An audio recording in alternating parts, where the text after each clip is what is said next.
This fellow here is ours. He is a modern man, gifted with the ability to traverse between two worlds, the mundane and the immortal. But here is the twist: anything he brings from the modern world into that other realm transforms into a priceless treasure, coveted by all, making him the wealthiest man in the land. A single blade of grass carried across becomes a spirit herb or immortal medicine, cultivation methods and spirit tools that money alone could never buy.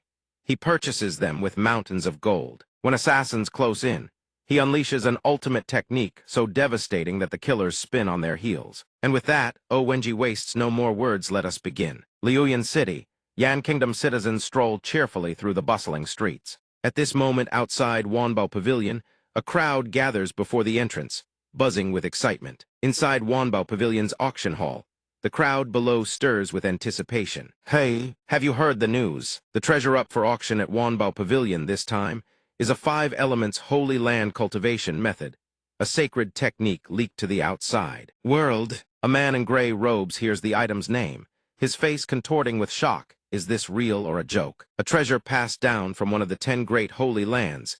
Even a low-grade yellow-tier artifact would be enough to send every martial artist in Liuyan City into a bloody frenzy. Today, no matter the cost, I must win it. Suddenly, all eyes in the hall swivel toward a young man seated on the upper floor. The blonde-haired man replies, "My intel can't be false. But look, see who's sitting across from him over there." The man in gray points at the figure above. That is the eldest young master of the Lin family, the wealthiest clan in Liuyan City. Do you really think you can outbid him? Upstairs, Lin Yunkai's expression turns sinister. You dare compete with this one for the item? You haven't even been born yet. Lin Yunkai, the eldest young master of the Lin family. A woman in red steps onto the auction stage, addressing the crowd, esteemed guests. You have waited long enough. With a confident smile, she kicks off the treasure auction at once. Nalan, head steward of the Nalan Trading Association's Wanbao Pavilion, presents the auction item on the table before the crowd. A voice rings out. A high-grade yellow-tier cultivation method, the mountain-moving art, passed down from the 5 elements holy land. Bidding starts at 300,000 gold coins. Each bid increase must be no less than 10,000 gold coins. Below, the crowd erupts with bids 350,000. I bid 380,000, 400,000. Lin Yunkai immediately hurls out an astronomical bid, 3 million gold coins. He sneers, a pack of beggars scraping for scraps here. And you dare call out such pitiful amounts? The crowd below gasps in shock. The purple-haired girl is astonished. He opened with a staggering 10-fold leap. Does he even want to let people live? Another man, equally displeased with Lin Yunkai, chimes in, exactly. At this, Nalan speaks up. 3,000 gold coins. Are there any other guests who wish to raise the bid? Going once. The purple-haired girl listens and sighs. Who could possibly compete with the Lin family? Suddenly, a hand shoots up me. Everyone in the auction hall is stunned. A handsome young man speaks. 30 million gold coins. Surely no one else will raise the bid, correct? The crowd collectively drops their jaws. 30 million, a direct 100-fold increase. That sum could practically buy all of Liuyan City. The murmurs of the crowd ring in Yunkai's ears. This man just smashed the rice bowl of the Lin family's young master right in front of everyone. Hello. Yunkai's face darkens with fury. Where did this wretched brat come from?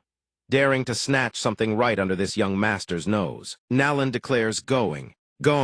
If no one else places a bid, this item shall belong to the young master who bid 30 million gold coins. The old servant behind Yunkai whispers, young master, don't let momentary anger cloud your judgment. The reason we came here today is... He cuts the old man off. This young master is well aware. Mind your own business. Nalan slams the gavel. Sold. The crowd rises to leave. The auction adjourns, and once again, only the poor are left hurting. Well, that was truly dull. Suddenly, Nalan calls out, everyone, please hold. She produces a glowing command token and presents it. Ladies and gentlemen, behold, this is the true treasure of the day. The Heaven Ascending Order. Nalan announces, the starting price is 2 million gold coins. Each bid increase must be no less than 100,000 gold coins. Everyone whips around in shock. The Heaven Ascending Order. It's actually the legendary Heaven Ascending Order. The old man beside Yunkai immediately leans in, young master. This is the very item Miss Zinner desperately desires. If we wish to forge an alliance with the City Lord's manor, we absolutely must obtain this. Yifen leans against the wall and asks the person beside him, brother, what exactly is this Heaven Ascending Order? The man explains, For an ordinary person to enter a holy land for cultivation is harder than ascending to heaven. Age must be under 20. Aptitude must meet the standard. Cultivation base must qualify, and one must pass the entrance examination. This heaven-ascending order is bestowed by Holy Land elders during their worldly travels upon those deemed fated. It waives all the conditions I just mentioned, granting direct entry into the Holy Land for cultivation. Yifen crosses his arms. So what you're saying is, it's basically an exam-free pass into this world's holy lands. Yunkai overhears Yifen's question and scoffs. Just now you threw around 3 million gold coins like nothing. And now you don't even know what the heaven-ascending order is. You're nothing but a nouveau, rich country bumpkin who wandered into Wanbao Pavilion to feel important. Just now, this young master generously let you have your moment of glory. This heaven-ascending order is naturally already in my pocket. He spreads 5 fingers, about to say 50 million. But before the words leave his mouth, someone bids 100 million gold coins. Everyone who hears the price nearly pops their eyes out of their sockets. What? Yunkai is struck completely stupid. Yifen picks at his ear nonchalantly. I said 100 million gold coins. Next. Is everyone at today's auction hard of hearing? Nalan, smelling money in the air, frantically hammers the gavel to seal the deal, her face beaming with delight. In her mind, can't let this big fish get away. This fat sheep absolutely cannot slip through my fingers. Seeing Nalan's shameless money-grubbing display, the crowd jeers, "Hey, manager, at least go through the motions.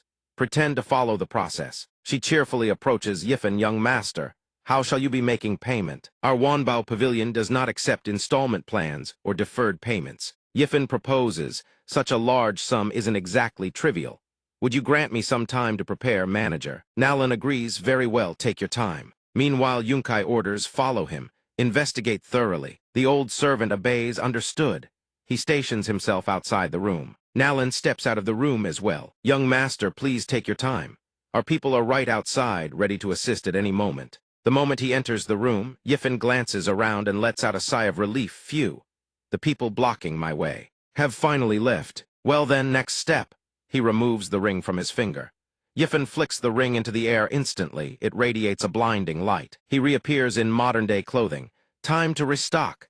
Bai Yifen gazes at the pile of vegetables and fruits before him. As you can now see, I, Bai Yifen, currently possess the ability to traverse between 2 worlds. He continues staring at the pile of vegetables, reminiscing about the very beginning. It all started when I accidentally sliced my hand while cooking in my apartment. My blood dripped onto the ancestral ring passed down in my family. A month ago, Yifen cut himself with a kitchen knife.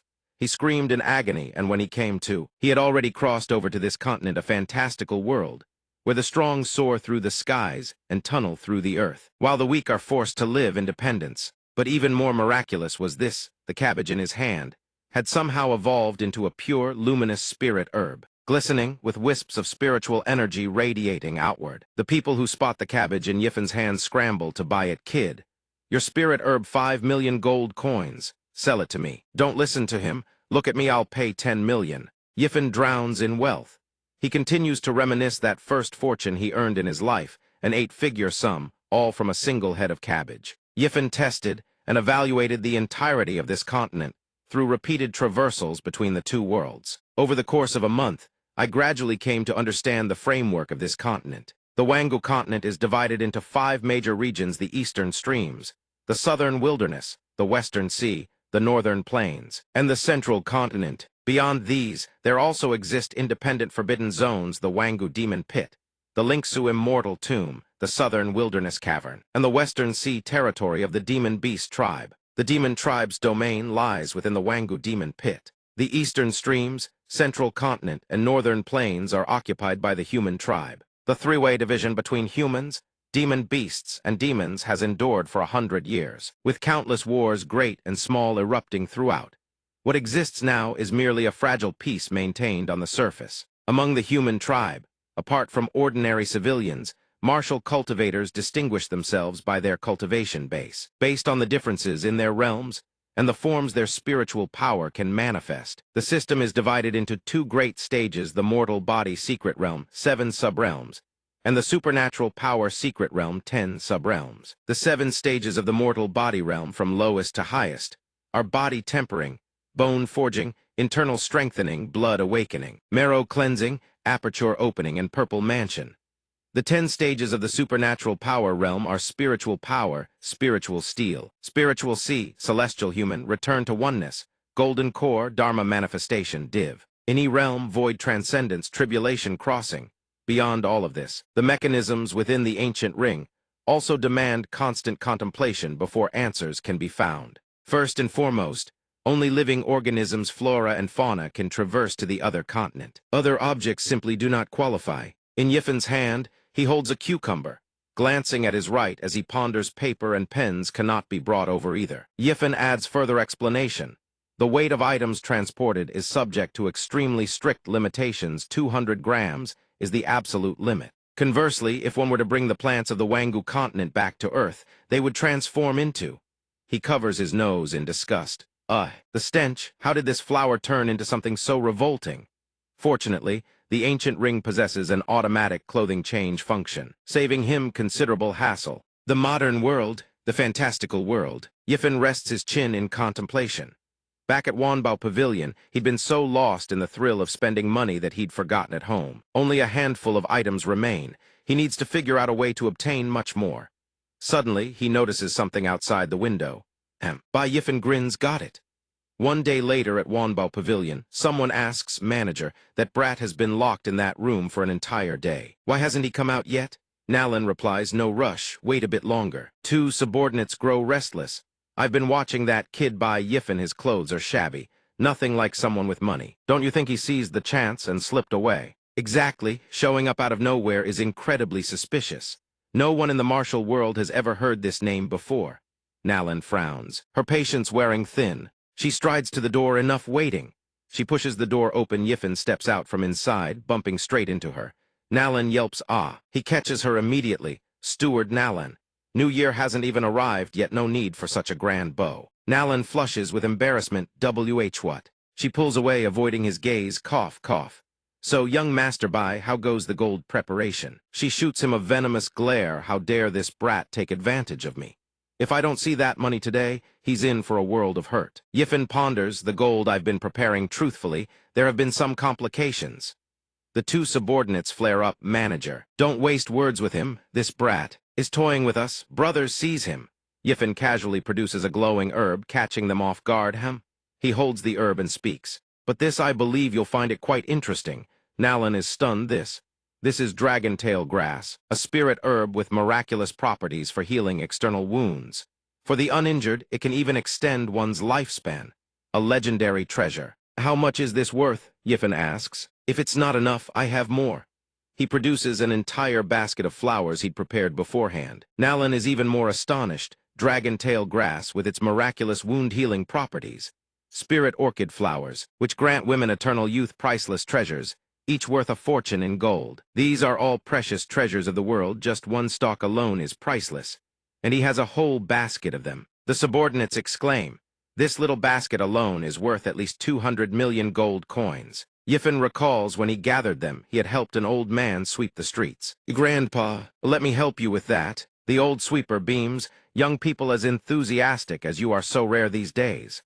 Yifen chuckles to himself, these are actually just crabgrass and dandelion leaves picked up outside my apartment complex. Nalan eagerly addresses Yifen, young master, shall we negotiate? Would you be willing to sell these spirit items to our Wanbao Pavilion? She thinks to herself, I've walked the martial world for many years, and this is the first time I've encountered such a windfall. I absolutely cannot let this fat sheep escape. Yifen crosses his arms. If I recall correctly, a single stalk of dragon tail grass is valued at 40,000 gold coins. If you wish to buy all of these, then I believe it is you who now owes me money, is that not so? She addresses him with a smile. Our shop still has plenty of stock, young master. Take whatever you fancy. He smiles back, then I shan't be polite. At that moment, that morning, Yifen steps out of Wanbao Pavilion, his body laden with all manner of weapons and countless storage pouches. As he walks away, he turns and says, Shopkeeper Nalan, I'm taking all of these. The money I owe Yao, just put it on my tab. Nalan watches from afar and replies, welcome back anytime.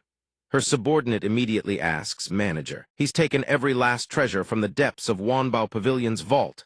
Nalan gazes at Bai Yifen's retreating silhouette. You don't understand. This is called investing in goodwill. She muses to herself, a person who can produce that many treasures of heaven and earth, yet treats them as common trinkets. Could such a person possibly be mediocre? At a certain mansion, blazing sunlight pours in. Yifen is walking when he suddenly stops.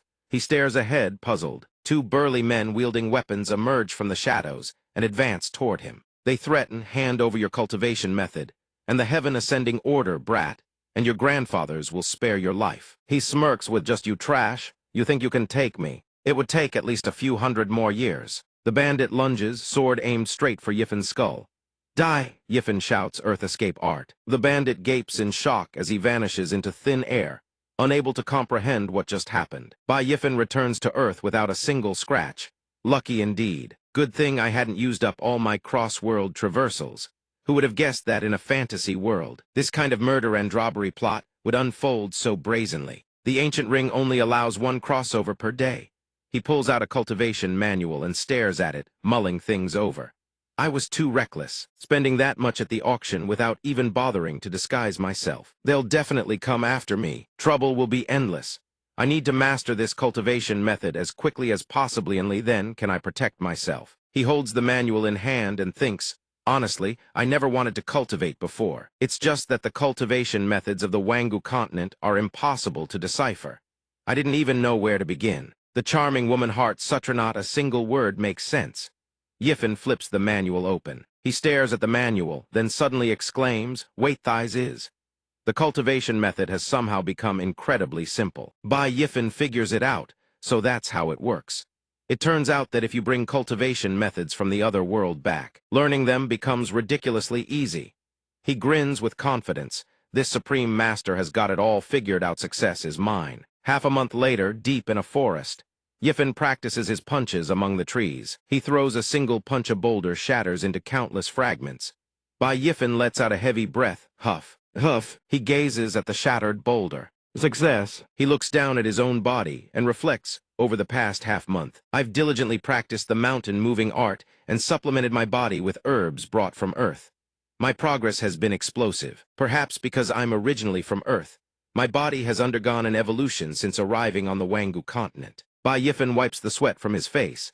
That punch just Nohai's right arm carried a force of 2,000 jin. Not only that, my internal organs have also been strengthened. In other words, although my body may appear to have only just entered the body-tempering realm, my true combat power already rivals that of an internal strengthening realm martial artist. This can be considered my first real step into the world of cultivators. But my face was already exposed at the auction. From now on, there will only be even more people targeting me. I must redouble my efforts. Suddenly, a desperate cry for help reaches Yifen's ears. He turns. A group of people is surrounded by a wolf pack, flailing their arms in panic, trying to drive the beasts away. Get lost, Yifen watches from higher ground. His eyes widen at the wolf pack. A wolf with savage eyes snarls viciously. The wolf lunges at a little girl, charging with razor-sharp fangs bared. The girl screams in terror and falls. A fist suddenly appears, smashing square into the wolf's snout. It is Yifen rocketing in to strike. The wolf crashes to the ground. The villagers stand dazed, unable to comprehend what just happened. The wolves freeze, glaring at Yifen, howling. He stands before the little girl, a grin spreading across his face. Perfect. I was looking for some beasts to test my fists on. Two ferocious wolves leap toward him. GRR, Yifen employs his combat techniques against the wolf pack. He roars, and a single palm strike sends the entire pack soaring through the air. The wolves crash to the ground one after another, howling in agony. Yifen exhales a long breath, rolls his wrists, and looks at the people who were surrounded by the wolves moments ago. Taken care of. The bystanders erupt in cheers. The young hero is truly formidable. On a bright, cloudless morning, a wooden cabin suddenly appears among the trees. Yifen is training chopping into a massive trunk with his bare hand. He cleaves through an ancient tree with effortless ease. All around him, felled trees lie scattered. The little girl he saved earlier brings him water.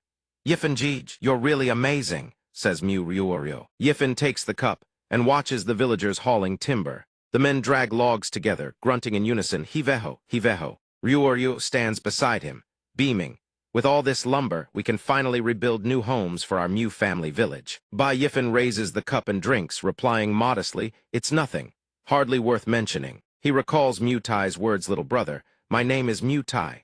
I am the eldest son of the Mew family village chief. Today, it's all thanks to Yao you saved my daughter Ryuryu and the villagers. We owe you a great debt of gratitude. Though your martial arts are formidable, these mountains are still extremely dangerous. Why not come back to our Mew family village with us? It's safer there at least. Yifen, he continues his recollection after dealing with the wolf pack that day. He received the warm hospitality of these strangers and, since he needed a quiet place to practice the mountain-moving art, he naturally agreed to follow them. A man approaches enthusiastically. Come, brother. He's right if you've nowhere else to go, then come be our guest at Mew Family Village. Stay as long as you like. Yifen does not refuse. Then I humbly accept your kind invitation. At this moment, Bai Yifen analyzes. Over the past few days, I've broken through from the body-tempering realm to the peak of the bone-forging realm. But recently, the rate at which my strength increases seems to have slowed considerably. I must have hit a cultivation bottleneck. The internal strengthening realm just, as its name implicitly involves tempering the 5 organs and 6 viscera, until one's innards become so robust that even swallowing a stone would be digested with ease. According to the mountain-moving art, consuming the internal organs of high-level demon beasts greatly assists in breaking through the internal strengthening realm's threshold. He thinks with a deadpan expression, then, when I get back to Earth, I'll just buy some organ supplements for nourishment. Suddenly a voice calls out, Ryuryu, everything's ready. Time to set out for the market fair. Uncle Mew Yan addresses Yifen brother if you're free. Why not come to the market fair with us and have a look? Yifen looks puzzled. The Liuvan City Market Fair. All around, crowds bustle among the stalls. Vendor cries ring out, wolf pelts, premium wolf pelts, come have a look. Boar tusks, big long boar tusks. Place them in your home to ward off evil spirits. Hemostatic herbs, fresh hemostatic herb, step right up. Don't miss out. Bai Yifen's group arrives at the market. Mew Yan completes a transaction with a customer. Here you are, sir, your animal hide. The customer takes it, thank you. Mew Yan turns to Yifen. It's all thanks to you, brother Bai. We sold every last one. Every premium wolf pelt gone. He scratches his head. Uncle Mew Yan, you're far too kind. Ryuryu tugs at his hand. Yifen Ji, since we've sold everything, take me around to play. Yifen Ji, I want to go buy candied hawthorns. He suggests, let's wait for Uncle Mew Yan to pack up first, then we'll all go together.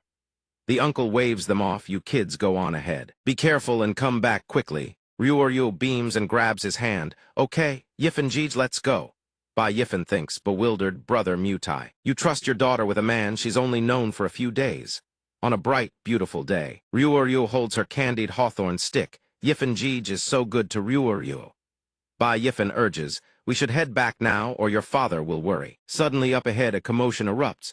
A crowd surges. Around to watch. A desperate plea rings out, please stop, have mercy, I beg you. Ryuryu looks toward the sound, wait, that's where father went. Yifen rushes forward, make way.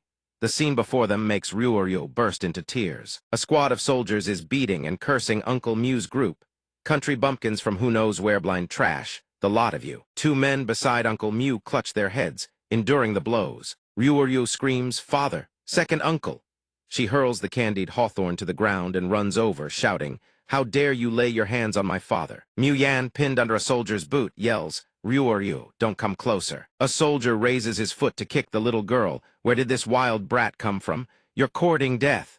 Yifen suddenly appears. Seizing the soldier's leg, he twists, bone snaps. The soldier howls, Agog, my leg. My legs. He glares at the soldier, his eyes blazing, a man at the late stage of body tempering. And you beat a 13-year-old girl who knows nothing of martial arts. Are you even human? The soldier rages. Who the hell do you think you are to lecture me? A squad of soldiers charges forward. They encircle Yifen. Their leader barks, take him down. The soldiers shout in unison, yes, sir. Bai Yifen wastes no words. He lunges, driving a fist into one soldier's gut. He takes them all down in the span of a breath. They lie piled on the ground, groaning in agony. Aarg! Yifen advances and plants his foot on the leader's chest. Aarg! He speaks through clenched teeth, no can I lecture you. The soldier writhes beneath him, begging, I dare not, I dare not. Have mercy, great lord. Zhou Hong, a broad saber slung over his shoulder, watches him appraisingly. This brat is so young, yet he's already reached the bone-forging realm. Yifen, he grabs the soldier by the collar and demands, why did you beat these people in broad daylight? Answer properly or the next fist lands on your skull. Uncle Mutai steps in to stop him. Zaya Oyu, stop. They're men of the city lord's mansion, we can't afford to offend them. Yifen glances at Uncle Tai. What exactly happened? Meanwhile, Ryu helps Mu Yan to his feet, concerned, second uncle, is your leg all right? Jo Hong steps forward, tusk. Allow me to answer for you then. These blind fools crashed into our young Miss's carriage. They deserve to be trampled, and then they had the gall to argue with our young Miss. How many heads do they have to spare? Jo Hong, commander of the city lord's mansion, guard snarls and jabs a finger. You're lying. It was clearly your carriage that lost control and crashed into Uncle Mu Yan. All we wanted was a simple explanation, and you started beating us. Mu Tai steps forward to restrain him. Mu Li, say no more. This is our fault. He turns back, clearly disagreeing. Uncle Tai. Suddenly, Mu Yan drops to his knees. I beg the eldest miss for mercy. This was our fault, please. Eldest miss, show compassion. Me brother's leg is already broken. Spare us commoners this once. Ryu, supporting Mu Yan, cries out, Father. Yifen thinks to himself, the eldest miss of the city lord's mansion. Since when do commoners survive a clash with officials? No wonder Uncle Tai wanted nothing to do with this. A hand parts the curtain. If you were in the wrong, then pay the price for your mistakes. Lan Zinner steps out, her voice cold as ice as she issues her command. Jo Hong sever every last one of their legs. Let this serve as a warning. Lan Zinner, the eldest miss of the city lord's mansion. Muley hears this and boils with rage. Mu Yan is struck with horror. The city lord's eldest miss is this ruthless. Princess, the eldest miss replies as though possessed by a demon after all. All you're losing is a pair of legs. Whereas I've lost my good mood for a stroll. Jo Hong do it. Jo Hong steps forward. As you command, eldest miss. He raises his saber and swings toward one of the men. Hick country trash. You've dirtied our young miss's eyes. Die. The man screams, ah. At that very moment, Yifen surges forward and catches the blade barehanded. Jo Hong's eyes widen in shock. Yifen channels his strength into his grip and roars, scram. He hurls a palm strike. Jo Hong barely dodges by throwing himself backward. Gasping what, he scrambles. To retreat. Bai Yifen checks on the man with concern. Are you all right? The man, still on the ground, stammers, I'm fine. Ryu watches, her eyes filled with worry. Bai Jej. Zinner glances at him, suspicious. Where did this stinking brat come from? How dare you oppose this miss? Yifen instantly lunges at Jo Hong. Die. Jo Hong draws his broadsaber and swings Yifen's fist, shatters the blade in a single blow. Jo Hong is utterly bewildered. He actually broke my treasured saber with one strike? Bai Yifen throws another punch. He raises his arms to block. Damn, it's so powerful. Yifen's fist slams into his crossed arms. Yifen narrows his eyes, slightly surprised him. Jo Hong, straining against the blow, boasts, HMPH. Ignorant country bumpkintha's armor was bestowed upon me by the city lord. It's impervious to blades and spears. No matter how strong you are, you can never. Jo Hong is mid-sentence, not even finishing the word defeat, when Yifen's palm strike launches him through the air. He screams, Ga. He crashes to the ground. His subordinates rush over. Boss, are you all right? A man in the crowd grins with delight. Now that's an eye-opener. This is the first time I've ever seen the commander of the city lord's mansion get his face slapped. The woman standing beside him warned, keep your voice down or you'll get beaten. Jo Hong shot upright in a rage, shoving the soldiers aside. Get lost. I will kill this brat with my own hands. He circulated his chi, and a terrifying aura erupted outward. Bai Yifen raised an eyebrow, slightly surprised. Both combatants surged at each other, trading blows, fists, and kicks flying in a furious exchange. He was taken aback. What is this? Jo Hong laughed triumphantly, sneering. As expected of a lowly commoner, you don't even know what a martial technique is. Your grandfather here is at the early stage of the blood liberation realm. Could unleashing my blood chi possibly fail to crush a mere bone-forging realm brat like you? Bai Yifen hurled a punch forward, contempt dripping from his words. You're 2 whole realms above me, and this is all the strength you can muster. You're practically begging for a face slap. Jo Hong let out a feeble scream as the punch smashed squarely into his face. Crying out in agony, ah. He was sent crashing to the ground once more. His underlings erupted in chaos. Boss. Everyone stood stunned. Jo Hong lay bloodied on the ground, terror flooding his eyes. He doesn't even know what a martial stage is. How can he be this strong? Ryu happily ran over and threw her arms around Bai Yifen. Yifen Ji, are you all right? He patted the girl's head gently. Ryu, don't worry, I'm fine. Bai Yifen glanced down at his own hand, assessing himself. It seems my body originates from Earth, which makes me something akin to a god in this world. My true power has long surpassed what this realm suggests. Lan Zinner, seeing Jo Hong's defeat, cursed aloud, useless trash. Guards, go to the city lord's manor and bring soldiers. Arrest every last one of these lowly peasants and throw them all into the dungeon. Her underlings dropped to one knee. we obey your command. Yes, young miss. Mutai, hearing Lan Zinner's order, turned to Bai Yifen with alarm. This is bad. If the soldiers come, not a single person in our village will meet a good end. They say anyone thrown into the city lord's dungeon has never come out whole. Suddenly, another horse-drawn carriage rolled past. A woman's voice rang out from within. Young Miss Lan, quite the authority you're wielding. Bai Yifen's group heard the challenge and looked up in surprise at Nalan, who sat in the carriage holding a slender pipe. She continued, running over innocent civilians in the middle of the street, treating human lives as weeds. Abusing official power, has this Yan kingdom already changed hands? Does it now belong to the Lan family? The crowd recognized the woman in the carriage and exclaimed, "That's Manager Nalan of the Wanbao Pavilion." Lan Zinner shot back, "Manager Nalan, what exactly do you mean by that?" Nalan was helped down from the carriage by a servant. "Running over civilians on the street, that is something I witnessed with my own eyes. Do you really think you can twist the truth?" Nalan approached Bai Yifen and bowed respectfully. "Young Master Bai, we meet again." He caught her arm. "Manager Nalan, there's no need for such formalities." Ryu, watching from the side, was surprised. "Yifen Jeej, you two know each other." The girl thought to herself, "I just heard others say that this beautiful big sister is the manager of the Wanbao Pavilion, the largest trading house in Liuyan City. How does Yifen Jeej know such a prominent figure?" Lan Zinner, sitting inside her carriage, sneered contemptuously. "I never would have imagined the esteemed manager Nalan acquainted with a pack of lowly peasants. How eye-opening." Nalan fired back without hesitation. "The people are the foundation of the nation. As the young miss of Liuyan City, all you do every day is call the common folk lowly peasants and worthless rabble. I wonder what kind of uproar it would cause if word of this reached the royal capital." Lan Zinner fumed. "Nalan knew, are you threatening this young miss?"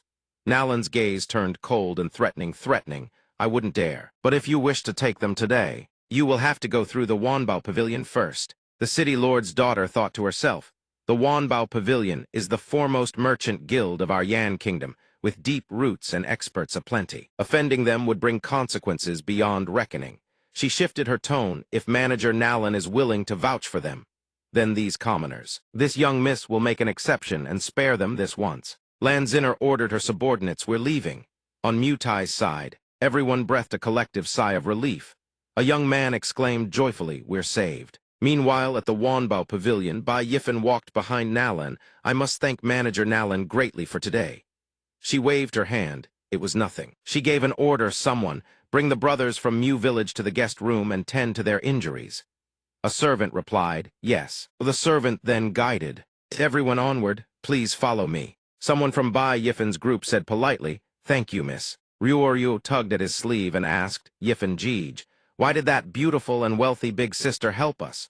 What's your relationship with her?" He scratched his head awkwardly. "Well, strictly speaking, she owes me money."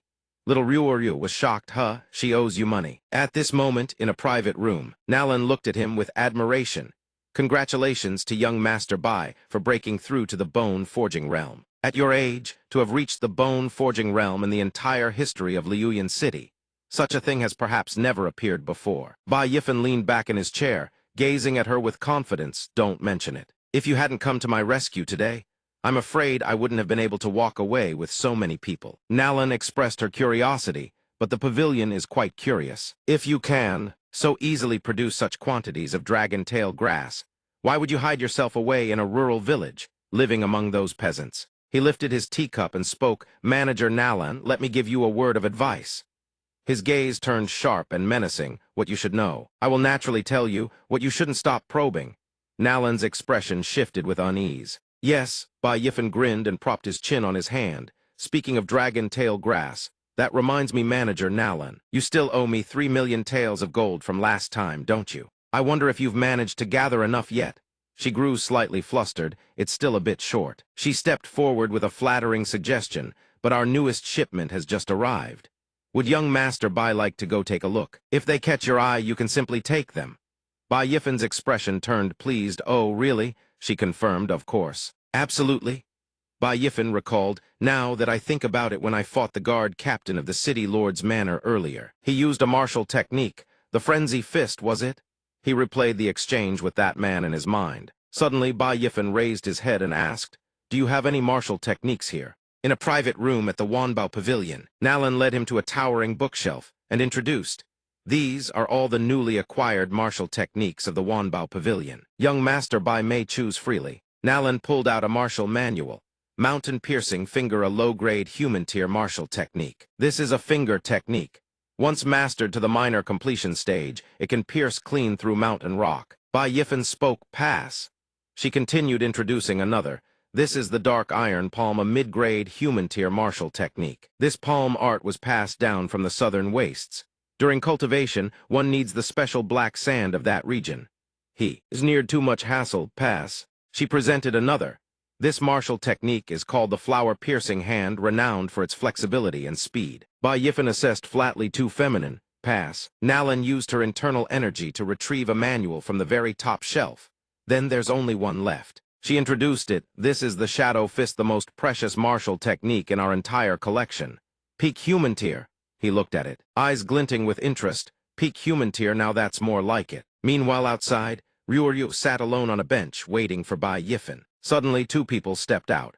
Nalan explained, to master this peak human tier martial technique, even a genius would need 2 to 3 years of bitter training. Ryuryu spotted them and exclaimed, ah! She happily ran over and threw her arms around him. Yifan Jeej, you're finally out. He asked with concern, Ryuryu, why are you out here? Didn't I tell you to rest in the guest room? Ryuryu looked up at him. I was worried about you, so I came out to check. Nalan chimed in from the side. The bond between young Master Bai and little Ryuryu is truly wonderful.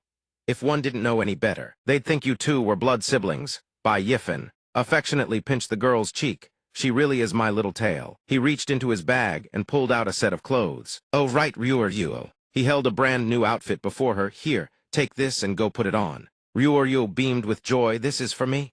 Nalan chimed in happily. That's right, little Ryuryu.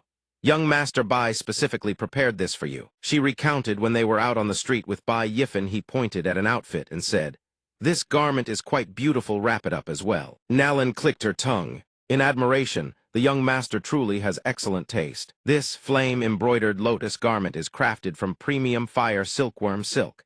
Not only is it exquisite and beautiful, but it also warms the meridians and nourishes yin energy, perfect for gifting to a young lady. Ryuryu was overjoyed, clutching the gift to her chest. Suddenly, a servant rushed frantically into the room. In another room at the Wanbao Pavilion, everyone watched anxiously as the old physician took Mu Yan's pulse. His eyes were filled with deep worry. Mu Yan lay unconscious on the bed. The physician stroked his beard and let out a long sigh. Ryuryu's eyes brimmed with tears. How could this be? Second uncle, great physician Tai addressed everyone solemnly.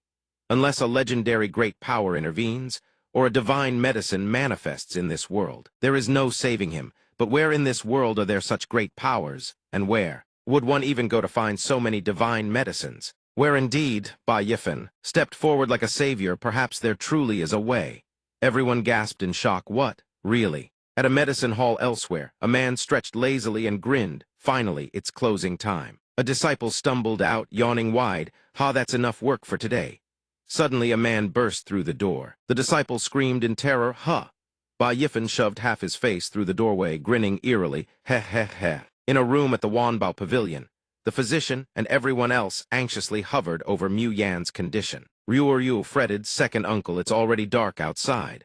Why hasn't Yifan Jeej come back yet? Bai Yifan's footsteps echoed as he entered the room. I'm back. He handed the old physician a shimmering divine herb. Great physician Tai. Look at these medicinal ingredients. Could they perhaps be used? The physician's eyes widened in shock. This is the blood-burning Kilin flower, the earth burial centennial grass, the 7-star royal warmth spirit herb. These are all priceless spirit herbs impossible to find in this world. His eyes shone like stars, not barely usable at all. These will absolutely guarantee a cure. Bai Yifan smiled. That's good to hear. Great physician Tai was still reeling with shock inside. In all my long years of life, this is the very first time I've ever seen so many spirit herbs appear all at once. Ryuryu noticed his arm and asked with concern, Yifan Jeej, what happened to your hand? He explained sheepishly this. Bai Yifan recalled the scene when he was buying medicine.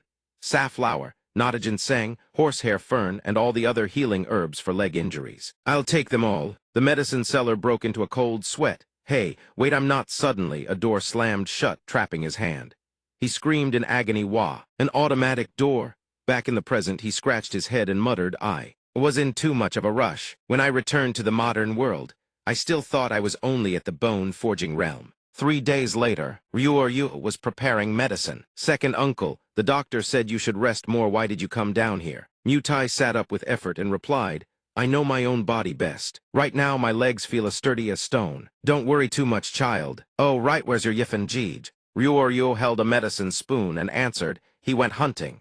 He said the patient needs more nutrition, and he was all mysterious about it, wouldn't let me come along. Suddenly, a massive python lunged with its maw gaping wide toward Bai Yifan, coiling tightly around his lower body. He circulated his chi, and a swirl of purple energy wreathed around his arm. Bai Yifan threw a devastating palm strike into the air, sending a blast of force hurtling toward the serpent. The snake is still perfectly fine, unscathed. Seeing this, it opens its maw once more and lunges ferociously at him. Bai Yifan watches the charging serpent with a faint smile. In a heartbeat, its body shatters into pieces. He catches its heart midair, gazing down at the dead snake. He evaluates his martial technique. The shadow fist is truly formidable. Bai Yifan internal strengthening realm, mid-stage. He wraps the snake's heart into a cloth already brimming with serpent hearts and exhales, phew. Finally done. Nalan Ru once said that peak-tier imperial rank martial techniques are incomprehensibly profound. To even gain entry, one must endure grueling, bitter training, genius or not. But after being simplified on Earth, this once arcane fist manual became a tutorial even a fool could grasp. If she knew that I've already achieved perfect mastery of the shadow fist and broken through to the late stage of the internal strengthening realm, she'd be shocked enough for her jaw to hit the ground. He grimaces, thinking bitterly, but to break through to the origin realm, I gorged myself on animal organs for days straight. That taste is something I'll never forget for the rest of my life. Bai Yifan recalls when Ryu brought him food, Yifan big brother. Today it's your favorites again, pig liver soup, duck gizzard, and goat meat with snake bile. He reaches down for the basket, time to grab some wild game for Uncle Enham. Nourish the body, then head back. Oh right, I should pick some wild fruits too. Little Ryu loves those. Without warning, a flying dart streaks toward him through the air. Yifan senses the killing intent instantly. He exclaims, who goes there? The darts close in. He dodges in a flash.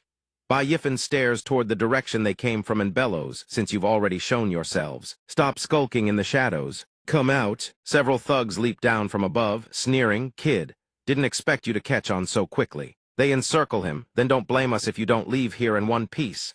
Yifan shows no fear. He deduces, did the young miss of the city lord's manor send you? The thug raises his sword. That's none of your concern. Some well-connected someone paid a hefty price for your head. The mob charges him. They roar kill. An assassin slashes downward. Bai Yifan sidesteps, gauging the opponent's strength, one at the late stage of internal strengthening realm. Two more lash out with waves of chi. He evades. Two at the early stage of internal strengthening realm. Three assassins are struck, howling in agony. Bai Yifan remarks with appreciation. And three at the bone-forging realm. Peak stage, whoever put the bounty on my head truly dares to burn money. He clenches his fist and throws a punch, but counting the time, Ryu must be getting worried by now. No more playing around with you lot. Dozens of punches erupt in an instant. When the shadow fist connects, the assassin's eyes go wide. What? This kind of power? Each assassin plummets from the sky, crashing to the ground, groaning. Yifan continues slicing one's ear clean off. The assassin coughs blood, aagh. He clutches his severed ear, panic-stricken, a martial technique. You actually know martial techniques. Our intel said you were merely a bone-forging realm cultivator who didn't know a single martial technique. Yifan looks down at the assassin. There's only one possibility your intel was wrong. The assassin trembles, reevaluating his power. With the force behind those punches, he could have shattered our organs and bones. Yet he deliberately held back. Didn't kill us, and yet he can control his strength with that much precision. Bai Yifan plants his boot on the assassin's chest and demands, who sent you? Tell me, and I'll grant you a swift, painless death. The assassin remains stubborn unto death, HMPH. Go ask around about the assassination gate. We are the largest assassin organization in Liyan City. Even if we die, we will never betray a client's information. Go ahead, kill us. Bai Yifan regards him, oh. His gaze is terrifying, unexpectedly a tough nut to crack. Yifan lifts his foot from the assassin's chest and proposes, then I won't make things difficult for you. The assassination gate, was it? I'll pay double your contract price for the name of your employer. Do we have a deal? The assassin turns his face aside and affirms, HMPH. The assassins of the assassination gate are all professionals. We absolutely cannot be bought. Yifan pulls out a large gold ingot. How about it? The assassin's eyes bulge out of their sockets. His attitude shifts instantly. This, unless the price is truly irresistible. Every assassin in the group drops to their knees before Yifan's feet. Absolutely, my lord. Rest assured the assassination gate guarantees that no assassin in Ligun City will dare lay a finger on you. As for your business, regarding the employer, please grant us a little time. Once the task is complete, we'll report back to you. Yifan agrees, go. He's gleeful inside, no matter who you are. If you want me dead, then you'll get a taste of your own medicine. But he still needs to acquire more martial techniques. At least break through to the blood transformation realm. Only then can he swagger through Ligun City without a care. The next day, hey, Lanzinner strides through the city, fuming. That Nalan slut actually picked a fight with this lady over a bunch of country bumpkin commoners. Does she really think the city lord's manor doesn't dare touch her Wanbao pavilion? Lin Yunkai trails behind, fanning her. Our Zinner knows the bigger picture. Naturally, she won't stoop to arguing with that Nalan Ru. Careful now, don't anger yourself and ruin your health. He produces a hairpin. Flattering, look, the latest golden hairpin from the treasure pavilion. I had people queue for ages to get it. Put it on and let go of that anger, milady. She crosses her arms, that's more like it. Suddenly she freezes, wait, that's... Lanzinner spots by Yifan's figure. Why is it him? She whirls around and punches Yunkai square in the face, demanding, Lin Yunkai, you trash. Didn't you promise you'd kill that commoner for this lady? Why is he still alive and showing his face here? Yunkai clutches his face, stammering, what? I paid a fortune to hire professional assassins, there's no way they failed. Lanzinner berates him and storms off, trash, trash, trash. You're utterly useless. This lady will have to handle him herself. Yunkai scrambles after her like a tail. Zinner, don't walk so fast.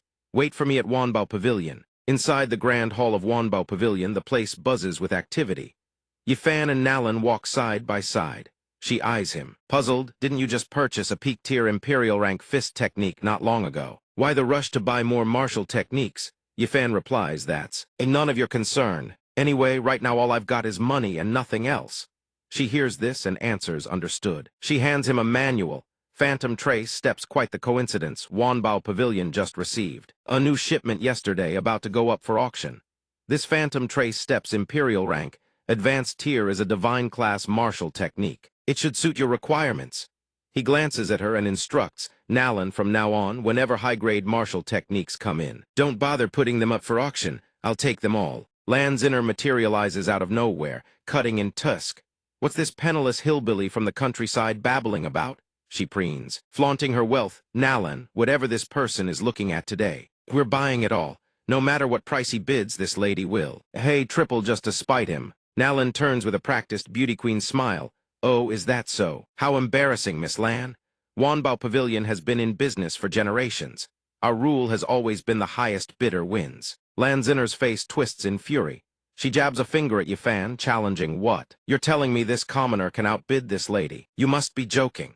If he can afford it, then today this lady will crawl out of Wanbao Pavilion on her hands and knees in front of everyone. Yifan hears this and grins slyly, ha. Is that so? She declares with absolute certainty, this lady's word is her bond, one word worth 9 tripods. Everyone here can bear witness. But if you can't pay... Lanzinner sits down and extends her foot, kneel before me and lick this lady's shoes. He produces a command token and presents it to Nalan. If that's the case, then Manager Nalan, please tally the price. She takes the command token. Yes, young master. An amused expression surfaces on his face. I can't wait to see how this show unfolds. The crowd erupts in shock. A woman exclaims, wait, isn't that the legendary Xiangyun token, the most prestigious token of Wanbao Pavilion? The man beside her asks, Xiangyun token. What's that? Is it impressive? Someone steps forward to explain. The Xiangyun token is a token forged exclusively for the supreme VIP clientele of Wanbao Pavilion. It represents the pinnacle of status and authority. If the bearer fancies any treasure in the trading guild, they can claim it directly, no bidding required. Most crucially, the Xiangyun token grants unlimited credit within Wanbao Pavilion. Ligun City has over 20 million people, yet only a handful can possess one. What is the background of this young man? Why does Wanbao Pavilion value him so highly? Yifan's mind drifts back to the truth of it. A few days prior, while he was treating Mu Enham Zhu's injuries at Wanbao Pavilion, Nalan had thrown herself at his feet. clutching his legs, weeping and begging, "Young master, those healing herbs you've obtained, please. Show mercy and sell us a portion." Bai Yifen dismissively reminds her, "Manager Nalan, shall I remind you that you still haven't paid off your existing debt to me?" She then thrusts forward the Xiangyun token. "Here, this is the most honored token of Wanbao Pavilion. I'll use it to exchange for some of those herbs. Is that acceptable?" He takes the token, turning it over to study its properties. "Tell me what it does first." At this moment, Lan Zinner's face drains of color. Terrified, how is this possible? How do you have the Xiangyun token? Even my father can barely. Yifan twirls the token in his fingers. Didn't Miss Lan just promise to pay triple the price? I can pay 30 times, 3,000 times. He strolls past her and reminds, if Miss Lan cannot offer a higher price, then you may begin crawling. Lan Zinner stands frozen, speechless with panic. Meanwhile, inside Wanbao Pavilion, Yunkai is causing a scene. "Have you seen my Zinner?" The man he grabs looks bewildered. "Who's that?" Yunkai launches into a tirade. "The eldest daughter of our city lord's manor, beautiful as an immortal goddess, overflowing with charm, gorgeous, and possessing an utterly unique temperament." A man nearby speaks up. "Oh, the city lord's eldest daughter, you say? Whether she's beautiful or not, I couldn't say, but her temperament, that's certainly very unique." The onlookers watch Lan Zinner crawl out of Wanbao Pavilion and jeer. Truly befitting the eldest daughter, her word is worth 9 tripods, and 4 horses cannot chase it back. "Miss, hurry it up, otherwise it'll be pitch dark." Yunkai sees her crawling out and panics, tears streaming. "Zinner!" She crawls forward, crying in utter humiliation. "Despicable, despicable, despicable. When has this lady ever been subjected to such humiliation?" Looking down at her crawling at his feet, Yifan warns Miss Lan, "If you think Bai Yifen is a soft persimmon you can squeeze at will, you are gravely mistaken." He crouches before her. Bai Yifen does not go looking for trouble, but neither does he fear it. He plucks the hairpin from her hair. "If you ever dare provoke me again, you'll end up like this." Bai Yifen crushes the golden hairpin. Yunkai had gifted her the one she'd just been admiring. He opens his hand. Countless golden dust motes rain down. Business concluded, Yifan turns and strides away. Well then. Watching the show is quite addictive. Farewell. Yunkai shoves through the crowd out of the way. "Young master coming through." He lifts Lan Zinner, asking, "Zinner, are you all right?" She refuses to rise, face buried. "Lin Yunkai, I've changed my mind." The princess of the city lord's manor reveals her true intent. "I don't need you to kill Bai Yifen anymore. I want to make him." She looks up at Yunkai, her face twisted like a vengeful demon, and utters 4 words.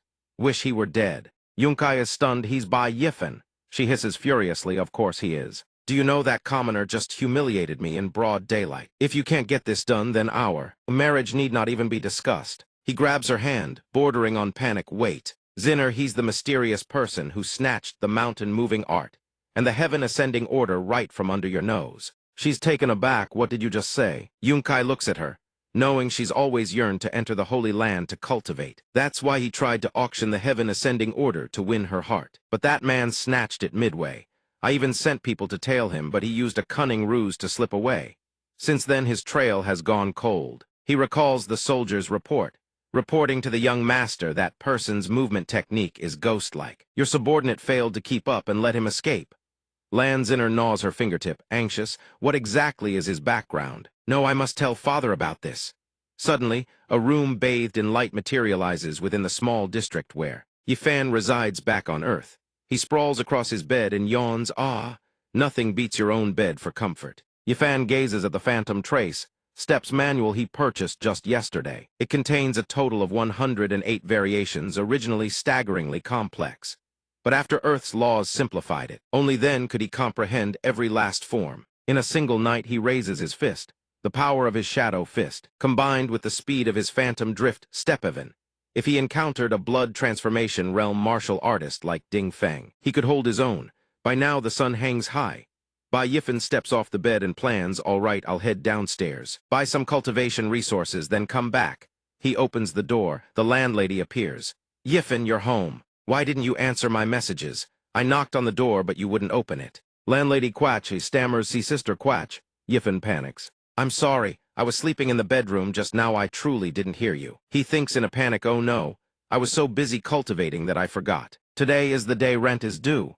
Her face twists with rage. "Don't think you can just brush this off. You said you'd pay the full rent by the end of the month." "The deposit." He drops to his knees and hands over all the money he has. Sister, please take this for now. I still need to keep 200 for living expenses. I'll definitely pay the full amount next month. Sister Quatch grabs his collar. Listen here, Yiffin, what exactly is going on with you? Even if you worked as a waiter, you could earn 3,000 a month. You're a strong, healthy kid. How can you not even afford rent? Bai Yiffin scratches his head. Heh heh. During the day, I'm busy cultivating in the other world, and I only come back at night to earn a bit of money. Of course I can't earn that much. Suddenly, she shoves the money back into his hands. Take it. How are you supposed to live on 200? Just hold on to this for now. Remember to pay in full next month. Yiffin accepts the money with delight. Thank you, Sister Quatch. By now, the sky is clear and blue. He hops on his motorcycle, dressed in a Shopee delivery jacket. His phone pings Yiffin. Your order has 10 minutes left before it's overdue. Bai Yiffin rides and ponders in the other world. I never worry about food or clothing, spending money like water. The moment I return to Earth, I'm exposed for the pauper I am. He suddenly spots a notice pasted on an electric pole. Li Hao. Female, 28 years old, 168 cm tall, fair-skinned, alluring and wealthy. Due to a car accident, I have lost the ability to bear children. Seeking a caring, healthy man to fulfill my dream of motherhood. Reward 300,000. If we reach an agreement, I can pay 100,000 up front as a deposit. Contact 123,456,789. He mulls it over. Should I try seeking fortune through danger? His phone rings. Yiffin answers cheerfully. Hello, Dad. What made you call me out of the blue? Suddenly his expression darkens. All right, wait for me. I'm coming right away. At a hospital in Hang City, inside a ward room, his mother lies on the bed while his father sits beside her. His mother says the driver was arrested. He was driving drunk and had no insurance. His father buries his face in his hands and weeps. We've mortgaged the house to the bank. We've borrowed from every friend and relative we have. The remaining treatment fees are still 300,000 shorthand. There's no guarantee your mother will even wake up. Zio Fan, Dad, Mom is sorry. He steps forward and pats his father's shoulder, comforting him. Don't say that. We're family. I'll figure out the rest. He turns and walks away under his father's watchful gaze. Zio Fan, sigh. After leaving the hospital, Bai Yiffin trudges down the street in despair. He sighs bitterly. Truly, the rope snaps at its thinnest point, and misfortune always finds the wretched. While walking, he suddenly hears a scream. Let me go. He whips around in shock. Dung Dung is surrounded by a gang of men. Her 2 bodyguards have already been beaten down by balaclava-clad thugs. She screams, let me go. They close in, shouting, grab her, don't let her escape. Dung Dung shrieks in terror, don't touch me. One of them threatens, if you don't want a beating, come along quietly, otherwise, you'll find out the hard way. At that moment, Bai Yiffin appears behind him and shouts, stop right there. The thug hears him and turns his head in confusion. Before he can even make out Yiffin's face, a kick slams into his skull. Dung Dung stares in shock. Bai, Yiffin strides forward and stomps down hard. Another thug snarls, a bunch of scum bullying a girl in broad daylight. The man collapses, clutching his crooked leg and screaming, my leg. Seeing the situation turn south, the balaclava-wearing thug with glasses immediately shouts orders, everyone get him. He seethes inwardly, damn it. Weren't all the bodyguards around this woman already dealt with? How is there still another one? He charges forward, throwing a punch at Yiffin. Go die. Bai Yiffin strides toward him. Nice try. Just as he'd suspected, his cultivation in the other world doesn't fully translate over, but he unleashes a palm strike that slams one thug into the wall. The man howls in agony, plastered against the surface. Yiffin examines his own body. Through this period of cultivation, his body has built muscle memory. Whether in agility or reactive combat instinct, everything has surged dramatically compared to before. Bai Yiffin lands on the ground and says coolly, too slow. The thug he kicked crumples, wailing in pain. He kicks them away one after another, each crying out in agony. Another balaclava-clad thug stares at his comrades sprawled across the ground, trembling. Not even 3 minutes. He took down all 7 of our trained men. The last one standing thinks in horror, what kind of terrifying combat power is this? Suddenly, Yiffin appears right in front of him. He raises his hand to the man's face and whispers, it's over. The man blinks in confusion. When did he? Bai Yiffin's palm crashes into the thug's face, slamming him into the wall. Arg. Bai Yiffin releases his grip. The man slides to the ground, a few teeth knocked loose, still barely conscious. He thinks in despair, no. Fighting this guy is like throwing an egg against a rock. He stares at Yiffin, as if gazing at a demon. There is absolutely no chance of victory. Dung Dung stares at the balaclava-clad men scattered across the ground and gasps, this. Yifen turns to leave, then glances back. Hey, you're not hurt, right? I don't know why those people targeted you, but get home as fast as you can. Dung Dung spins around and calls out, wait. She hurries after him, pleading for help. Thank you, but could you take me home? Bai Yifen throws his jacket over his shoulder, his tone flat. Sorry, I still have deliveries to make. If I'm late, they'll dock my pay. If you're scared, I can call the police for you right now. Just wait for the cops to arrive. Dung Dung grabs his arm and names her price. Take me home. I'll pay you 1 million a reward for saving my life. He immediately flings his Shopee delivery jacket to the ground. Flipping faster than a pancake on a griddle. Where do you live? She stares at him, speechless. Ha. By now, night has fallen. At a luxurious villa on the outskirts of the city. Dung Dung leads him inside and says apologetically, sorry, Afan. Let me go in and let everyone know I'm safe first. Bai Yifen nods. That's only right. A woman's furious voice thunders from within. What? What were all of you doing? The sudden outburst startles both of them. She threatens, if anything happens to Dung Dung, every last one of you will kill yourselves on the spot. Dozens of hulking bodyguards drop to their knees and shout in unison, eldest miss, we will find the second miss without fail. Suddenly Dung Dung cries out, sis. Tang Kyle hears the voice and whirls around in joy. Dung Dung. Bai Yifen and a teary-eyed Dung Dung walk inside. He introduces himself. Hello, nice to meet you. I'm Bai Yifen. Meanwhile, Dung Dung bursts into tears. Wah, sis, I'm home. Dung Dung rushes forward and throws her arms around Kyle, sobbing, sis, I'll never wander off again, I promise. Kyle comforts her. You're safe. That's all that matters. You're home, that's what counts. Dung Dung clings to Kyle and won't let go. Sis, wah. Kyle gently calms her down. All right, good girl, don't cry. Bai Yifen exhales, a faint smile on his lips. After the two sisters compose themselves, Tang Kyle invites Bai Yifen to the sitting room for tea. She says, I already know the full account of what happened. Thank you for saving my sister. Kyle offers, if you wouldn't mind, I'd like to host a banquet. In your honor. Bai Yifen hears this and answers sheepishly, no need to be so formal. A banquet isn't necessary. It's just that your sister already promised me 1 million as a reward. That promise? She glances at him, her expression darkening. What?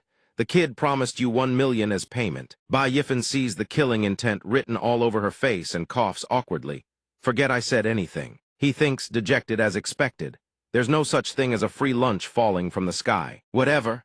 At the end of the day, I only stepped in because it was the right thing to do.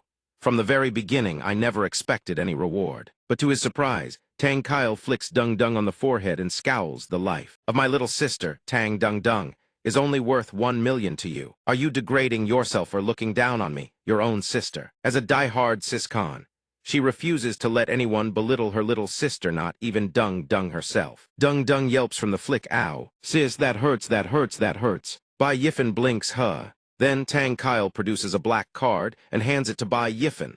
There's 100 million in here. A small token. Consider it a gesture of gratitude from the Tang Corporation. Hearing the company name, Bai Yifen pauses. Wait, Tang Corporation. Bai Yifen asks in disbelief, you mean the Tang Corporation? The one valued at over 50 billion on the market. Tang Kyle nods casually and adds, indeed. But even this pales in comparison to what you've done for my sister. Our Tang Corporation still owes you a tremendous debt. If you ever need anything in the future, just before she can finish, he seizes her hand and blurts, no need to wait for the future. Right now, this instant, immediately, I have something to ask of you. Is that okay? Kyle blinks. Huh. Under the gleaming hospital lights in the surgical ward, 3 days later, at Hang City Hospital. By now, Tang Kyle and Bai Yifen stand at the corridor railing, talking. She says, rest easy. Everything has been arranged. I've summoned the 5 foremost specialists in this field, both domestic and international, to collaborate on a surgical plan. I believe she'll recover very soon. On the hospital bed, the doctors note down the patient's condition. Yifen's father sits beside his wife, holding her hand. May Gui, hang in there. You'll be better soon. Meanwhile, Tang Kyle continues. To speak, I understand exactly how you feel. My parents passed away when I was young.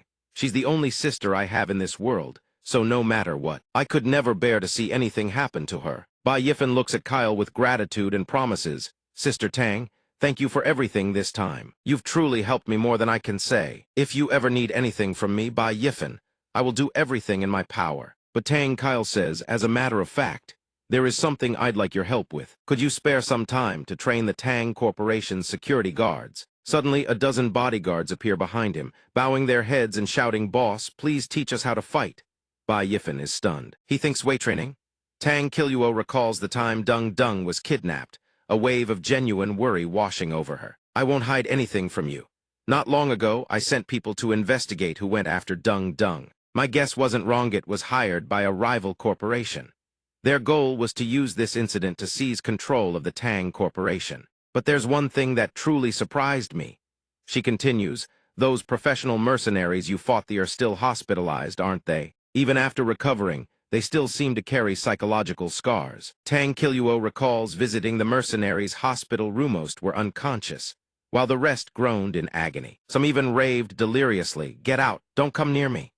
At this, Tang Kiluo pats his shoulder and suggests, "I don't know what method you used, but could you teach my people a thing or two?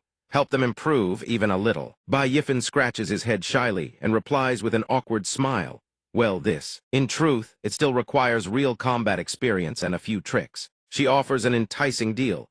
"It won't take up too much of your time, at most half a month, and I'll compensate you handsomely. As for the price, you can name it yourself." Hearing this, Bai Yifan sighs in admiration. Truly worthy of a businesswoman, there's absolutely no room for me to refuse. He agrees, "Fine. I'll give it a try, but I can't guarantee it'll work." Tang Kiluo beams at him and declares firmly, "Then it's settled. I'll arrange the schedule, I promise it won't eat into your personal time." After the discussion concludes, Kiluo takes her leave. Bai Yifan watches her retreating figure and thinks to himself, this is the perfect chance to spend time with Mother. Once I've repaid this debt of gratitude, no one will owe anyone anything anymore. Then at a training arena, Bai Yifan stands instructing two of the Tang family's bodyguards. That's right, when your opponent throws a punch, you can strike their lower body in an instant. Yes, I've been working at the Tang Corporation for half a month now, Yifan's new workplace. Meanwhile, in his mother's hospital room, she has just regained consciousness. Seeing his father, she asks in confusion, "Where am I?" Bai Yifan's father. Seeing his wife awake, he says joyfully, "Megui, you finally come to." After the treatment plan is decided, Bai Yifan reflects on his mother's condition. Once she regained consciousness, Mother's surgery went smoothly. She's actively cooperating with the doctors now. His father happily feeds his wife porridge. "Eat more, you need your strength to recover." His mother's complexion brightens. "Let me have the spoon, father." He feeds her spoonful by spoonful. Things are gradually settling down. Bai Yifan collapses wearily onto the sofa and lets out a long sigh. Phew. It's finally reaching the final stage. He takes out the ring that transports him to the other world and slips it onto his finger.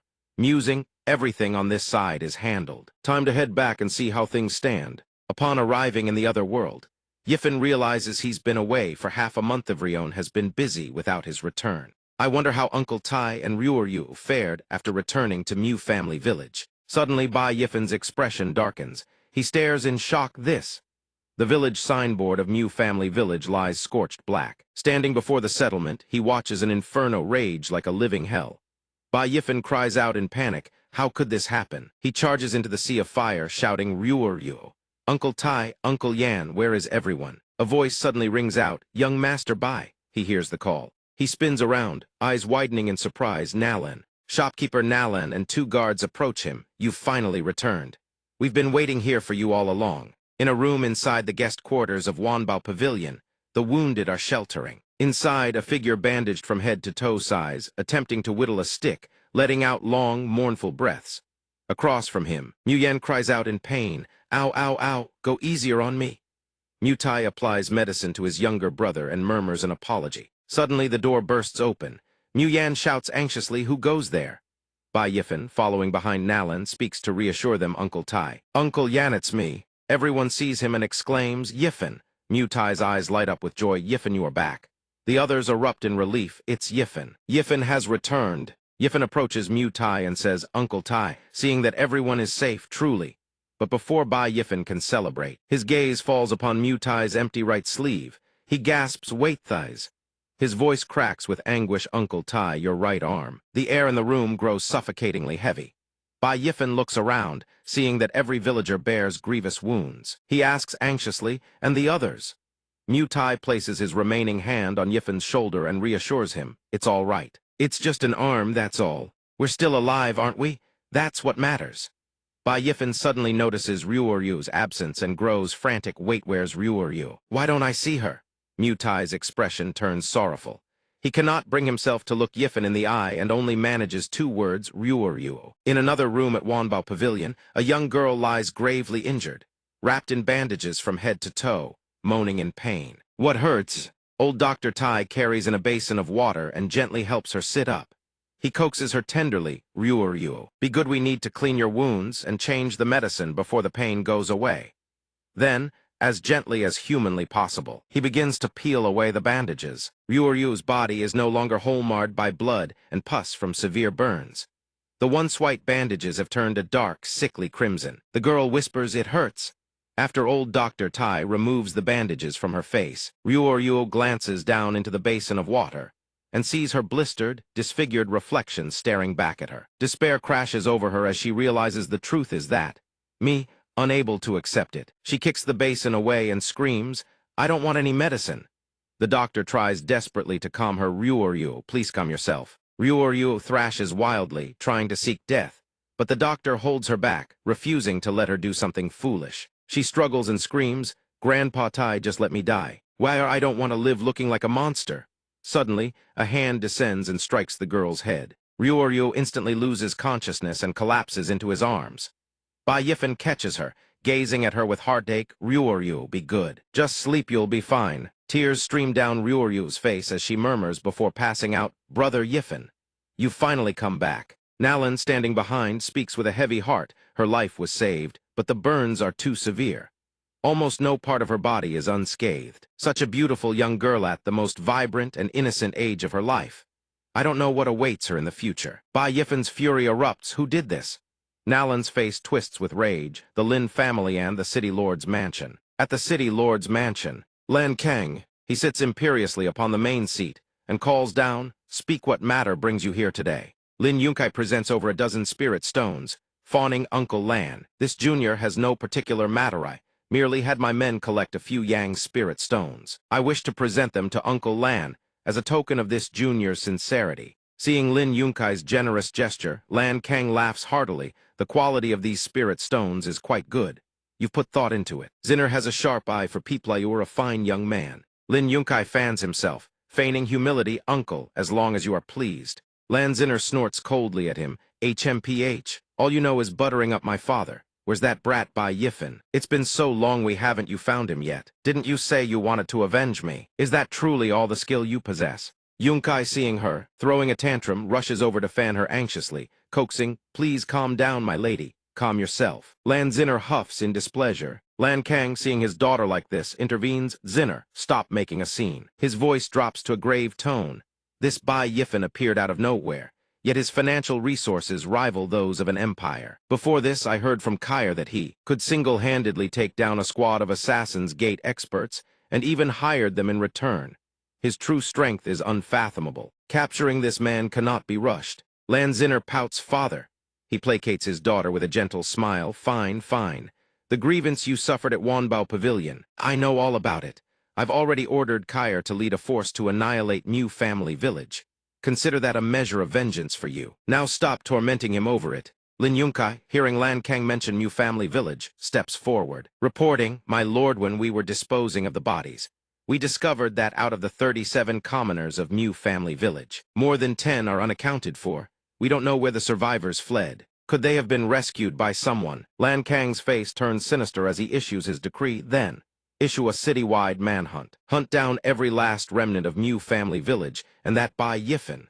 Turn over every inch of ground if you must find them for this seat. A subordinate clasps his fist. By your command. Yes, my lord. Meanwhile, Nalan recounts the events at Mu Family Village to Bai Yifen. That's how everything unfolded.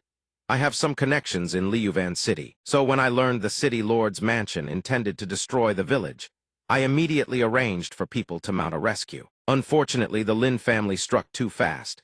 By the time my people arrived, the entire village was beyond saving. She recounts that horrifying night. Nalan orders you lot search the eastern side, see if there are any survivors. Her subordinates respond, Yes, ma'am. A person trapped in the sea of fire screams, Help me. Nalan's men race to rescue victims while shouting warnings.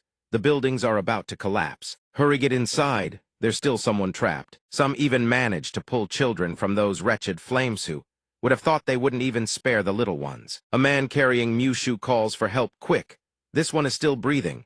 Nalan continues recounting in a sorrowful tone at the time. Ryu was hiding inside a rice jar, so she escaped the worst of the flames, but because the fire burned so fiercely, she suffered the most severe burns of anyone. She blames herself. With my abilities, that was all I could manage. Yifen clasps his fists and bows deeply in gratitude. Shopkeeper Nalan. This debt of kindness I, by Yifen, will carve into my bones. Nalan looks at him and asks, Young Master Bei, what do you intend to do now? Bai Yifen's eyes blaze with killing intent.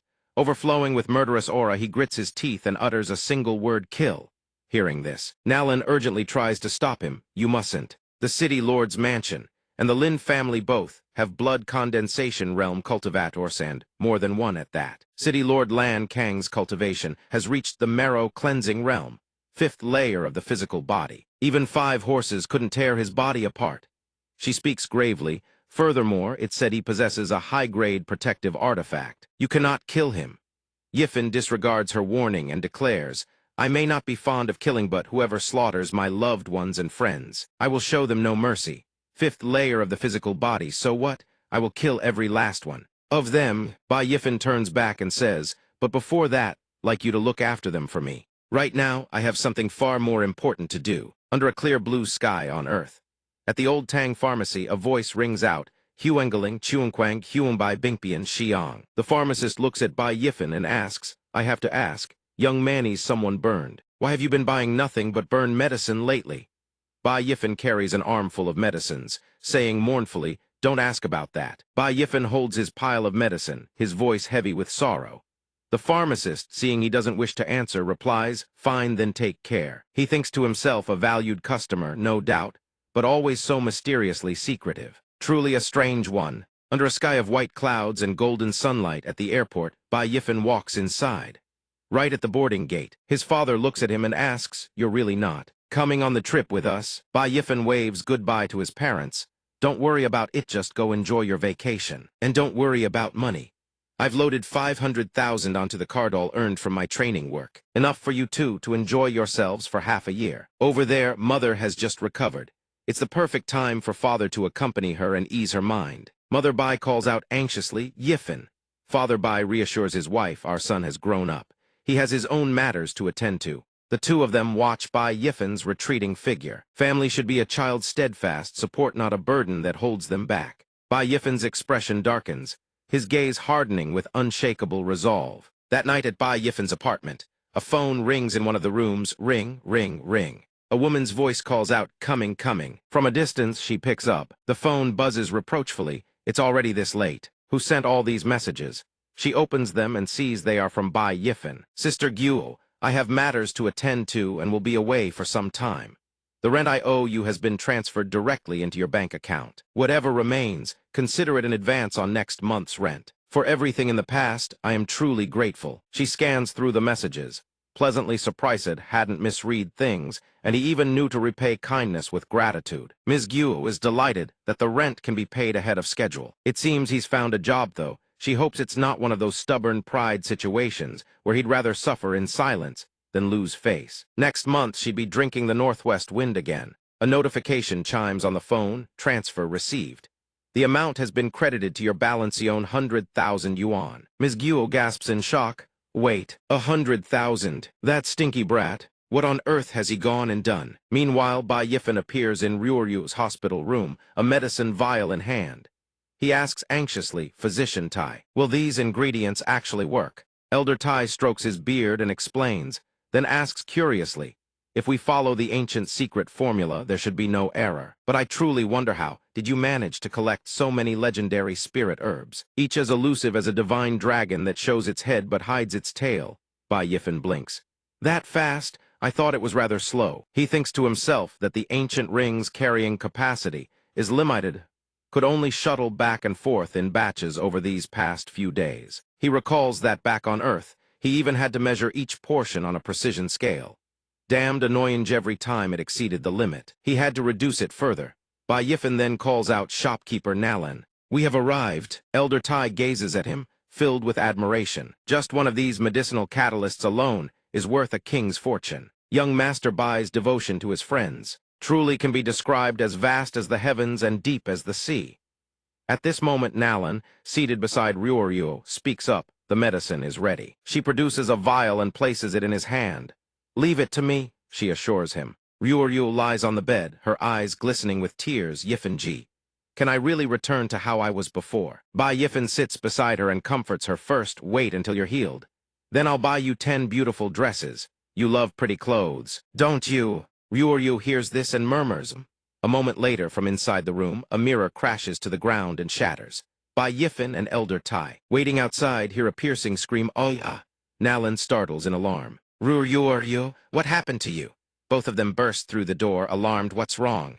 A brilliant radiance envelops Ryuryu. Her wounds have vanished. The young girl's appearance is fully restored. Ryuryu cries out with joy, "Yifenji, I've really recovered." Seeing the worried faces of Physician Tai and Bai Yifen, she says shyly, "I'm so sorry. I was just so shocked that I broke the mirror." Physician Tai lets out a deep sigh of relief. "Ryuryu, you nearly scared these old bones of mine into the grave. I thought something terrible had happened." Bai Yifen beams with joy and ruffles her hair. "Ryuryu is even more beautiful than before." The girl chirps excitedly, "Thank you, Yifenji." Nalan stands nearby, staring at Bai Yifen. Thinking in bewilderment, he strode into the Jianghu with nothing but a few stalks of dragon-tail grass. And behind him lies an endless treasury of spirit medicines. Where on earth does he come from? Bai Yifen holds up a stalk of dragon-tail grass and speaks to Nalan with gratitude. "Shopkeeper Nalan, consider these dragon-tail grass stalks my token of thanks for your help. Furthermore, I have one more favor to ask." Nalan, hearing this, responds, "Please speak freely, young master." Bai Yifen puts forth his request. "Bring out every high-grade martial technique from Wanbao Pavilion." He then states his second requirement, also, "I need a place for closed-door cultivation. The sooner the better." Inside a room at a mountain villa on the outskirts nestled against the hillside, spacious in size, surrounded and sheltered by the peaks around it. Numerous bowls of high-grade beast blood sit upon the table. He picks one up and murmurs to himself, "Not enough. I must strengthen myself quickly. There's a scheme brewing in the shadows." That Namken in the marrow cleansing realm is an entire major realm above him. Bai Yifen downs the bowl in one gulp. Glug, glug, Glughai's mind racing. "I need to close this gap as fast as possible." Bai Yifen continues his training, unleashing a blazing sun slash. A tree in the forest topples to the groundfold as his combat practice dummy. Still unsatisfied, he drinks another bowl of beast blood. He launches the blazing sun slash again and again. And still, he remains unsatisfied. Bai Yifen still feels it's not enough. This is still not enough. Physician Tai and Nalan observe from a distance. The old man watches Bai Yifen train with such abandon and is shaken. "I say, shopkeeper, just how many martial techniques did you give him? He's been training non-stop for days and nights. Is he really going to be all right? Also, could it be that this old man's eyes are playing tricks on me? Or is he actually drinking the blood of high-level demonic beasts like water?" Nalan pats his shoulder and replies the way Bai Yifen often speaks to her, "Physician Tai, when it comes to the affairs of the Jianghu, the less you know, the better." Nalan turns away, eyes wide, thinking at this point, even if he pulled out something else unbelievable, I wouldn't bat an eye. Bai Yifen trains day and night without rest. He cycles through everything from the storm sword technique to the silver moon slash. The following morning, Bai Yifen is drenched in sweat, surrounded by countless felled trees. He throws his head back and laughs triumphantly. "Ha ha ha ha, I've finally broken through." A surge of spiritual power swirls around him. Bai Yifen feels his current strength physical body, fourth layer, blood condensation realm. He has finally broken through. From the distance, Nalan approaches with 2 subordinates in tow. She praises him, "Well, well, young Master Bai, you really are something. Truly formidable. Only half a month, and you've already broken through to the late stage of the blood condensation realm." He turns to look at her. "I am grateful for everything these past days. Shopkeeper Nalan, I'm about to set things in motion." Bai Yifen makes a solemn request. "If I don't return by tomorrow morning, I ask that you protect Ryuryu and the other help them leave the city. Get them far away from this place." Nalan steps forward carrying a wooden box. "Young master." "Wait," she hands the box to him. "Please keep this." Bai Yifen opens the box and sees a talisman inside. He asks, "What is this?" Nalan explains, "This is a bull demon talisman. Once activated, it can amplify a martial artist's strength to its absolute peak. The other is a protection talisman, designed to shield against a single devastating blow. Their effects last for half the time it takes an incense stick to burn. Hopefully, they can lend you a hand." She then presents a sword, This is the Slayer sword, one of the 10 legendary blades of the Yan Kingdom. It is said to protect its wielder. I had it brought from the other branch vaults especially for you. Bai Yifen takes the sword in hand, thoroughly pleased. Thank you, Nalan. Shopkeeper, the money for this I will before he can finish. Nalan cuts him off. There's no need. It was a chance encounter. But young Master Bai was willing to risk his life to avenge Mu family village. Nalan is deeply moved and is honored to lend you her aid. Nalan and her 2 subordinates cup their fists in salute. We wish the young master a triumphant victory and a safe return. Bai Yifen, moved by their sincerity, prepares to depart. Then I gratefully accept this kindness. Bai Yifen commits their goodwill to memory. The sky is clear and blue before the heavily guarded Lin Mansion. Bai Yifen strides forward and surveys the scene, the Lin Mansion. This is the place. The servants spot the intruder and raise their weapons, shouting, "Who goes there?" The Lin Mansion is restricted territory before they can finish. Bai Yifen charges forward, sword in hand. A servant cries out, "Seize this brat!" Bai Yifen advances with his blade. The servants scream in agony, "Og!" He turns back and tells them coldly, "I am here to claim your worthless lives." He strides forward. Behind him lies a pile of Lin Mansion servants' corpses. The reckoning has begun. Inside the Lin Mansion, Lin Yunkai speaks, "Father, rest easy. Very soon I will be able to marry Xingru." Lin Dafu, embracing 2 beautiful women in each arm, replies, "Good, good, good." Lin Yunkai schemes, "Once we climb our way into the city lord's good graces, Liyuvan City will belong to our Lin family, won't it?" Lin Dafu beams with pride, "That's my son, truly a man of ambition." Lin Dafu, father of Lin Yunkai. Suddenly a commotion erupts from outside. Lin Dafu startles, "What was that noise?"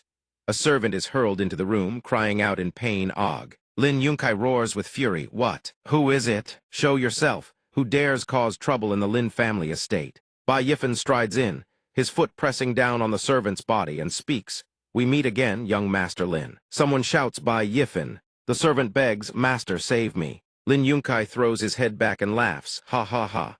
Well, well, Bai Yifen. This young master was just about to go looking for you, and here you are, delivering yourself to my doorstep." He instantly executes his movement technique and vanishes. In a flash, he appears before Bai Yifen. "Today, I will capture you myself and hand you over to the city lord to deal with. Take this fist." Bai Yifen effortlessly catches the punch and wrenches the arm a full 180 degrees. He snorts with contempt, "Capture me. You!" Lin Yunkai howls in agony, "My arm? You dare break my arm?" He clutches his arm, panic flooding his eyes. When did he break through to the late stage of the blood condensation realm? Bai Yifen speaks coldly, "Not only do I dare break your arm, I dare break your legs too. I'm going to beat you within an inch of your life." With that, he drops low and swings his leg, smashing it into Lin Yunkai's shin. Lin Yunkai crashes to the ground, screaming, "Og!" Lin Dafu shouts in panic, "Kayer." Lin Yunkai cries out in agony, "Father, run, get out of here. Fetch the city lord, things have gone south." Lin Dafu immediately turns and bolts. "It's all right. Kayer, hold on." Bai Yifen executes his movement technique and gives chase. In the blink of an eye, he materializes before Lin Dafu and snarls, "Running? Isn't it a bit late for that?" He seizes the man by the throat. Lin Dafu trembles with terror, cold sweat pouring down his face. You can't kill us." Bai Yifen growls, "Why not?" Lin Dafu thunders his threat. "The matter of Mu family village, me son, and I were acting under the city lord's orders. If you kill us, the city lord will never let you off." Bai Yifen replies softly, "Oh." Lin Yunkai, sprawled on the ground in a wretched state, continues, "That's right. Xingru and I are already engaged. Consider me half a son-in-law of city lord Lan. You dare lay a finger on us." Bai Yifen snaps Lin Dafu's neck without a moment's hesitation. The man lets out one final, strangled scream. He releases the corpse. It crumples lifelessly to the ground. Lin Yunkai cannot believe his eyes. His jaw drops and he wails for his father.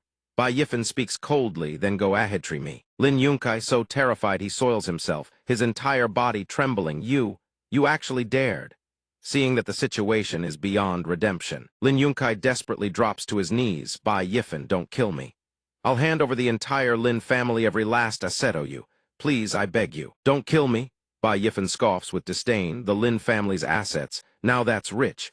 Even if you packaged up the entire Lin clan, how much would it even be worth? 10 million gold or 50 million? Considering you're about to die anyway. Let me enlighten you, any single spirit herb I pull out is worth tens of millions, even hundreds of millions of gold. Tell me, do you think I give a damn about your little Lin family?" Lin Yunkai is utterly helpless. His face crumbles tears and Suka streaming down as he stammers his admission, I was wrong, I was wrong. Spare me. Please don't kill me. Bai Yifen seizes the crown of his head. I don't need your apologies. If you truly feel remorse, then go below and answer for your sins alongside your father to the dead of Mu Village. Jia Ying turns away with a snort. The scene shifts to the city lord's mansion. Bai Yifen's figure fades from view, having already seized the city lord's mansion. A subordinate bursts in, panic-stricken, and shouts, terrible news. City lord, terrible news. The Lin estate just sent word the Lin family has been attacked. The city lord sits upon his chair and asks him, Speak, what exactly happened? The subordinate drops to his knees and reports respectfully, according to a concubine who managed to escape. A young man named Bai Yifen came seeking vengeance and has already killed no fewer than several people within the mansion. The city lord issues his command, Bai Yifen, is it? Relay my orders. Immediately seal every entrance and exit of Liuyan City, large and small. Have Generals Pang Ling and Yu Lei lead 3,000 armored guards. Follow me to the Lin estate to capture the murderer. The soldiers shout in unison, Yes. The city lord walks briskly, his mind racing. Damnable brat, wasn't he supposed to be dead? He leaps onto his horse. Before riding off, he turns to instruct Zai Bing and Yuan Tao, you two remain in the mansion. Protect the eldest miss. If anything happens, report to me at once. The two subordinates bow respectfully. We obey. A regiment of soldiers marches out in tight formation. Lan Zinner parts the carriage curtain and asks, General Zai, General Yunware, has my father gone? Why all this commotion? Zai Bing bows with clasped fists. Greetings, eldest miss. It is likely to apprehend a major fugitive of the court. Zinner presses, apprehend a major fugitive. Then why aren't you two going as well? Zai Bing replies, the city lord has ordered us to remain at the mansion in case of... Zinner steps down from her carriage. Fine. Then stand guard outside the courtyard. If anything happens, I'll call for you. Zai Bing clasps his hands and bows his head respectfully. Yes, miss. She enters the city lord's mansion. She walks into her room, musing, Father really is something else. Our city lord's mansion has 4 generals, each at the blood ban realm. Father himself is at the marrow cleansing realm. What fool would have the audacity to attack this place? Whoever dares must have eaten a tiger's gallbladder for courage. A maidservant speaks up, Miss, shall your servant attend to you for the night? Which sleeping gown would you like to wear tonight? Zinner glances over and frowns. Why is this outfit still here? The maidservant breaks into a nervous sweat. Young Master Lin said that. This outfit is priceless. Zinner erupts in fury. That wretched Mu Ryoryu isn't even fit to lick my shoes. How could her clothing possibly be anything fine? Only that fool Lin Yunkai would treat it like some treasure and sneak it to me as a gift. Throw it away at onset, mere sight of it disgusts me. The maidservant hastily bows. Yes, miss. Zinner's expression turns vicious. Her voice dropping low, those lowly peasants from Mu Village. Just thinking about them is enough to make this young lady's blood boil. And that Bai Yifen stole the heaven-ascending order that was rightfully mine. If I ever cross paths with him again, I will personally sever his dog head from his neck. At that very moment, both maidservants suddenly collapse unconscious. Zinner startles him. Honger Lur, what's wrong with you two? A voice dripping with killing intent speaks from behind her, Miss Lan. How exactly were you planning to sever my head? She whips around, her face drained of color. You, why are you here? This is the city lord's mansion. How you dare break into my father's mansion? Bai Yifen regards her with contempt. The city lord's mansion. So what? He steps closer. She stumbles back. Trembling, Yao don't come any closer. Lan Zinner screams at the top of her lungs, help. Assassin! Bai Yifen crosses his arms, his tone almost casual, scream all you want. The 100 guards in your courtyard. And those 2 blood ban realm generals, I've already killed every last one. Zinner's face turns ashen. Bai Yifen. Alone, killed 2 blood ban realm generals, and moreover, he did it in the blink of an eye. I didn't even hear the slightest disturbance. Bai Yifen draws his sword. His eyes gleam with a razor-sharp edge as he speaks in a low, dangerous voice. Lan Zinner, you know why I'm here. Don't, I recall I warned you once, do not provoke me. Bai Yifen presses the blade against her throat and roars. The massacre of Mu Villagethat was your scheme with Lin Yunkai, wasn't it? Lin Yunkai is already dead. Now it's your turn. She crumples to her knees, begging, don't please spare me. I'm only 18, I don't want to DA us, don't kill me. I'll do anything you want. He lifts the flat of the blade to raise her chin. Bai Yifen's voice cuts like ice. Ryoryu was only 13.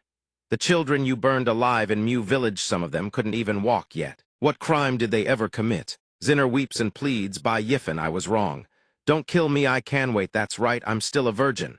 She tears open her robes. If you kill me. Wouldn't you find it such a waste? A single sword slash cuts horizontally through the air. Lanziner shrieks AAHH. Bai Yifen sneers with contempt.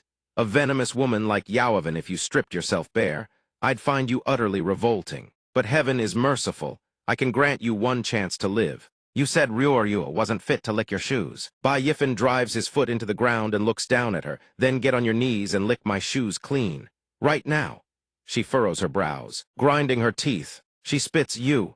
Bai Yifen asks in a deep, commanding voice, well, didn't you just say you'd do anything?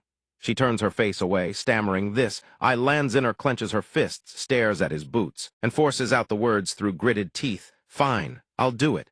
As long as you don't kill me, I'll do whatever you say. Lanziner lowers herself and licks Bai Yifen's shoes, one stroke after another. Bai Yifen watches her, his voice dripping with contempt. Miss Lan truly goes to extraordinary lengths to preserve her wretched life. Lanziner continues licking the shoes, swallowing her revulsion with every breath. Inside her mind, she seethes with hatred. Despicable wretch, go ahead and gloat. I just need to stall until father returns. He'll tear you limb from limb. I must not die. After the time it takes for half an incense stick to burn, Lanziner grits her teeth there. I've licked them clean. Bai Yifen's expression neither brightens nor darkens. Licked clean? Then it's time to go. He raises his sword. He swings the blade down. The stroke cleaves straight through. Lanziner collapses. Outside the Lin family estate, on the main road, the city lord gallops on horseback with his soldiers. Suddenly, a dark premonition grips his heart. Yuan Tao asks with concern, City Lord, what's wrong? The city lord replies, it's nothing. Just a slight unease in my heart. A soldier rushes forward to report, bad news, City Lord. Your subordinate was ordered to investigate the scene. Before entering, we discovered the Lin mansion was littered with corpses. Lin Dafu and Lin Yunkai's whereabouts are unknown. The city lord exclaims, what? The realization strikes him like a thunderbolt. He roars, no good, it's the lure the tiger from the mountain ploy. All units rush back to the mansion. He spurs his horse into a furious gallop, cursing through clenched teeth. That surnamed by Welpif, he dares lay a single finger on Zinner. This city lord will exterminate every last member of his clan, down to the 9th generation. Zai Bing and Yuan Tao call out in confusion. City Lord, what on earth has happened? The City Lord bellows, all units assemble and return to the mansion immediately. The soldiers shout as one, yes, sir. The City Lord wrenches his horse around. The steed rears with a thundering neigh as he races back to the mansion. He stares at the City Lord's mansion ahead and gasps this. A familiar figure enters his vision. He screams in horror, Zinner. Bai Yifen is already waiting. He fixes his gaze upon the City Lord and speaks. You've finally arrived. The City Lord's voice quakes with barely contained fury. Bai Yifan. He erupts with his aura. The ground and surrounding stones shatter into fragments. The City Lord surges forward, his fist wreathed in killing intent. I will kill you. Bai Yifen reaches for his sword and draws. Azure spiritual power surges wildly from his body. He speaks in a deep voice. Who kills whom is still uncertain. He unleashes a sword. Dance countless azure sword energies erupt outward like a storm, intercepting the City Lord's thunderous charge. The City Lord dodges the barrage of sword energy. Isn't that the torrential rain sword art? He crashes to the ground, staggering backward, his mind racing. The torrential rain sword art, a legendary Pequang grade sword technique. Even I would need at least a year merely to grasp its basics. This brat vanished for barely 2 months, yet he has already cultivated it to perfection from the foundation of the internal strengthening realm. Bai Yifen praises with a smirk, HMPH. Old man, at least you have a discerning eye. The City Lord frowns. His body slowly becomes wreathed in crimson spiritual power. He speaks, no wonder you could slaughter so many experts from my City Lord's mansion. But a mere blood-ban realm whelp like Yaudir's challenged the marrow-cleansing realm. You truly do not know the meaning of death, blood-chi serpent. Bai Yifen snorts coldly, utterly disdainful. He unleashes the second form of the torrential rain sword art, true rain. Countless sword energies condense into raindrops that blanket the sky above the City Lord. The City Lord cries out in horror, what? The raindrops each saturated with lethal sword energigen relentlessly pelting his body. He struggles desperately to defend, then roars as a streak of sword energy pierces straight toward the center of his brow. He curses, damn it. He desperately condenses the cloud thunder boundaria violet lightning barrier. He barely withstands the torrential onslaught. Bai Yifen exclaims, ahem. This is... The city lord channels even more spiritual power into his artifact and roars, "Break for me." Violet lightning erupts outward with devastating force, instantly shattering Bai Yifen's attack. The city lord laughs triumphantly, "Ha ha ha." Bai Yifen frowns, "An artifact?" The city lord bellows, "You whelp, you actually forced me to use my artifact. Today, your death shall at least have meaning. Now die." A torrent of violet spiritual power hurtles forward. Bai Yifen stomps down hard, executing the phantom drift step. He moves like lightning, evading the city lord's devastating attack. The city lord presses the advantage, pursuing like a wrathful deity. "Where do you think you're running?" Bai Yifen's mind races, "Damn it, I can't dodge this." A wave of violet energy slams into the ground. The surrounding area explodes into fragments. The city lord laughs maniacally, "Ha ha ha, you whelp-dreeing to run. Keep running, let's see where you go." The dust and debris clear.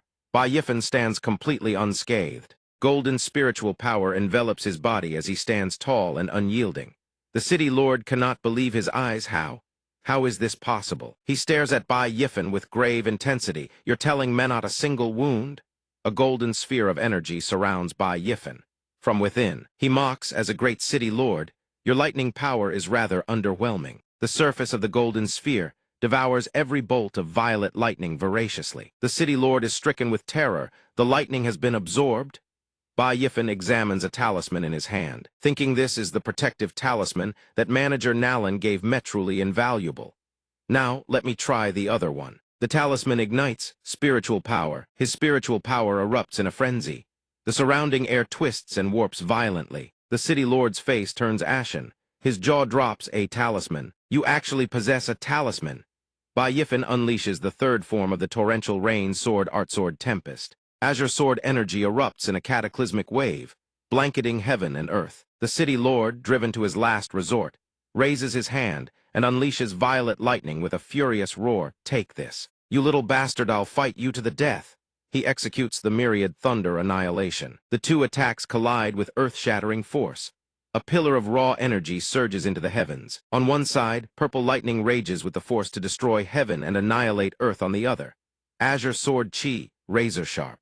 It cleaves through any attack that dares stand before it. The two waves of power collide with devastating fury, birthing a pillar of tempest that rockets into the heavens, a force capable of leveling an entire city. The city lord is sent flying, slamming his palm into the ground to stabilize his body. He cries out in agony. Bai Yifen is no better off. He coughs up a mouthful of fresh blood with great difficulty. The city lord laughs with absolute confidence. "Ha ha ha. Even with talismans reinforcing your body, if you think you can match me in brute strength, you're still far too green." Bai Yifen responds in a low voice, "Oh, who said I was trying to kill you with strength?" The city lord grits his teeth in alarm. "No good, don't tell me he still has a trump card." In that instant, Bai Yifen flickers into existence right before him, his voice low and steady. "It can't really be called a trump card." The city lord's eyes widen in terror. "So fast?" Bai Yifen ha. Sword chi begins to condense. Bai Yifen unleashes his ultimate sword technique at its extreme. The city lord has no time to react. The strike pierces clean through his chest. He cries out in agony. Bai Yifen continues without pause, executing his water accumulation sword. Countless threads of sword chi ravage his 5 organs and 6 viscera. Then the chi erupts violently outward, tearing through his ribcage. He howls in excruciating agony. Arg. He collapses to his knees, vomiting a mouthful of fresh blood. How could I lose to you? Impossible." Bai Yifen raises his sword high, ready to deliver the killing blow. His voice thunders. "From the moment you chose to walk the path of evil, you should have known this day would come." He plunges the blade into the city lord's chest. The man shrieks a wretched, blood-curdling scream. Bai Yifen yanks the sword free. Blood sprays across the ground. The city lord dies with his eyes frozen open, unseeing, uncomprehending. Bai Yifen reaches down and picks up the purple ring. This must be that artifact. He recognizes its origins at onset is the Cloud Thunder ring. Bai Yifen holds it up to examine, murmuring to think that within such a tiny ring lies such tremendous thunderous power. A smirk crosses his face. "It belongs to me now." He chuckles coldly and pockets his spoils. He hurriedly stows it away suddenly. The thundering of hooves approaches. Zai Bing and Yuan Dao come to a halt. Zai Bing cries out in shock. "The city lord and the eldest missile of our men have been slaughtered." The scene of carnage blankets the city lord's residence. Bai Yifen's voice booms, "Hear me well, all who surrender will be spared." His face brims with killing intent as he growls, but those who resist show them no mercy. The crowd turns pale with terror. This! Dark clouds gather across the sky, inside a room at Wanbao Pavilion. Old Master Tai sits deep in thought, while Nalan paces back and forth restlessly. So much time has passed. I wonder how young Master Bai Yifan is faring. At that moment, a subordinate rushes in, breathless. He reports in a panic, "Manager, something terrible has happened." The two turn their eyes to the subordinate. Nalan asks anxiously, "What is it? Could it be?" The subordinate answers, "Our men have relayed the news. Lin Dafu and Lin Yunkai of the Lin clan are both dead. The city lord, Lan Zinner, and all 4 generals have been slaughtered. The city lord's residence has been completely consumed by a raging inferno." Nalan nearly faints. In her heart, she breathes a silent prayer of relief. Thank the heavens, he actually did it. He truly pulled it off. Old Master Tai steadies her carefully. The old man's face grows solemn. The 4 great generals were each at the half-blood realm, united. They could contend with a mid-stage, marrow-cleansing cultivator. Yet young Master Bai only just broke through to internal strengthening 2 months ago. He lifts his gaze to the heavens and murmurs to himself, the skies above Liuvan City.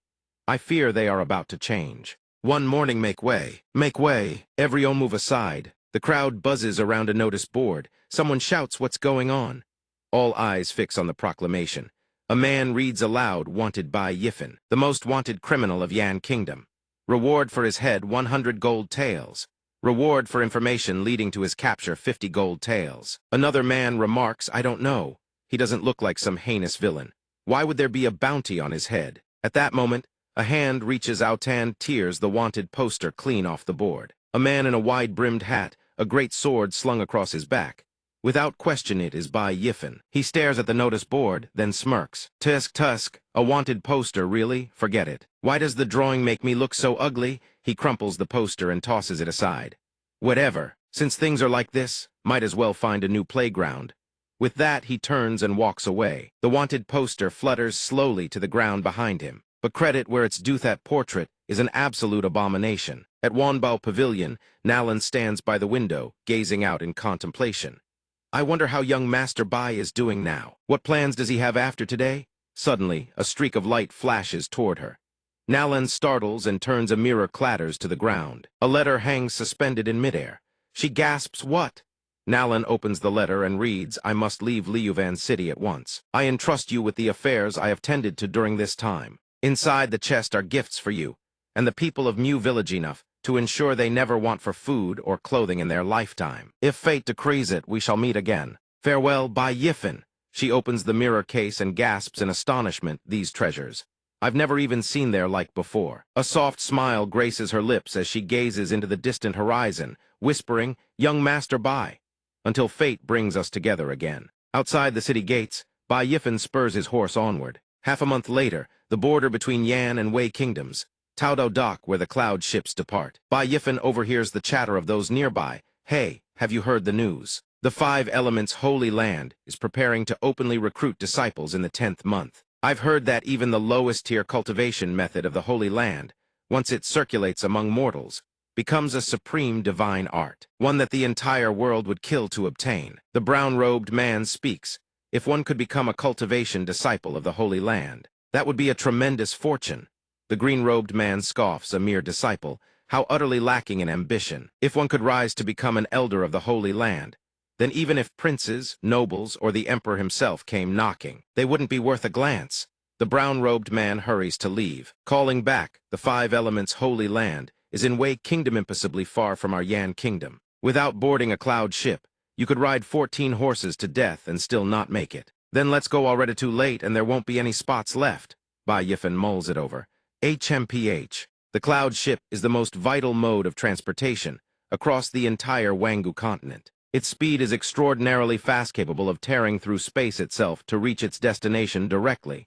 The crowd is raucous.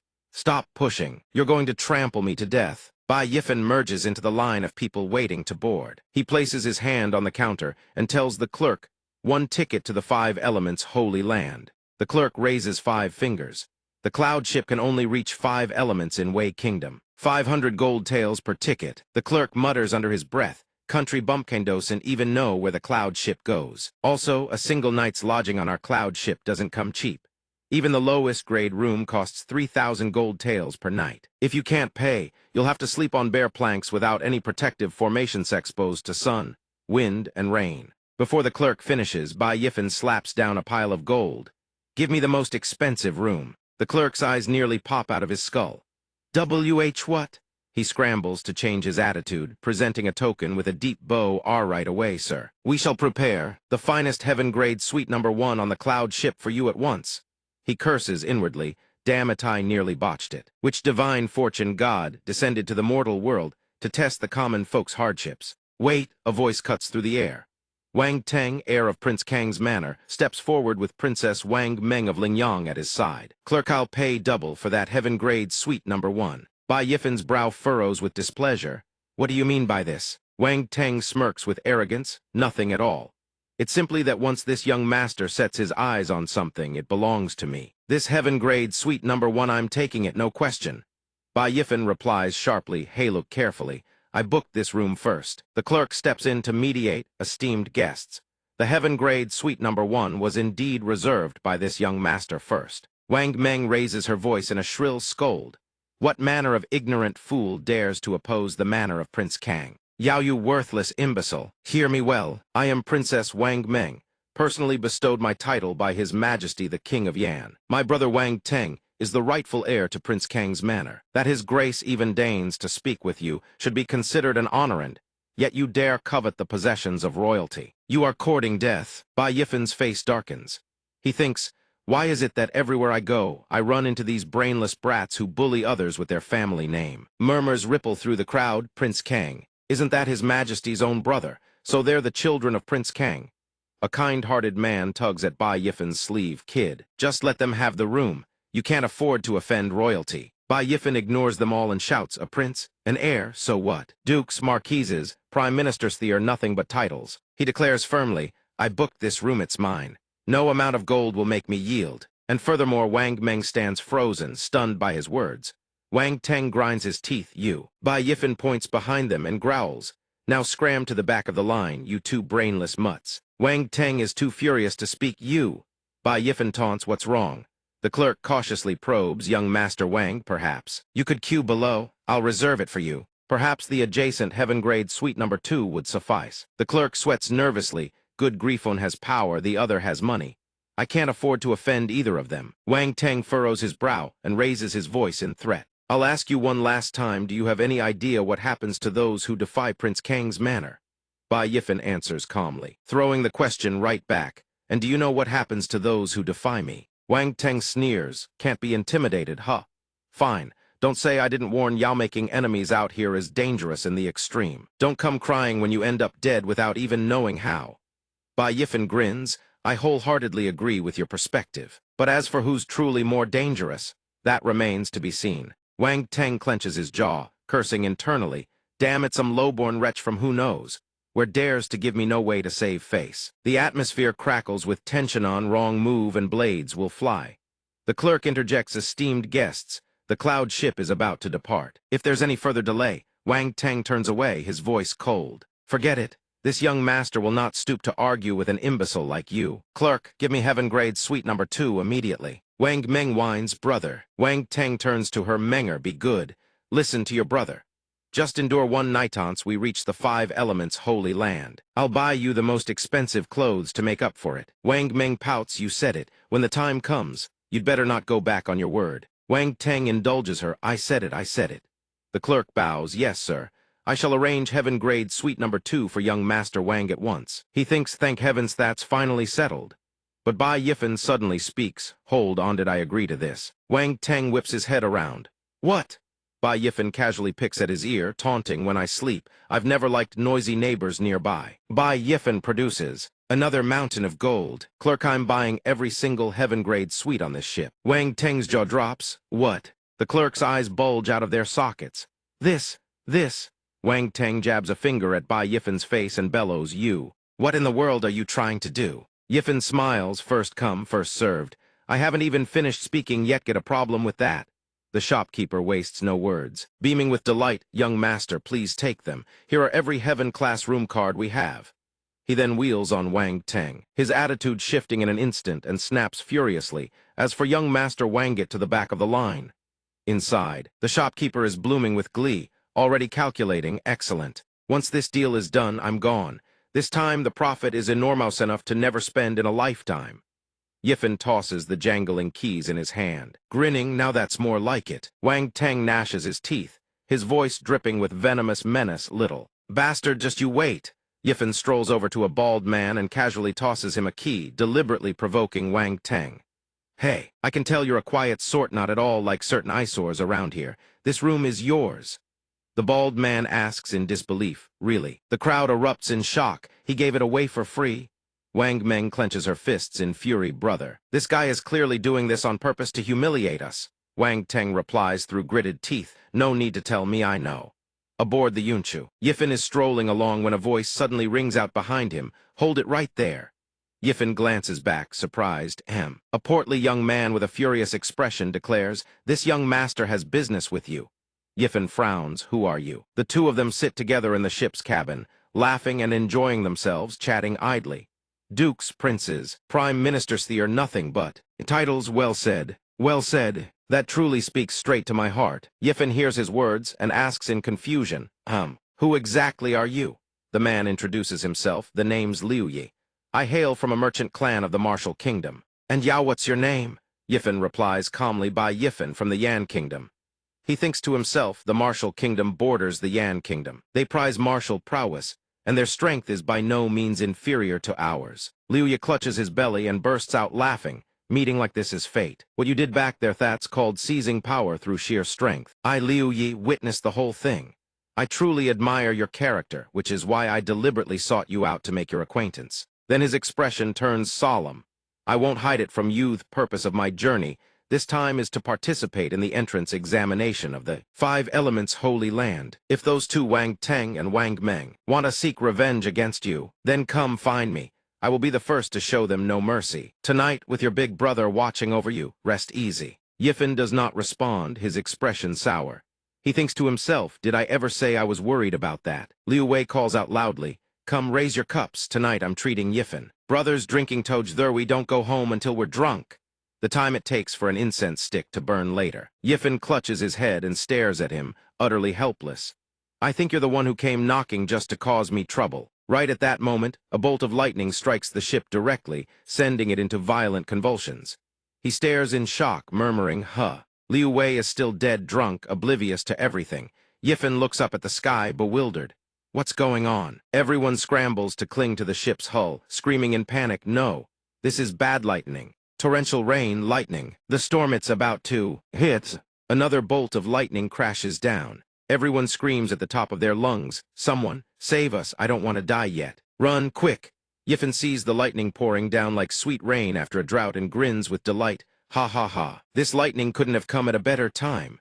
He pulls out the Cloud Thunder Ring. Cloud Thunder Ring, it's your time to shine. Yifen examines the Cloud Thunder Ring and thinks to himself, I researched this on the way. This Cloud Thunder Ring, worn on the thumb of the Southern Cayenne position, is an offensive-type artifact. It can absorb lightning during thunderstorms and release it at will to strike down enemies. Unfortunately, there hasn't been a single rainy day in 7 days. He gazes at the ring on his hand, unable to contain his excitement, but now thunder and heavy rain? This couldn't be more perfect. The ring begins frantically devouring the lightning. At this moment, the thunder and lightning are all converging in one direction. The crowd stands frozen, staring at the bizarre spectacle in disbelief. What's going on? Someone shouts, look. Quick, look. All the lightning is gathering in one place. The destructive power of the heavenly thunder is utterly devastating. People scream in terror. Ah, the lightning gets striking into the rooms. Every door to the rooms is blown apart. A man clings to a pillar, shrieking in panic. What's happening? Aren't our heaven-class rooms supposed to be protected by formations? Inside his room, Yifen, oblivious to the chaos outside, sits in quiet meditation. Streams of lightning pour into the Cloud Thunder Ring. He thinks with delight, good, absorb more, keep going. Faint traces of purple lightning now shimmer across the ring's surface. Yifen grips the ring tightly and thinks, another ace up my sleeve. The Yunchu has been ravaged beyond recognition. Its sails torn to shreds, scorch marks still etched deep into the hull. Someone shouts with excitement, look everyone, 5 elements sits here. Before them stretches a vast, magnificent city, its countless buildings packed densely together. Liu Yi yawns lazily. Phew, you're finally off that ship. Yifen looks around. So this is 5 elements Scythe place, where the Holy Land's entrance examination is held. Liu Yi rubs the lump on his head and says, I heard the Wei King spent a fortune building this city to curry favor with the 5 elements Holy Land. Its splendor rivals even the royal capital of the Wei Kingdom. He accidentally touches his wound and winces in pain. Ow, that hurts. Yifen marvels to himself, truly, seeing is believing. Yifen walks through the bustling crowds, so many people. This is truly extravagant. Liu Wei cheerfully explains, this is the Holy Land's entrance examination. Tens of thousands of martial artists from across the 5 continents and 4 seas converge. Here, of course, there are massive crowds. Look up at the sky. Yifen raises his eyes and the sight takes his breath away. Some ride swords through the air, others soar on gourds. He exclaims in wonder, these people. Liu Wei, standing beside him, grins. See, that's the supernatural power realm. This is my first time seeing supernatural power realm cultivators with my own eyes. Yifen thinks, the supernatural power realm, unlike the external chi and blood realm, spiritual power is transformed within the body. Flying through the sky, riding swords upon the wind, nothing is impossible. Coming to this holy land was absolutely the right choice. A shout infused with spiritual power suppresses everyone's minds, and the crowd falls utterly silent. Yifen is startled. This pressure. People around him collapse to the ground or stagger unsteadily on their feet. He alone remains completely unaffected by the imposing aura. He asks in confusion, what's happening? A figure materializes in the sky, dignified in bearing, his face exuding authority without a trace of anger. The crowd looks up and gasps, that's. The figure announces, I am Yan Yunsong, inner elder of the 5 elements Holy Land. I am in charge of this entrance examination. If you wish to cultivate at the Holy Land, register at the martial arena in the Eastern District by the hour of the horse to undergo the disciple examination. Those who pass the examination shall be permitted to cultivate at the 5 elements Holy Land. The crowd erupts in cheers. An inner elder of the 5 elements Holy Land. Quick, let's go register. Come on, come on. Liu Yi clasps his fists and says cheerfully, the registration for the 5 elements Holy Land's examination is about to begin. Brother Bai, this is where we part ways. Yifen encourages him, give it your all, I'll be waiting for you. Liu Yi laughs, wait for me, sorry. Brother, your big brother can't protect you anymore. If you're scared, find somewhere to hide. Don't let those 2 find you. This is where we say good be take care. He hurries off into the crowd without another word. Yifen mutters, huh. I said I'd wait for you. What's this take care nonsense? Knowing our luck, we'll run into each other again soon. At the martial arena in the Eastern District, an announcement rings out, registration is right here. Line up. Line up in an orderly fashion. A man walks out dejectedly, sighing miserably, I lost. Twice. The man beside him consoles him, don't take it to heart, Brother Li. At least you had the qualifications to compete. The registrar calls out, marrow cleansing realm next. Wang Meng spots Yifen from afar and tugs at Wang Teng, brother, it's that brat. Wang Teng's fury blazish wishes he could tear the man into 100 pieces. Enemies truly cross paths on a narrow road. I never imagined this brat would also want to take the 5 elements Holy Land's entrance examination. Wang Meng urges him, brother, when are you going to kill that brat and vent my anger for me? Wang Teng's face twists with malice. One who cannot endure small provocations will never achieve great things. Our main objective takes priority. Once we officially become disciples of the 5 elements Holy Land, the humiliation we suffered aboard the Yunchu, I'll make that little bastard pay with his life.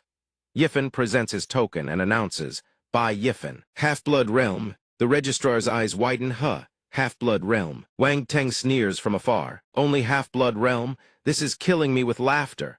I bet he can't even get past the first round of the examination. And even if by some miracle he does, he'll fight tooth and nail and get nothing for it. Yifen produces a different token. Take a look at this. The registrar freezes. This is... Recognition dawns immediately, and he scrambles to respond, yes. Examination exempted. Please come right in. Yifen nods politely, thank you. Wang Teng and Wang Meng stand there, mouths agape in utter disbelief. What? Examination exempted? Am I hearing things right? Wang Teng furrows his brow, bites down hard on his finger, and wonders just what is this brat's background. Yan Yunsong holds up the token and asks, who does this heaven-ascending order belong to? A disciple drops to one knee and replies respectfully, reporting to the elder. It belongs to someone called Bai Yifan. The disciple continues. I tested him with the spirit testing stone. His aptitude is merely the lowest grade yellow grade. In my estimation, he's most likely the pampered son of some wealthy family who happened to obtain this heaven-ascending order by sheer luck. Elder Yan, how should we handle this person? Yan Yunsong ponders. The lowest threshold for an outer disciple of the five elements' holy land is the fifth layer of the marrow cleansing realm. He's merely at the half-blood realm with yellow grade aptitude in our holy land. He's only fit to be a menial servant disciple. But since he holds a heaven-ascending order, make an exception. Grant him a spot as an outer disciple. The disciple obeys, yes. The people riding atop the flying beast sigh in exasperation. Yifan lies back, legs crossed, mulling it over half-blood realm in the mortal world. Would already qualify me to be a commanding general. Yet here at the five elements' holy land, I nearly failed to even qualify as an outer disciple. I come from Earth with only yellow grade aptitude. Yet my physical strength has long surpassed several major realms. Forget it, the way they assess aptitude here makes no sense. So what if my aptitude is poor? Behind me lies the boundless resources of Earth, and I can simplify the martial realm cultivation methods. As long as I train diligently, there's no reason I can't soar to greatness when the time comes. The flying creature soars at breakneck speed, yet the passengers aboard feel remarkably stable. Someone announces, we've arrived at the five elements' holy land. Yifan looks ahead, astonished. I never imagined the five elements' holy land would be built among the clouds. Yan Yunsong begins his introduction. This is the five elements' heavenly palisade heart of the holy land. None may enter save for inner elders and direct disciple heirs. This will be your cultivation grounds from now on. From this day forward, you are outer disciples of our five elements' holy land. Every action and word must conform to the sect's rules. In all matters, the interests of the holy land must come first. Bai Yifan steps forward and receives the jade token. Yan Yunsong says, this is your identity jade token. A map to each of your residences is inscribed within. Find your own quarters on your own. In your rooms, you will find the sect's disciple handbook. Read carefully. The disciples answer in unison, yes, elder. Watch the show. Vanished beyond the mountain ridges.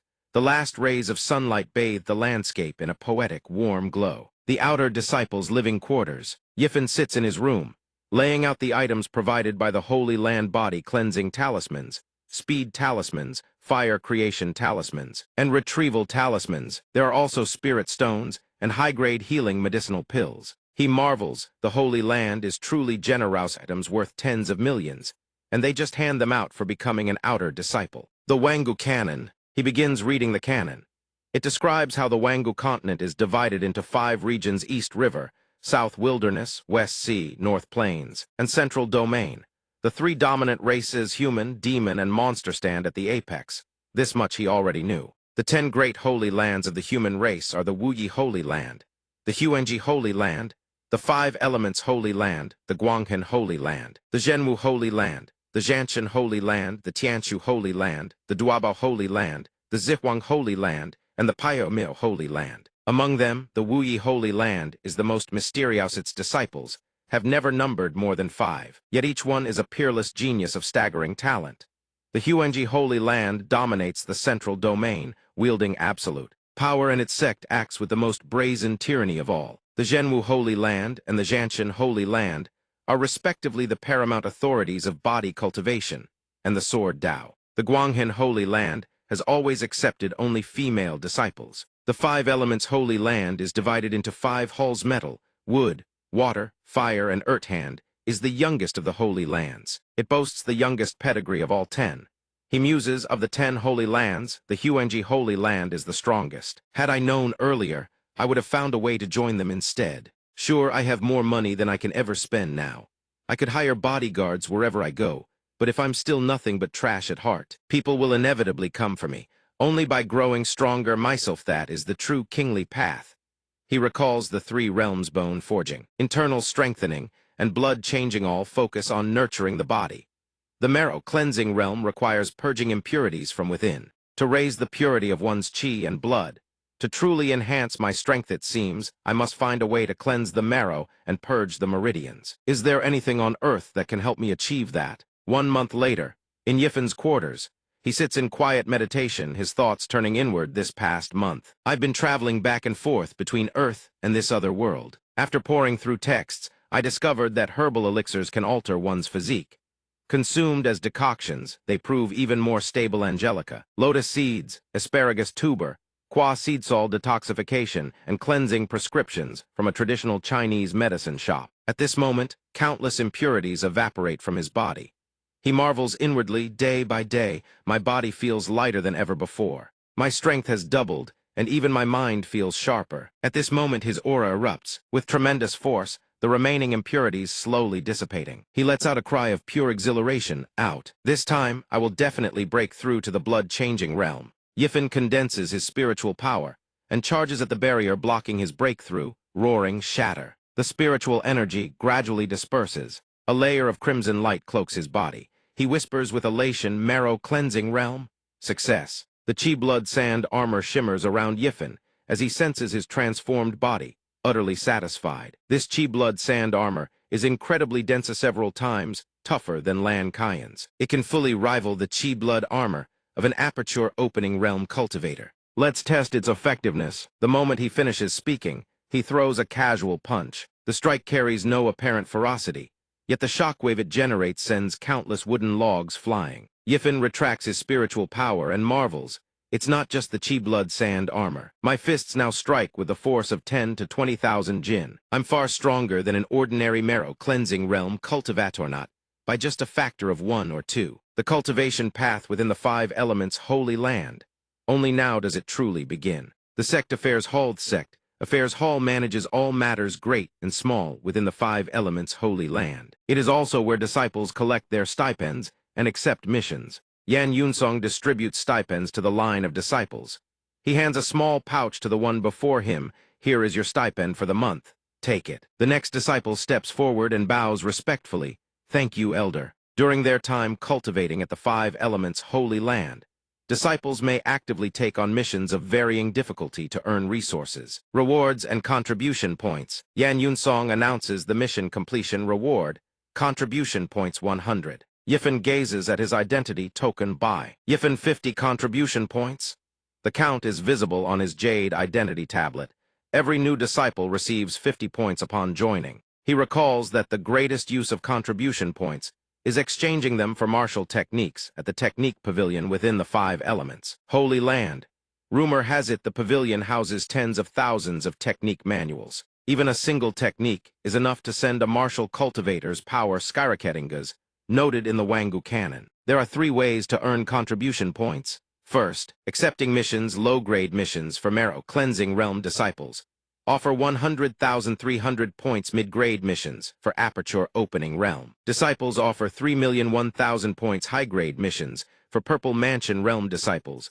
Offer 10,005,000 points. The second method, directly submitting rare treasures and natural wonders. The third method, capturing or killing criminals listed on the Holy Land's wanted register. The third method earns the most contribution points and the fastest, but those who appear on this register are the most bloodthirsty, vicious criminals of the Holy Land.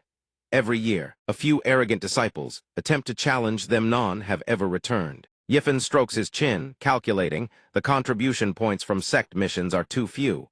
Hunting criminals is far too dangerous. Submitting natural treasures is the safest bet. It's practically made for me. But the 5 elements holy land can't compare to Liuvan Satitha's place is far more complicated. If I bring out too many treasures, I'll inevitably attract unwanted attention. Though I don't fear trouble, it's wiser to complete sect missions as cover, then slip in treasures when no one suspects. Yifen steps forward. Elder, I'd like to accept a low-grade mission. On the way, 4 blade-wielding disciples block the path of a group of new arrivals. They bellow, stand still, and don't move. Hand over your spirit stones. The new disciples resign themselves to their fate, trembling, senior brothers. This is all the spirit stones we have. Wang Teng steps forward, grinning. Senior brother Gao is truly clever. As long as we block the path everyone must take to collect their stipends, the spirit stones are guaranteed. Gao Yang gazes at the pile of spirit stones in his hands and chuckles. Brother Wang, what are you saying? Clearly they handed these over willingly. I didn't force anyone. Gao Yang, the outer disciple, grabs a new recruit by the crown of his head. He growls menacingly, isn't that right? The terrified disciple stammers, why yes, that's right. The new recruit breaks into a cold sweat and glances up nervously. Senior brother Gao, it's getting late. If there's nothing else, Can we leave? Gao Yang swings his leg and kicks the new disciple soaring through the air. Bellowing, when this ends is my decision to make. The disciple screams in agony, Og. The others scramble to catch him. I've got you. He asks with concern, are you all right? The beaten disciple groans, I'm fine. Wang Teng suddenly glances behind him. Talk about enemies on a narrow path. Yifen strolls toward them. Wang Teng spots him and sneers, that wretched brat. So he showed up after all. Gao Yang turns to him, you know him. Wang Teng scowls, yes, more than just know him. He leans in and whispers into Gao Yang's ear, senior brother Gao. Listen, when I was in Yunju a few days ago. Gao Yang's eyes widen, so that's how it is. Wang Teng grits his teeth and continues, I don't know his background, but he spends lavishly.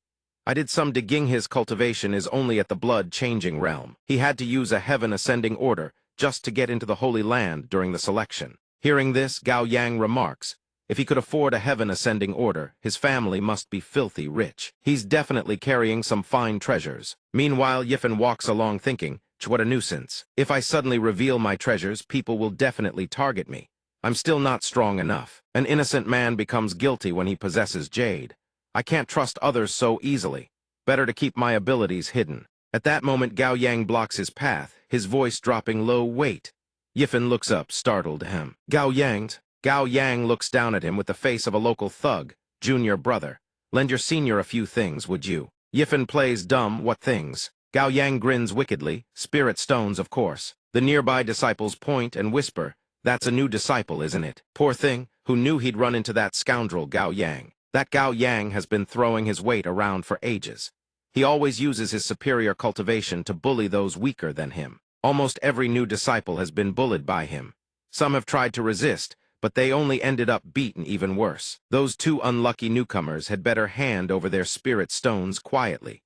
No need to clash head-on, you will only suffer for it. Yifen smirks, you want to borrow spirit stones? Sure thing, but you'll have to kneel and beg me for them.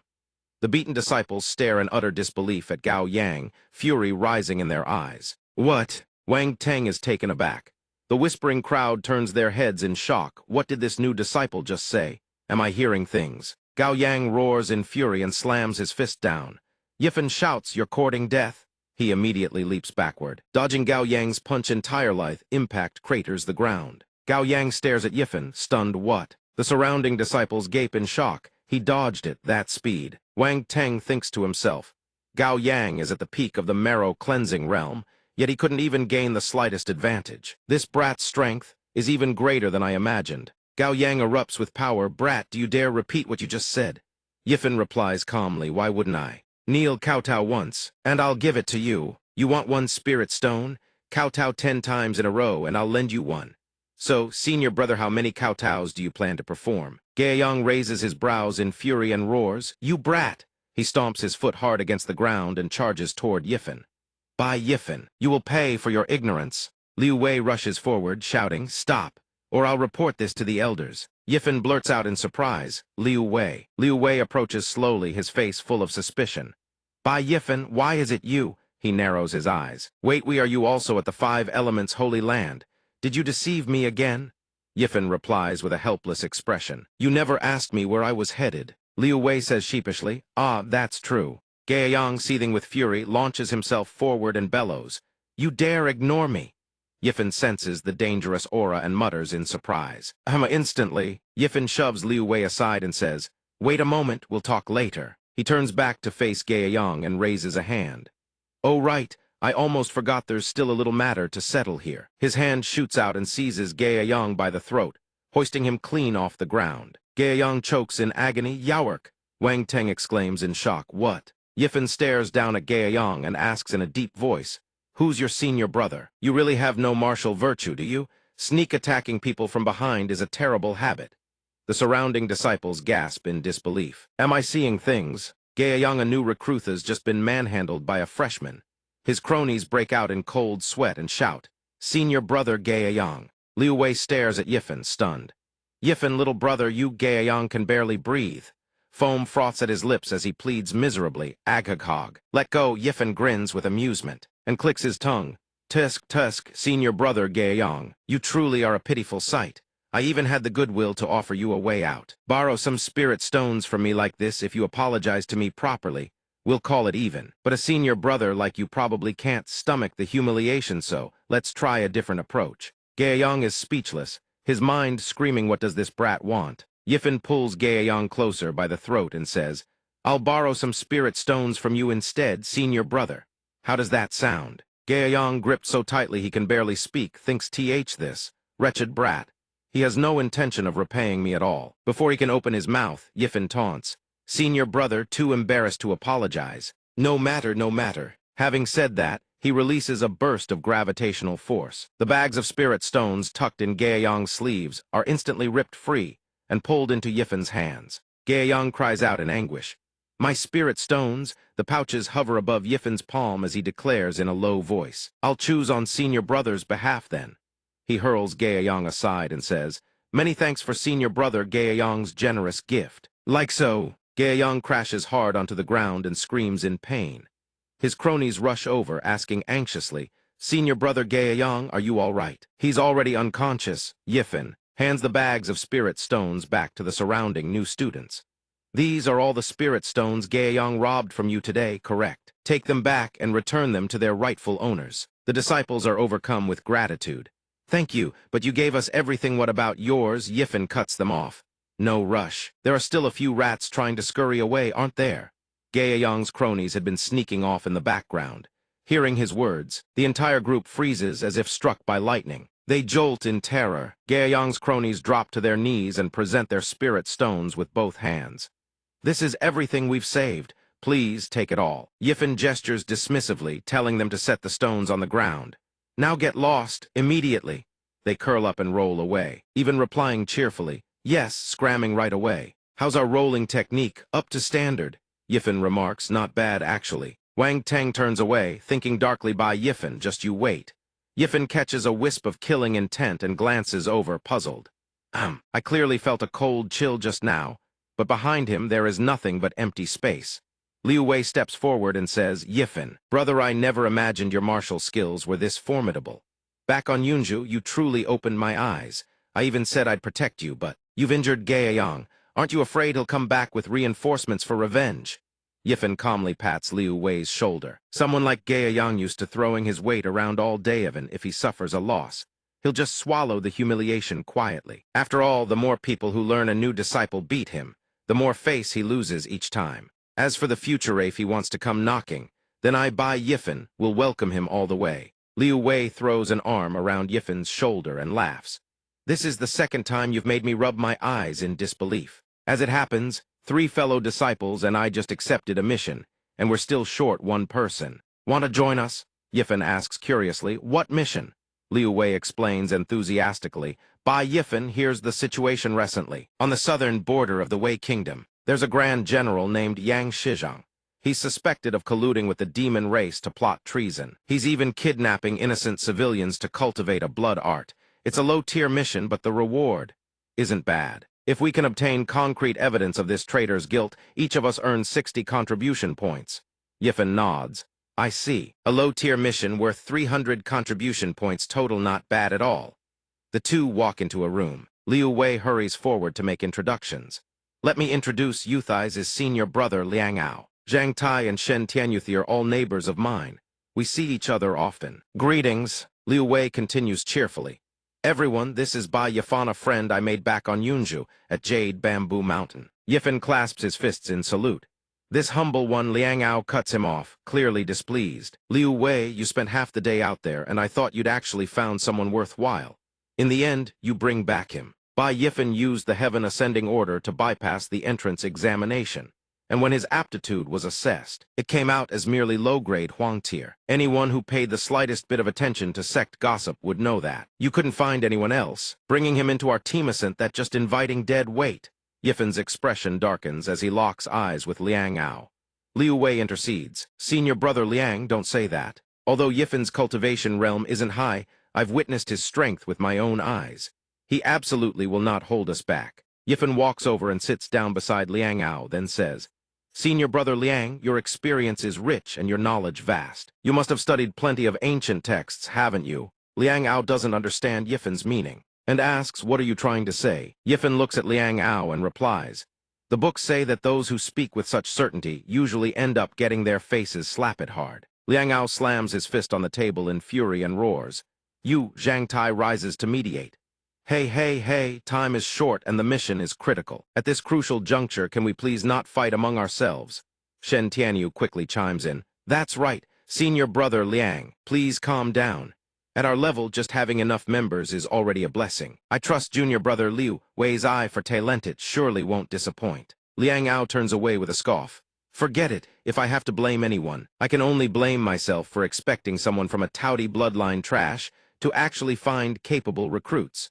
Prepare yourself as we depart soon. Liu Wei's face turns ashen, his expression rigid, his fists clenched tight with barely contained fury. Yifan, puzzled, asks, what is this touty bloodline? Zhang Tai sighs heavily. Sigh, Shen Tianyu exclaims in surprise, You're Liu Wei's friend and you don't know. Liu Wei possesses the touty bloodline. It's an innate bloodline inherited from the touty, a primordial ferocious beast of antiquity. Those who carry this bloodline consume far more food than others from childhood.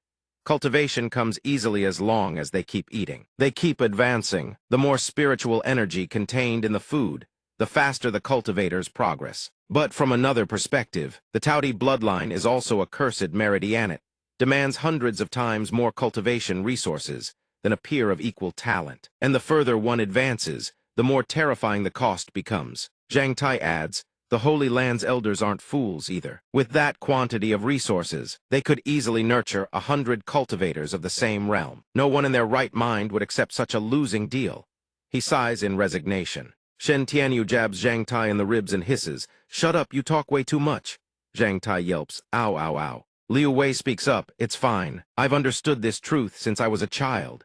Fortunately, the elders still granted me a spot as an outer disciple. As long as there's an opportunity, I'll seize it. I'll fight for every scrap of cultivation resources I can get. Zhang Tai pats him on the shoulder in comfort. That's the spirit, even if you never get the resources and remain an outer disciple your whole life. I, Zhang Tai, will never look down on you. Shen Tianyu crosses his arms and nods. Agreed, though you do talk a bit too much. Yifan thinks to himself, cultivation resources, Other things I wouldn't dare claim, but resources from Earth. You couldn't exhaust them even if you tried. All 10 holy lands combined couldn't possibly compare. If I so desired, I could elevate him to the supernatural power realm in no time, and perhaps even beyond. Shen Tianyu and Zhang Tai joke cheerfully, we've got high hopes for you. Liu Wei scratches his head bashfully. Thanks. Watching them, Yifan ponders, but now isn't the right time. Setting aside the fact that our bond isn't deep enough yet, if Liang Ao starts asking where these treasures came from, it won't be easy to explain. For now, Liu Wei seems righteous and trustworthy, worth cultivating a deeper friendship with. But I'll need to observe him a while longer. Liu Wei speaks up. Yifan, brother, let's go to the Wei Kingdom's border. Yifan's group stares intently at a portrait. Liang Ao speaks, Yang Shizhong. According to intelligence, he possesses mid-stage marrow-cleansing realm strength. Under his command are 4 grand commanders, all at peak blood condensation realm, but they're fairly troublesome. He can mobilize 300,000 elite troops at a moment's notice. Zhang Tai and Shen Tianyu exclaim in shock. What? Yifan thinks 2 fists can't fight 4 hands. An army of that size concentrated in one place even. If every soldier is only at the body tempering, realm would be incredibly difficult to handle. Yifan lays out a strategy. It seems this mission requires us to act covertly. We cannot afford to move openly.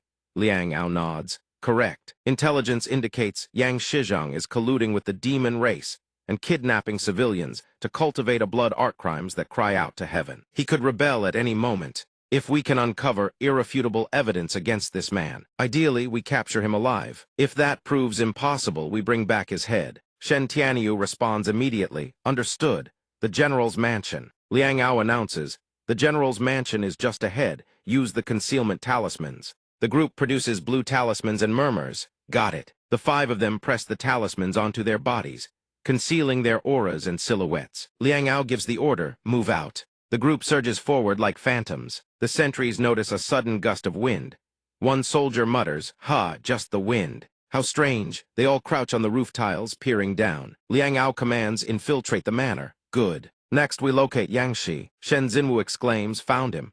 Yang Shizhong is over there. At this moment, Yang Shizhong stands clad in iron armor, his beard and hair white as snow. His face carries the killing intent of a man who has weathered countless campaigns. A soldier steps forward and salutes. "General, you have returned." He replies without joy or sorrow, "Withdraw." The soldier bows respectfully. "Yes, sir." Inside Yang Shizhong's manor, his wife's anxious voice rings out, "My lord, the weather has been unbearably hot these past few days. Please do not push yourself too hard during military drills." She helps him remove his military uniform. Yang Shizhong speaks, "My lady is too kind. Military affairs have been busy lately.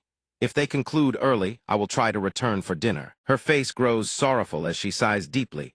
"If our Rudu were still here, I would not be so lonely." Yang Shizhong rises and interjects, "My lady, I shall go practice my cultivation. Rest early." He then steps outside. She calls out, "My lord." Yang Shizhong suddenly halts. He turns his head, puzzled. Yi. Bai Yifen thinks to himself, he's looking in our direction. Have we been exposed? Everyone stands perfectly still. Then they all let out a collective breath of relief. Phew, he's gone. Liang Ao raises his hand and orders, "Follow him." At this moment, Yang Shizhong enters a room and seals every door shut, barring against thieves and intruders. Yang Shizhong rotates the second vase, and the ground parts to reveal a secret chamber. Zhang Tai transmits his voice. As expected, something sinister lurks below. A general's manor, and yet it conceals an underground palace beneath its very floors. Liang Ao responds, "Once Yang Shizhong is gone, we figure out a plan." Yang Shizhong's figure vanishes completely into the secret chamber. Liu Wei speaks up. "Yang Shizhong has been in there for a quarter hour already." Shen Xinwu asks anxiously, "Senior brother Liu, what do we do now? Do we need to follow him?" Liang Ao responds, "We enter the secret chamber, that's what I think." Yang Shizhong, he's clearly courting death himself. To think that beneath this room hides such a vast underground palace. Stay close, keep your guard up at all times. Bai Yifen says, "This stench?" Liang Ao transmits his voice. Such dense, bloody stench, the intelligence was correct. Yang Shizhong is truly cultivating demonic blood arts. Shen Xinwu exclaims in shock, "Wait, everyone look. It really is a pool of blood filled with white bones. How many people has Yang Shizhong killed? And there's demonic energy too's refining corpses." Liang Ao directs everyone, "The four of you, take positions at the four cardinal directions: east, south, west, north. When the time comes, follow my command.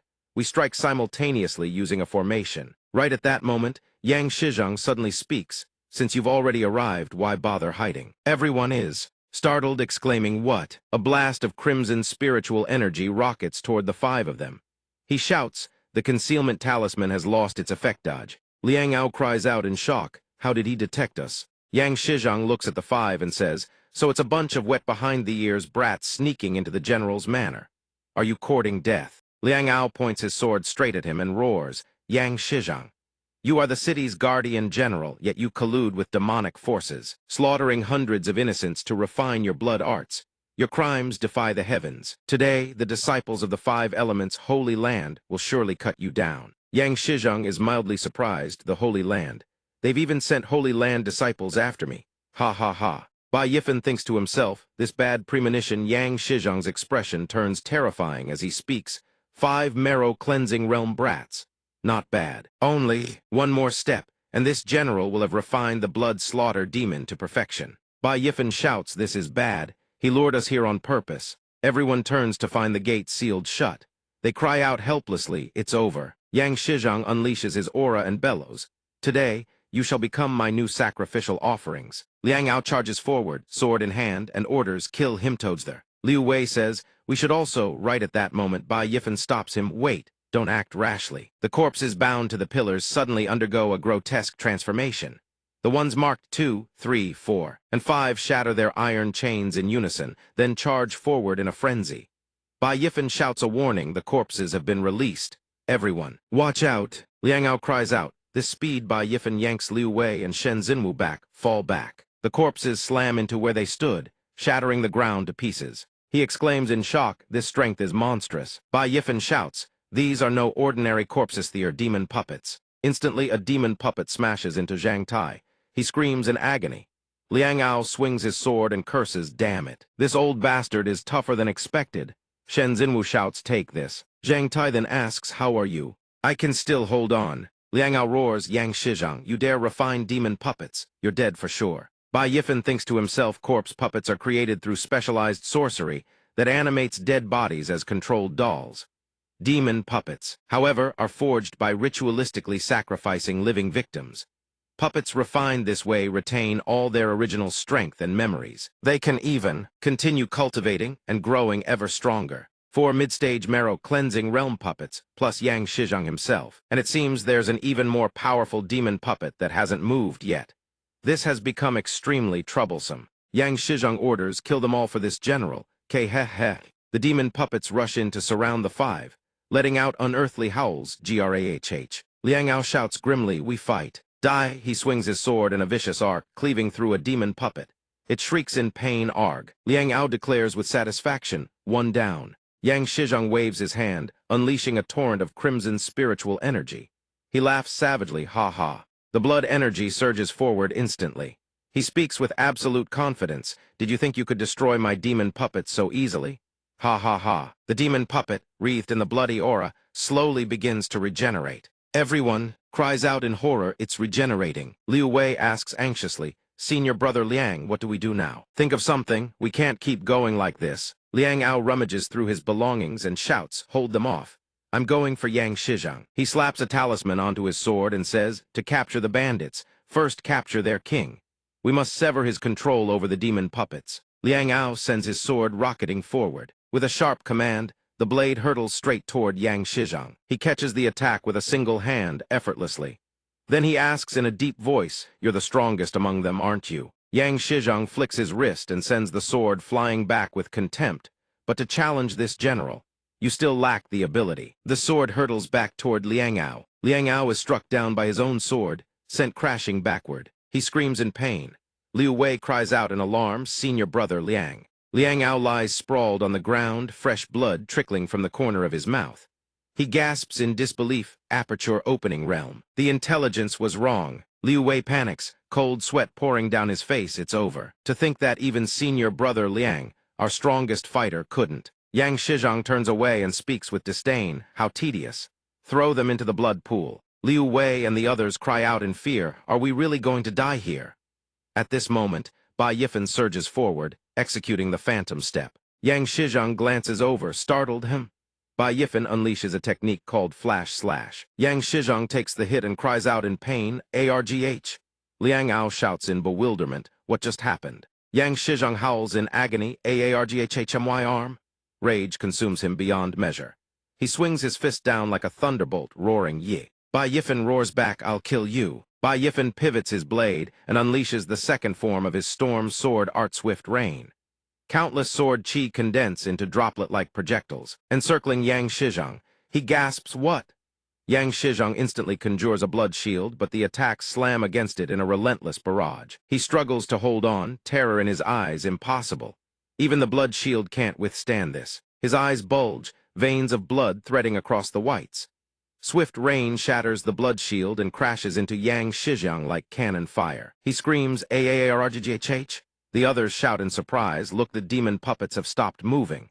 Bai Yifan levels his sword at Yang Shizhong, who kneels in a battered heap. It's over. Cease your resistance. Liu Wei stares in, disbelief looking at Bai Yifan. He stammers, Bai Yifan.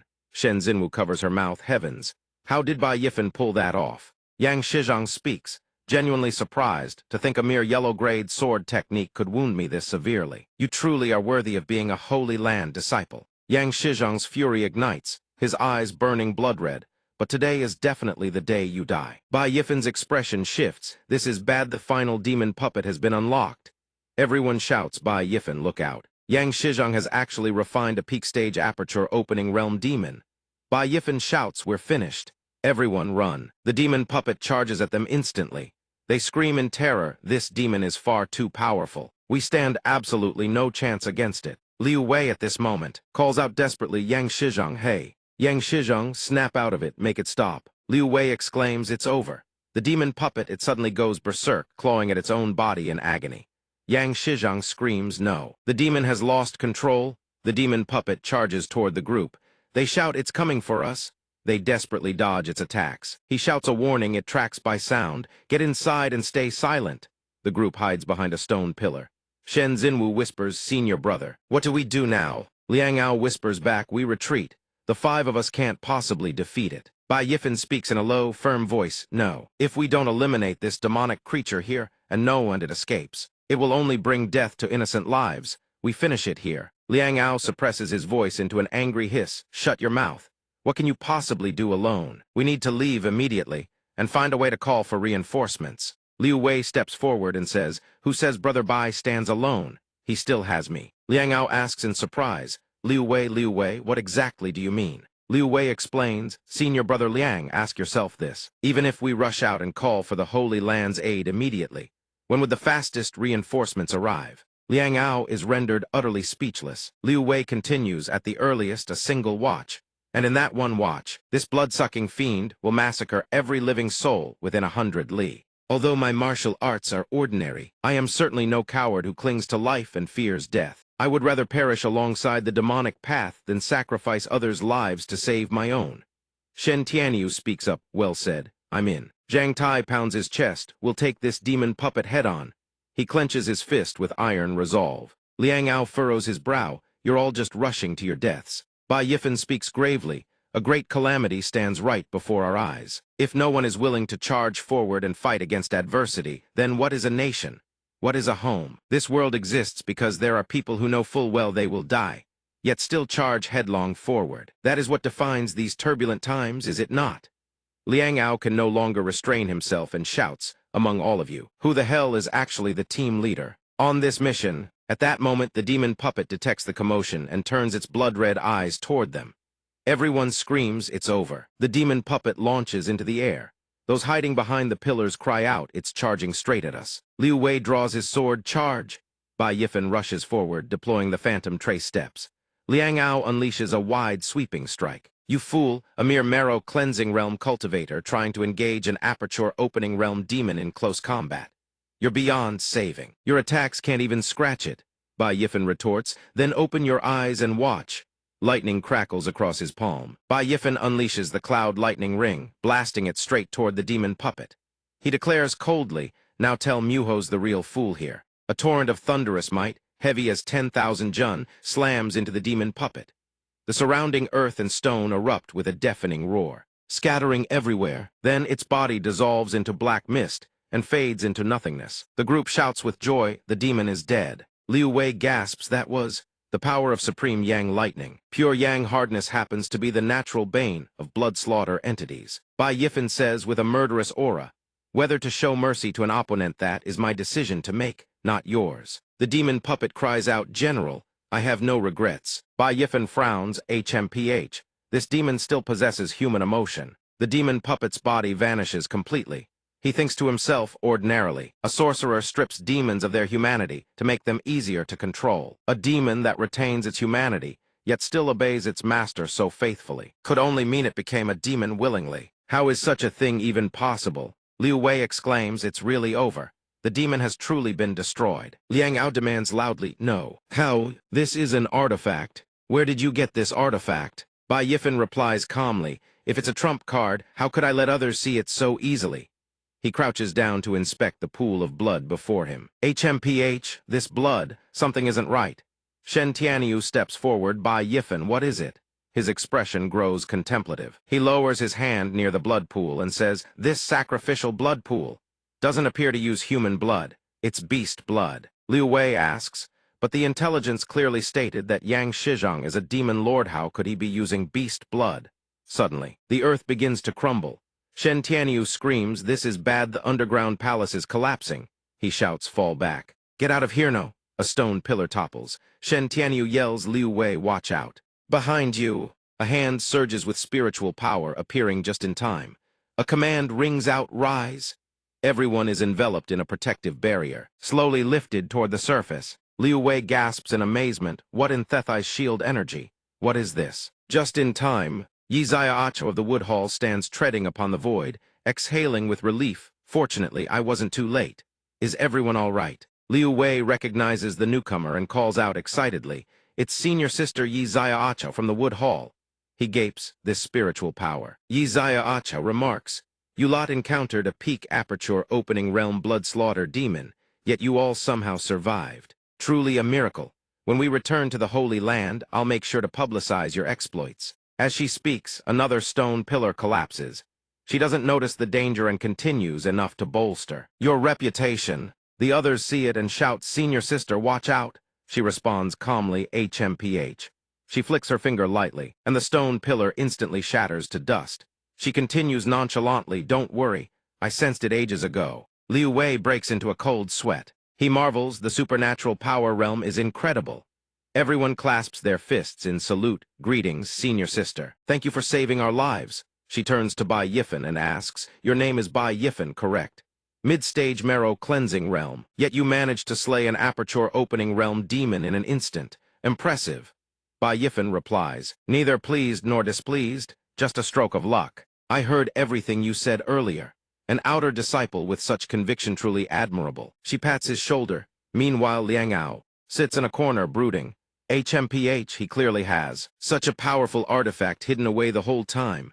What a petty man. He discovers a ring on the corpse. Liang Ao thinks to himself, I can't believe an ordinary mundane general possessed such a rare storage artifact. Suddenly, the senior sister appears behind him and snatches the ring from his hand. Liang Ao forces a smile. This must be the finest thing on him, right? You really do have a sharp eye. Liang Ao yelps, ow, ow, oath that hurts.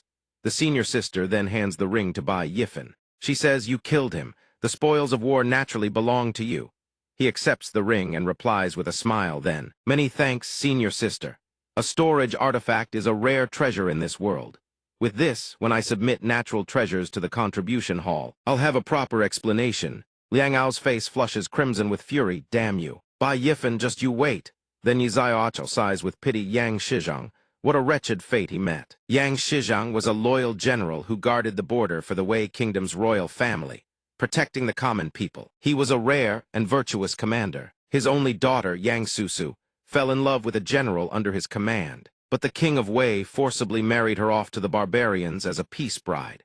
In the end, she was tormented to death by the barbarians. Perhaps Yang Shizhang turned to the demonic path to seek vengeance, refining this demon puppet to take revenge upon the Wei royal family. Yizaiacho sighs, if our Susu were still here, I wouldn't be so alone either. As she recounts the tale, everyone is moved. Liu Wei murmurs, no wonder Madame Yang said those words back then. The senior sister's expression grows complicated. The scars on his body were from battles he fought leading his troops, weren't they? General, I have no regrets.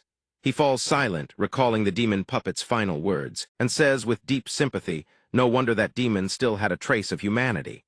It turns out it was all that general's own choice. Liang Ao, still seething, kicks Yang Shizhang's corpse, you're already dead. No matter how much more we say, it's useless. And this man, hardly worth a pity trip. What rotten luck! Bai Yifen shouts, stop! A stone hurtles through the air, striking Liang Ao's foot. He yelps in pain and clutches his foot, yelling at Bai Yifen, what are you doing? He's already dead anyway. There's no need to desecrate the corpse just to vent your anger. Bai Yifen hoists Yang Shizhang's body onto his shoulders and carries it away. Seeing Bai Yifen carry the corpse, away, Liang Ao calls out, wait, where are you taking the corpse? Bai Yifen replies to return it to Madame Yang. Liang Ao shouts the corpse, you can take it, but the head must be left for me to bring back, otherwise we can't complete the mission. Bai Yifen turns back, his expression murderous. I'll say this only once. I will deliver the body intact to Madame Yang. Is that clear? Liang Ao watches Bai Yifen carry Yang Shizhang's body away and mutters, Bai Yifen, are you finished? Bai Yifen turns his head, what? Yizaiacho walks over and hands a tiger tally to Liang Ao. There's no need to argue. Submitting this will also complete the mission. Liang Ao stammers, this is the tiger tally. Yizaiacho confirms, indeed. This is Yang Shizhang's tiger tally for commanding troops. To a general, this is something more precious than life itself. Bringing it back will certainly complete the mission. I support Bai Yifen's approach. Liang Ao reluctantly concedes, fine, I'll follow senior sister's instructions. He thinks to himself, that damned Bai Yifen. He's already told Madame Yang the entire truth. At Yang Shizhang's grave, Shen Tianyu asks, how is Madame Yang holding up? Yizaiacho replies, it seems Madame Yang had long foreseen this day would come. She said, my husband always shouldered too much upon his shoulders. Now being reunited with our daughter in the afterlife, one could say he has finally been released from the cycle of karma. She intends to devote herself to Buddhist practice and scripture recitation, praying for his transcendence. She also hopes to help the restless spirits of this world escape suffering and find swift passage into the next cycle. Hearing this, he feels a quiet sense of relief. If that is her wish, it's for the best. Let's move out. Shen Tianyu asks, right, senior sister, yeah, how did you find us? Yizaiacho replies, I was originally accompanying senior sister, Jiang, to the Wei Kingdom border to hunt down a demon king. But my strength is far too weak. I was of no use. Senior sister sent me to deal with some minor lackeys. She recalls the demonic energy was overwhelming. As it happened, I was passing nearby and sensed demonic chi emanating from the area. I traced it to its source and found the four of you at the Yang residence. Bai Yifen's mental image of her shatters. He thinks she's considered weak. Just what kind of monsters and fiends populate this sect? Shen Tianyu continues, Senior Sister Yi, when you mentioned Senior Sister Jiang just now, could it be? Yi Zaiao beams indeed. She is the holy maiden of our 5 elements holy land, renowned as the foremost among the 5 true direct disciples Jiang Linge. Bai Yifen is confused, holy maiden. 5 true direct disciples. Shen Tianyu stands beside him, sighing in exasperation seriously. You don't even know that? You don't know either. Yi Zaiao explains enthusiastically. The 5 direct disciples refer to the 5 most outstanding disciples who have inherited the true legacies of the 5 elements holy lands hall masters. They are the ones who have mastered the pinnacle cultivation methods of the holy land. They are East Linge, South Jiangshuan, West Yayan, North Feihu, and Central Shenlong. And the legendary senior sister, Jiang Linge, East Lingje's the youngest and most talented among the 5 direct disciples. She is also the #1 beauty of the 5 elements holy land. That's why she is called the Holy Maiden. I admire her more than anyone. Bai Yifen finishes listening, glances at Shen Xinwu and says, Huh, is that so? Yi Zaiao throws an arm around each of them. Hey, you two, do you want to see the Holy Maiden's grace with your own eyes? At this moment in the Wu Li martial forest, the atmosphere splits in two, one side blazing crimson, the other shimmering blue. The disciples struggle desperately, unleashing every ounce of their spiritual power. One shouts, hold on. Another disciple responds, yes. Without warning, countless tentacles erupt from the crimson vortex, slamming into the disciples. The instant they strike, the balance shatters. A triumphant voice cackles, how fragile. The disciples scream in agony. At that moment, the great compassion demon king reveals his true form and bellows with laughter. Ha ha ha. A swarm of shrimp and minnows, you cannot lay a finger on this king. Has the 5 elements holy land truly no one left? And yet they send a bunch of worthless shrimps like you to fight. Jiang Linge, the Wood Institute's golden spiritual energy, encircles her in layered rings, with countless phantom birds soaring around her form. Her expression solemn, she replies, against Yao more than enough. Yi Zaiao says, see, that's senior sister Jiang. Our cultivation levels are far too low, just watch from a distance. Don't cause any more trouble for them. Bai Yifen thinks to himself, so that's the demon Kinjevin from 10 li away. I can still feel his terrifying aura. The demon king roars furiously. A woman who doesn't know the heights of heaven or the depths of earth today is the day you die. Jiang Linge commands, disciples of the Wood Institute to form the Azure Sky Chain Dragon Formation. Every disciple responds respectfully. Yes, they release torrents of emerald spiritual energy, coalescing into a grand formation. In an instant, countless roots surge from the earth and rapidly grow. The Great Compassion Demon King thinks in surprise, HMPH? This is. The streams of azure energy released by Jiang Linge's disciples converge into a massive cage, sealing the Great Compassion Demon King within. They cry out joyfully, wonderful. We've trapped it. The Demon King hammers his attacks against the formation, roaring, Jiang Lingjiu think this puny cage can hold this king. The disciples strain, blood trickling from the corners of their mouths, gasping, this demon's power is too immense. Stabilize the formation. Jiang Linge levels her sword straight ahead, countless phantom birds swirling around her, and speaks in a cold, low voice, who said I was trying to cage you? The Great Compassion Demon King catches sight of a golden bird diving toward him and blurts out, when did this golden bird appear? Bai Yifen thinks to himself, this golden bird, it can suddenly erupt with energy fluctuations this powerful. Jiang Linge, Ji declares loudly, I was merely creating an opportunity. No hold. A phoenix wreathed in roaring flames spreads its wings and materializes. The Great Compassion Demon King remains trapped within the cage. Jiang Linge commands the Golden Crow Phoenix. Now, Golden Crow Phoenix devour it. The Great Compassion Demon King screams in agony, ah. The annihilation flames incinerate his body mercilessly. He howls, I will not forgive you. A crimson vortex devours the Great Compassion Demon King's form. She replies in a frigid tone, HMFIO have no more chances. The Golden Crow's annihilation flames will reduce everything of yours to ash. Annihilation flames extinguish. the instant she finishes. The great compassion demon king is swallowed whole and vanishes. A thunderous battle cry erupts. The disciples burst into jubilant cheers. They shout, "We won! At last, great compassion demon king is dead." Right at that moment, a heaven-shattering explosion erupts in midair. The shockwave alone could obliterate an entire army. Everyone cries out, "Be careful! Activate your protective charms, no!" Even standing far from the blast's epicenter, Bai Yifen and the others struggle to withstand it. They exclaim in horror, "The power of that explosion is terrifying. Even from this distance, we can still feel the searing heat, and yet she destroyed the infamous Demon King with a single strike." At this point, a bottomless chasm spanning 10,000 zhang yawns open on the ground. Everyone stares in awe. This is the power of a direct disciple. Jiang Ling descends gracefully. The disciples rush over. "Senior sister, are you all right?"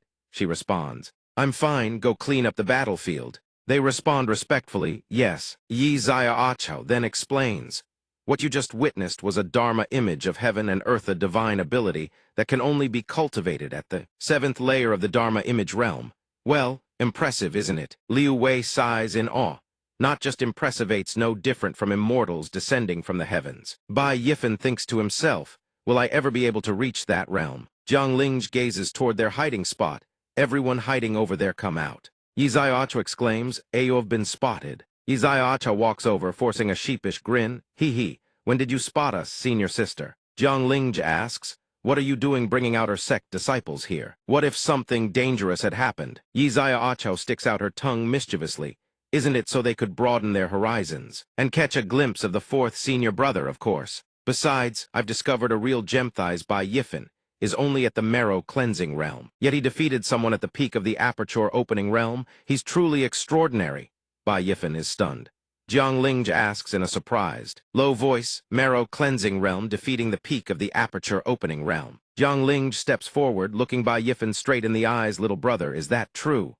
His cheeks flush crimson, and he answers shyly, "Ah, oh yes." Jiang Ling laughs brightly, "Ha ha, truly impressive indeed." He turns his face away, replying humbly, "Senior sister flatters me. My meager cultivation is hardly worth mentioning." He thinks to himself, "Her eyes so pure and radiant, I can't even look directly into them." Liang Ao immediately speaks up with a jealous expression. No matter how impressive, he's still just someone with Huang-grade talent. Shen Xinwu beside him interjects, "Your jealousy really doesn't need to be this obvious." Shen Xinwu stomps hard on Liang Ao's foot. "If you don't know how to talk, then shut your mouth." Jiang Ling asks again, "Yifen, you have Huang-grade talent." He confirms that's right. Liang Ao sneers smugly to himself. "I nearly forgot Bai Yifen is ranked dead last in Huang-grade at the 5 Elements Holy Land. With such a pitiful heavenly endowment, how could he ever catch the Holy Maiden's eye?" Jiang Ling smiles, "Ha ha. Then that makes it all the more impressive." He freezes, stammering aurially. Jiang Ling answers, "The Holy Master of the ethereal Holy Land also possessed Huang-grade talent. Talent doesn't define everything. On the Wangu continent, there is no shortage of predecessors who started with inferior talent, yet went on to possess formidable cultivation bases." Jiang Ling turns to leave, offering encouragement, "Keep pushing forward. If you can one day step into the supernatural power realm, I can recommend you to join the Wood Institute."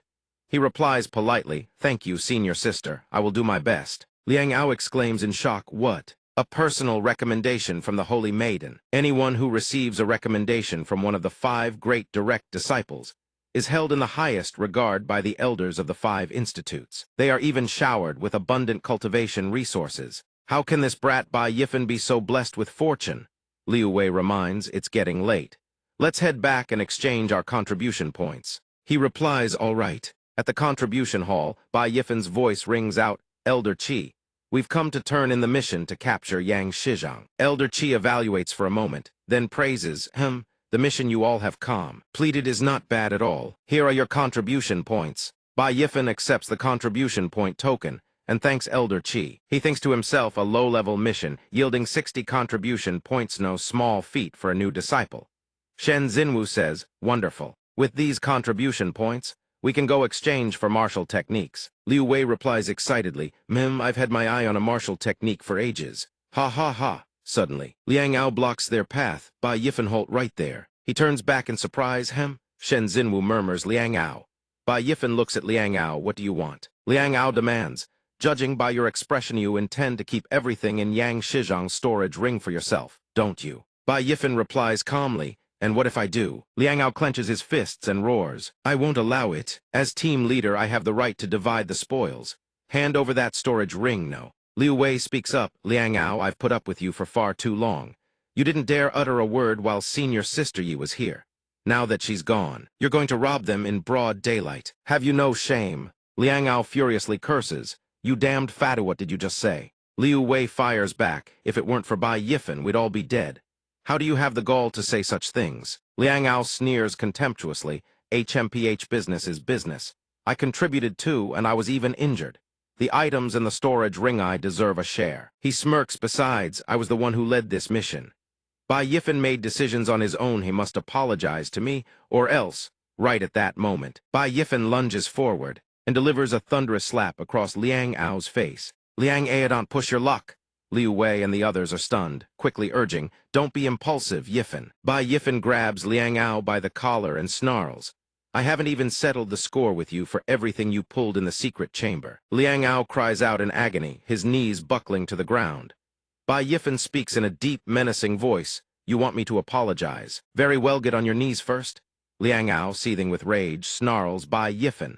When I graciously took in a worthless scum like you and your pathetic team have shown me nothing but disrespect, time and time again. And now you dare raise your hand against me. This is unforgivable.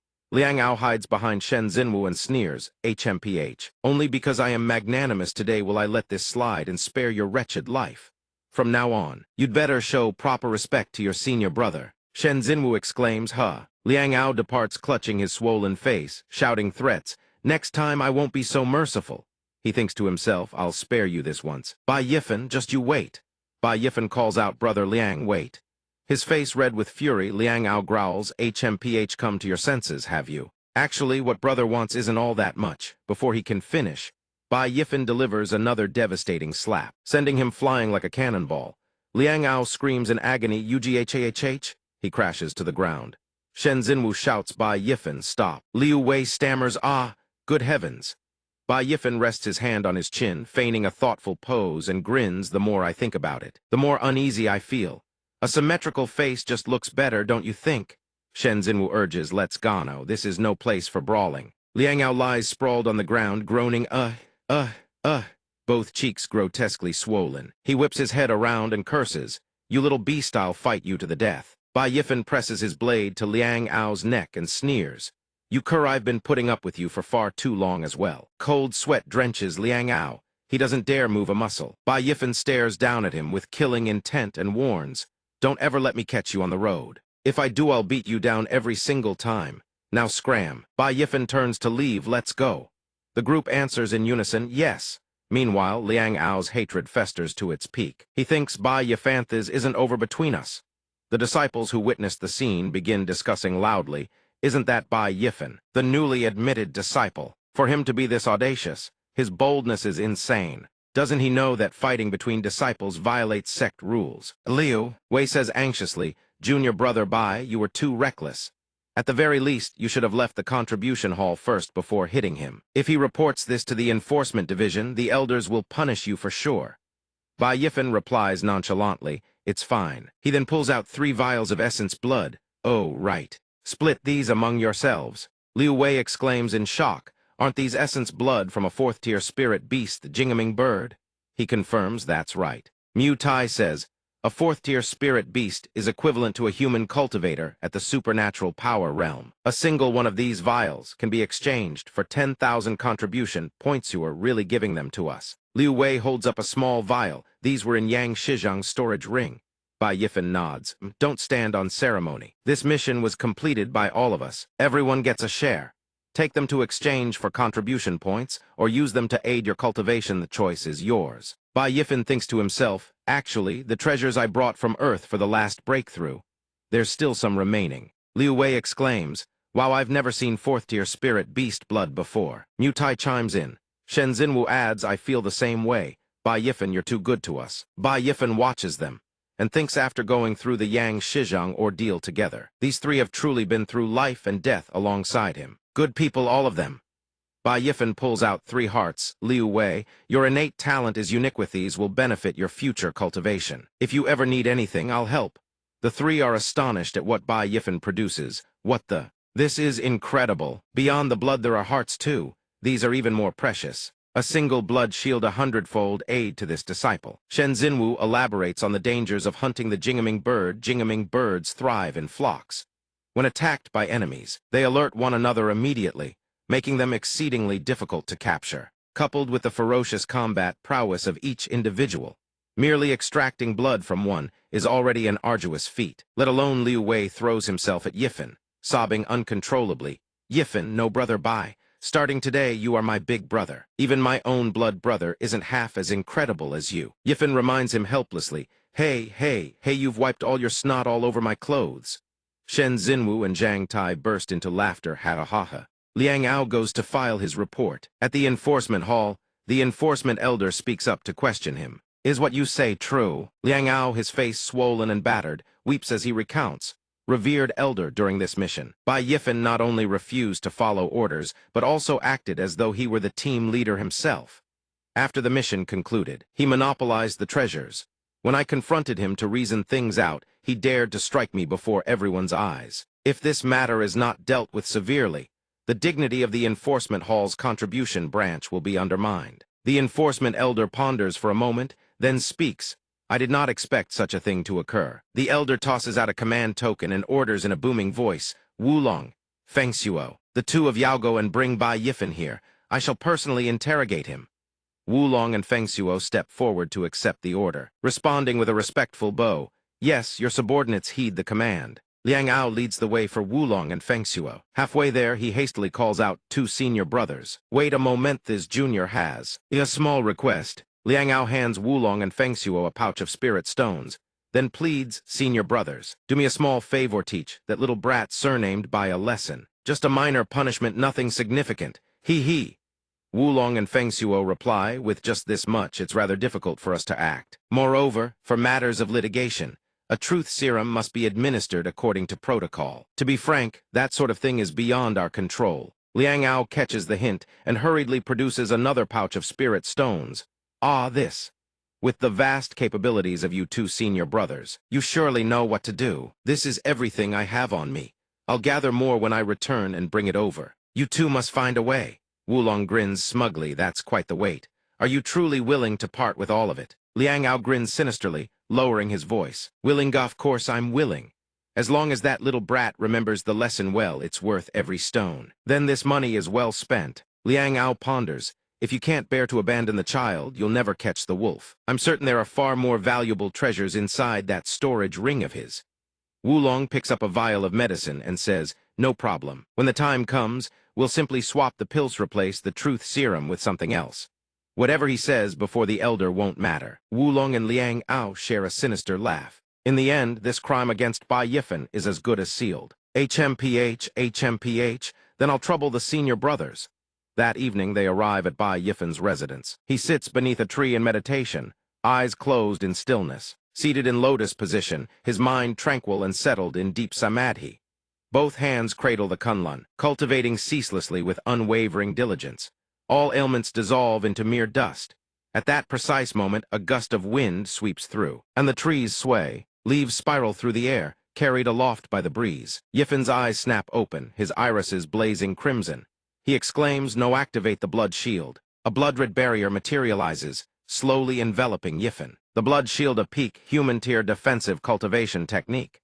Yifan executes the move with explosive force. The shield solidifies from within. He muses as one's cultivation base advances. The shield can withstand increasingly powerful strike-7 attacks, so subtle they are imperceptible. It's well worth training. This is perhaps the most valuable treasure in Yang Shizhang's storage ring. Most of the remaining items are just supplementary pills. I can bring some produce from Earth and exchange them at the contribution hall tomorrow. Suddenly a foot kicks the door wide open. A commanding voice bellows, is Bai Yifan here? Wulong and Feng Xuo. They stride in slowly, grinning. He, so you're here after all. Yifan asks in surprise, who are you people? What business do you have with me? Wulong and Feng Xuo carry 2 sabers on their backs. Liang Ao follows behind them, stepping inside. Feng Xuo speaks, you are Bai Yifan. We are men of the enforcement hall. You had the audacity to assault a fellow discipleth contribution hall breeds quite the boldness. Come with us. Liang Ao's face brims with arrogance as he thinks, by Yifen, the worst mistake you ever made was crossing someone who never forgets a grudge. Yifen steps forward and responds calmly, very well. Lead the way. As it happens, I too have an important matter to attend to at the contribution hall. Feng Xuo is taken aback and stammers, matter? What matter? Yifen turns to ask, didn't Liang Ao tell you? I have a quantity of high-tier beast blood that I wish to submit. He wanted to monopolize it, which is precisely why I struck him. Wulong and Feng Xuo turn to glare at Liang Ao with undisguised displeasure. Oh, the blood of a fourth-ranked demonic beast is worth quite a fortune in both money and contribution points. Luao panics and hastily explains, don't listen to his nonsense. I know nothing about it. Wulong says it's no matter. After all, once the pill is taken, who speaks the truth and who lies will be laid bare, won't it? Luao curses under his breath, damn it. This is nothing but a threat. Luao negotiates with Wulong and Feng Xuo. Senior brothers, let's make a deal. Once I obtain the spoils, I'll split the money and contribution points 50-50 with you. Wulong laughs greedily and names his price, 80 for us, 20 for you. Luao fumes with clenched brows, cursing internally, damn it all, I'm taking a massive loss this time. It's all because of that beast by Yifen. On the surface, he still forces himself to stay calm and replies, fine. Wulong says to Yifen, we're from the enforcement squad. Don't waste our time, come with us at once. Yifen puts on an understanding expression, then offers a suggestion, I understand. It's just that I've just finished cultivating and haven't had time to tidy myself up. If this trip lands me in a prison cell and I reek, would the two senior brothers allow me to step inside and change into a fresh set of clothes? Wulong and Feng Xuo suspect foul play and quickly say, we're going in with you. Don't try any tricks. Yifen and the two head inside while Luao waits outside. Wulong orders you wait here. Luao replies obediently, yes, senior brothers, go quickly. Come back soon. Yifen enters his room. Wulong calls out a warning, hey, kidn't try anything funny. If it truly comes to a fight, you won't stand a chance against the two of us. Yifen replies, I understand. I'm not foolish enough to contend with two senior brothers. He opens the wardrobe and pulls out a set of clothes, glancing at the bathrobe. Wulong senses the dense spiritual energy suffusing the room and quickly turns to his senior brother. Something's off. Is the spiritual energy in his room even denser than what we inner disciples have. He points at a piece of cloth and whispers, take a look at that, big brother. That thing casually spread on the fluorescent that a carpet woven from divine herbs. Hearing this, Feng Xuo finally takes a closer look and his eyes widen in shock as he shouts, what? Wulong points in another direction, and that thing propping up the bed leg. Aren't those the fangs of a blazing flame hound? Feng Xuo examines it for a moment and says, the color does seem right. No, it's wrong. He shifts his gaze, his eyes landing elsewhere as he speaks. And that foot-washing basin docent, it looked like it's crafted from the plumage of the floating light golden rock, a divine beast of the northern expanse. Upon hearing this, Feng Xuo feels the world spin before his eyes. He gasps, feathers of a divine beast. Used to wipe your feet? Wulong and Fuang so blurt out in shock. These treasures were all rare and precious beyond belief. What kind? That's right. I've only ever seen such things at auctions, Yifen. He glances back and replies casually, oh, these are all just common household items. Nothing worth mentioning. Senior brothers, you flatter me. Yifen produces a bag of medicinal herbs and hands it to Wulong and Fuang So. This is a medicinal bath formula I personally concocted. If the two of you don't find it beneath you, please accept it. The moment they take it, their eyes go wide and their jaws drop. Fuang So says, these are all peak-grade treasures, don't. Even as inner disciples, it would be exceedingly difficult for even those among the elder ranks to find such things. Wulong whispers to Fuang So, big brother, what on earth is this kid's background? If he truly isn't some clueless nobody, then he has a significant lineage behind him. Do we really want to offend him? Fuang So replies in a low voice, second brother makes a valid point. Liang Ao stands outside waiting, finding their prolonged absence strange. He wonders why have those two senior brothers been in there for so long. At that moment, Wulong and Fuang So walk out carrying the medicine vial, laughing heartily. Sorry to keep you waiting, ha ha ha. Liang Ao asks in confusion, what are you two senior brothers planning to do? Wulong grins slyly, planning to do. Heh. Fuang So declares, naturally, we're escorting you to the enforcement hall, junior brother. Feng Xuo raises the pill bottle and declares, the principle of eating until full in one meal versus being full at every meal. We understand. Liang Ao shrieks in horror, what? What is going on here? At the Hall of Judgment, Liang Ao confesses his crimes. Elder, everything has been thoroughly investigated, he says, kneeling before the elder and confessing honestly. It was I who forged the escape formation. It was I who sought to hoard the spoils for myself. I despised Bai Yifen, so I deliberately framed him. His throat constricts in agony as he claws at his own neck, fighting to stop the words from spilling out, but the truth serum is relentless. All of it was my doing. Bai Yifen has nothing to do with any of it. His mind screams, damn it, this truth potion. The elder's expression remains cold and impassive. There is nothing more to discuss. Failing to lead his team, and worse, framing a fellow disciple his rations shall be docked for half a year. Bok Lok heads to Repentance Avenue to atone for 3 months. Luau points toward Ok Long and Fuangso, crying out to the elder. Wait, there are also 2 law enforcement senior brothers involved. In an instant, Ok Long and Fuangso slam Luau's face into the ground, speaking with utmost deference, Elder. Your subordinate will drag him away this very moment. The elder continues, furthermore, Bai Yifen, for the rare treasures you have submitted. Proceed to the front hall to collect 30,000 contribution points. Yifen clasps his fists in salute. This one thanks the elder. The elder bellows his command, take him away. The 2 cloaked figures answer in unison, understood. Luau tries to speak, but one of the cloaked figures clamps a hand over his mouth. All that escapes is a string of muffled, guttural sounds. Ok Long and Fuangso stroll over and clap Yifen on the shoulder, making nice, brother Bai. If you ever run into trouble in the 5 Elements' holy land, just say the word. We look after our own mutual benefit, eh? Us 2 brothers won't boast about much, but a bit of camaraderie we've got in spades. Hee. Yifen nods, no problem. Deep into the night, Ok Long and Fuangso scoop up all the goods they had secretly skimmed from the exchange and carry them off. The 2 burst into gleeful laughter. Heh, we struck it fat this time, getting paid from both sides. Truly a fortune. Big brother really is a genius. A large sack drops over the 2 men's heads. They shout in bewilderment, what is this? Covered by the sacks. They cry out, which bastard dares ambush your father here? Show yourself if you've got the guts. Big brother, this sack won't tear. What do we do? A brutal beating ensues. They desperately plead, wait, who's there? It hurts, stop hitting us, spare our lives.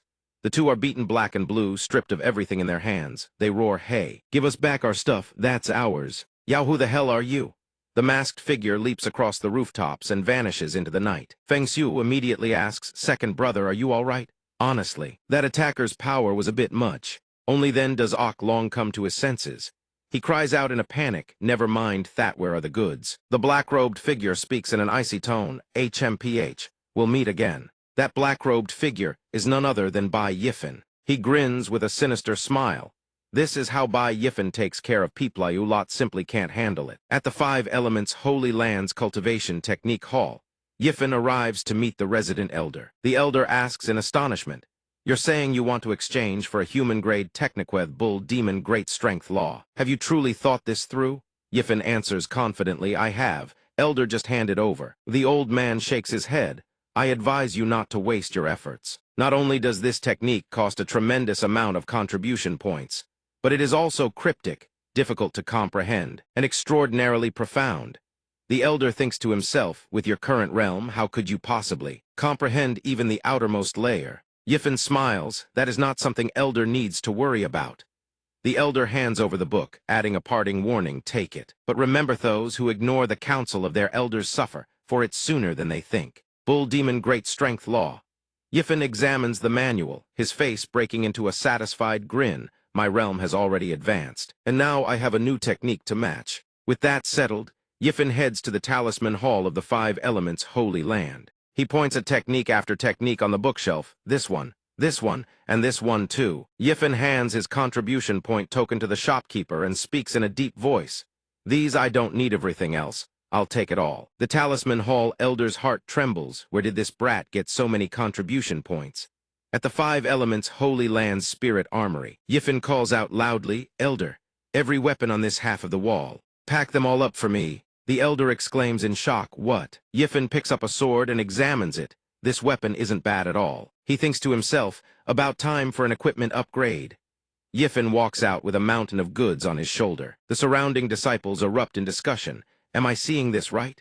Is Bai Yifen cleaning out both the Talisman Hall and the Spirit Armory? Another disciple adds, Even the town demon's sword, the legendary guardian treasure of the spirit armory, is gone. He steps out with a face full of satisfaction. The disciples exclaim, "How many contribution points does this kid actually have?" He smirks inwardly, HMPH, a number you lot wouldn't even dare dream of. At the Five Elements' holy land behind the mountains, the scenery is picturesque with gentle breezes. He muses, now with the bull demon great strength law in hand. When stripped down to its essence, cultivating this technique requires finding a way for the meridians to absorb a massive amount of essence from bull demon clan blood. He pours a vial of liquid into his palm, thinking bull blood back on Earth. You can get as much as you want. Then extreme physical exertion is needed to convert that essence into the cultivator's own strength. At this moment, the bull demon clan's essence blood coats the surface of Yifen's skin evenly, and a faint crimson glow emerges beneath. Yifen hurls a stone, taunting the fiend beasts. This desolate wasteland only has you lot to keep this young master company. The fiend beasts give chase. He shouts provocatively, "Come on, you worthless punching bags." Before his words even fade, they've already closed in behind him, jaws gaping wide and screeching. Yifen glances back. Impressed, your speed is actually not bad. He throws a reinforced punch at one beast. Take Thisme post-enhancement punch. The force behind his strike is overwhelming. The beast he hit is blasted backward, crashing into another. Both screech in agony. Yifen exhales, "Phew, not bad at all. I can feel my meridians surging and boiling." With the support of the bull blood, his body has gained the strength of 30 vigorous stallions. The remaining fiend beasts lunge to attack. He roars, "Try this move on for size." He unleashes his technique. A radiant aura envelops him as spiritual energy surges outward, slamming into the beasts. The dust settles, every last one is annihilated. They lie scattered across the ground. Yifen grins to himself, the bull demon great strength lawmastered. Right at that moment, hey, he senses a wave of dark energy. His eyes narrow, spiritual energy fluctuations. How strange. In another scene, a robed figure stands atop a cliff, shouting, "Come out. I know you're here. My time is short. Get to the point." A vortex bearing an aura of absolute darkness materializes in the sky. From within, laughter echoes, arranging even a single meeting truly is difficult. "My old friend. You've been a spy within the Holy Land for so many years now. You've become more and more human-like." The moment the words leave, the revolving wheel demon sovereign reveals his true form. He taunts, "One wondershave, you perhaps forgotten your true identity. Eternal regret demon sovereign." The robed figure snaps icily, "Spare me the drivel. You used a transmission talisman to contact me because of the matter regarding the great sorrow demon king. Who was killed, wasn't he? Speak, eternal night demon sovereign. What exactly do you all plan to do?" Yifen hides beneath a tree canopy, watching everything unfold. He thinks, what is this?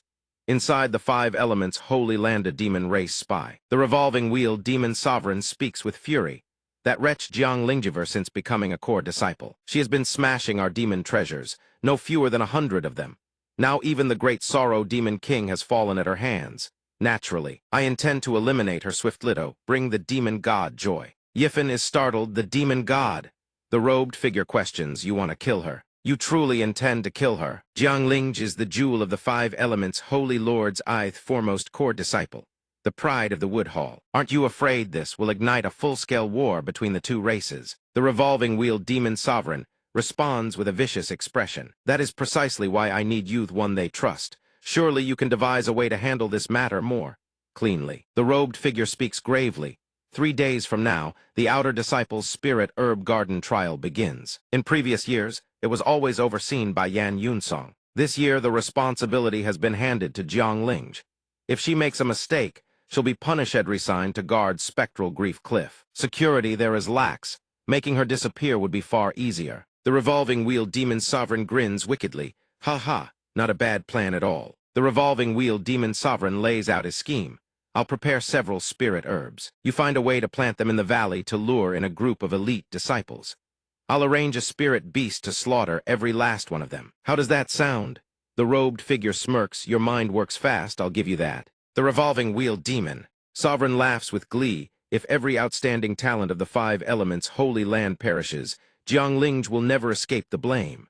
Ha. The moment he finishes speaking, he fades from sight. Yifen has overheard every detail of their plot. He thinks to stumble upon such a vicious conspiracy by pure chance. "I need to get out of here immediately." The robed figure senses an anomaly and shouts, "Something's there." He hurls an attack toward Yifen's position. Yifen panics, damn exposed. The mysterious figure's strike detonates with a thunderous explosion. He speaks in a low voice, HMPH. Nothing there. Was I merely being paranoid? Forget it, there's no living aura in the vicinity. I must have been overthinking. He gradually vanishes. Yifen teleports to another location, exhaling in relief. Phew. Good thing I still had transmigration uses left for today. Nearly got myself killed. Yifen ponders to think the demon race is plotting every possible scheme against Jiang Linge. Absolutely not. I cannot let their spy succeed. He glances toward the cliff, but I have no evidence.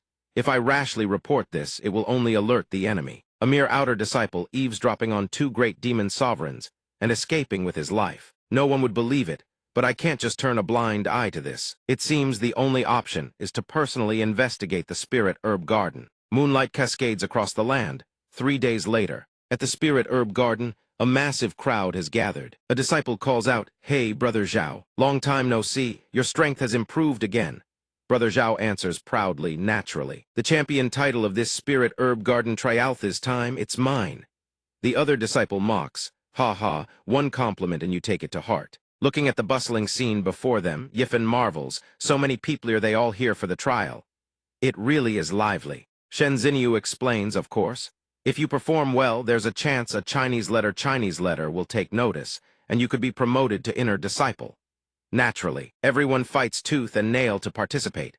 Suddenly, someone pushes through from behind, bellowing, "Move." Su Changfeng strides in with an arrogant air. He sneers, "Know your place. Don't block this young master's path." The disciples buzz with excitement. "Look over there. Isn't that Su Changfeng?" Another chimes in, "Not just him, Huang Zhen and Yang Xiaodi are here too. And Shi Min and Zai Yuanbai." Shen Xinyu glances at them. "I've heard those 5 are the most outstanding outer disciples, already pre-selected by the 5 inner courts. The moment they break through to the supernatural power realm, they'll be immediately admitted as inner disciples." Yifen thinks the revolving wheel demon sovereign wants to kill the elite disciples.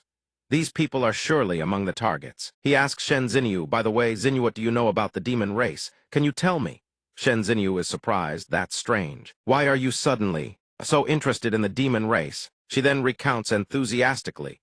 Since time immemorial, the demon race has been humanity's mortal enemy. Unlike our cultivation world, they divide their ranks through a crude and brutal hierarchy of combat strength: demon god, demon emperor, demon sovereign, demon king, demon master, and demon soldier.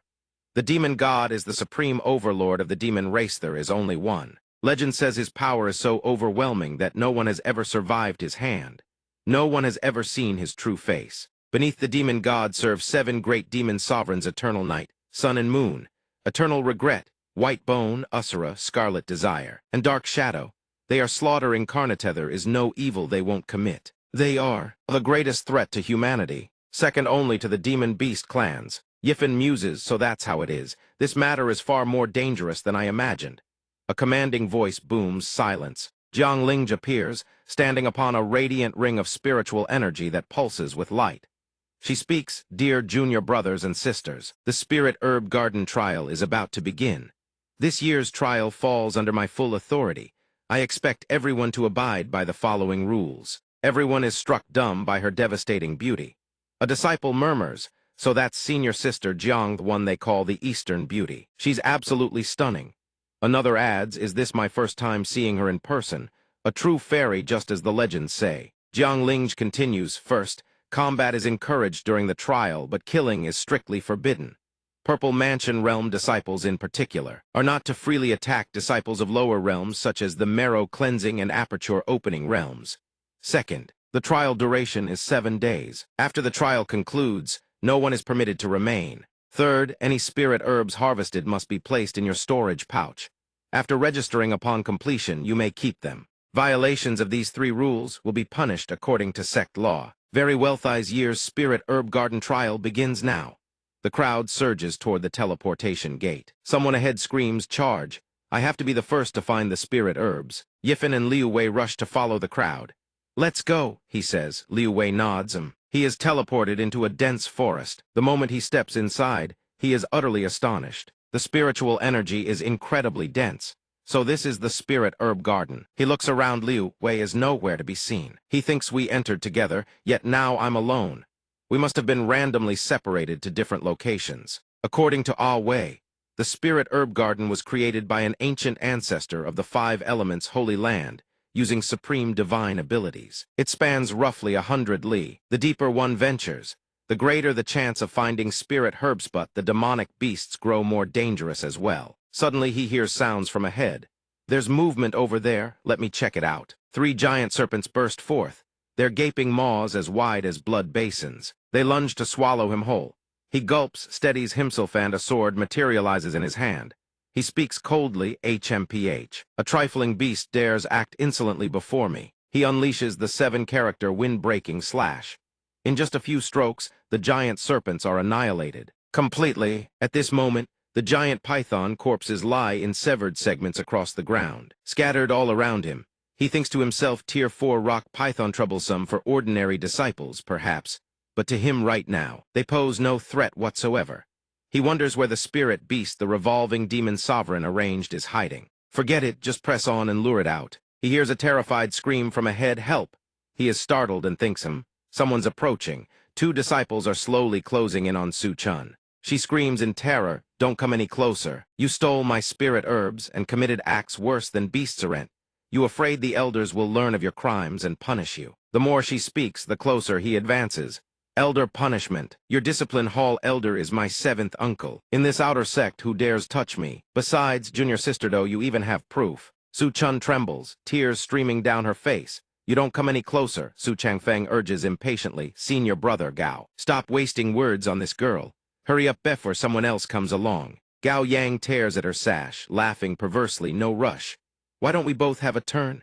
A brother like you deserves to enjoy himself too, ha ha ha. She screams in horror. No, Su Changfeng grins. Very well then. Many thanks for senior brother Gao's generosity. He thinks to himself, girl, if I hadn't been stuck on that mountain eating nothing but bland food for so long, why would a noble heir like me ever need to share a woman with this lowlife? Suddenly, a stone hurtles through the air and slams hard into the 2 of them.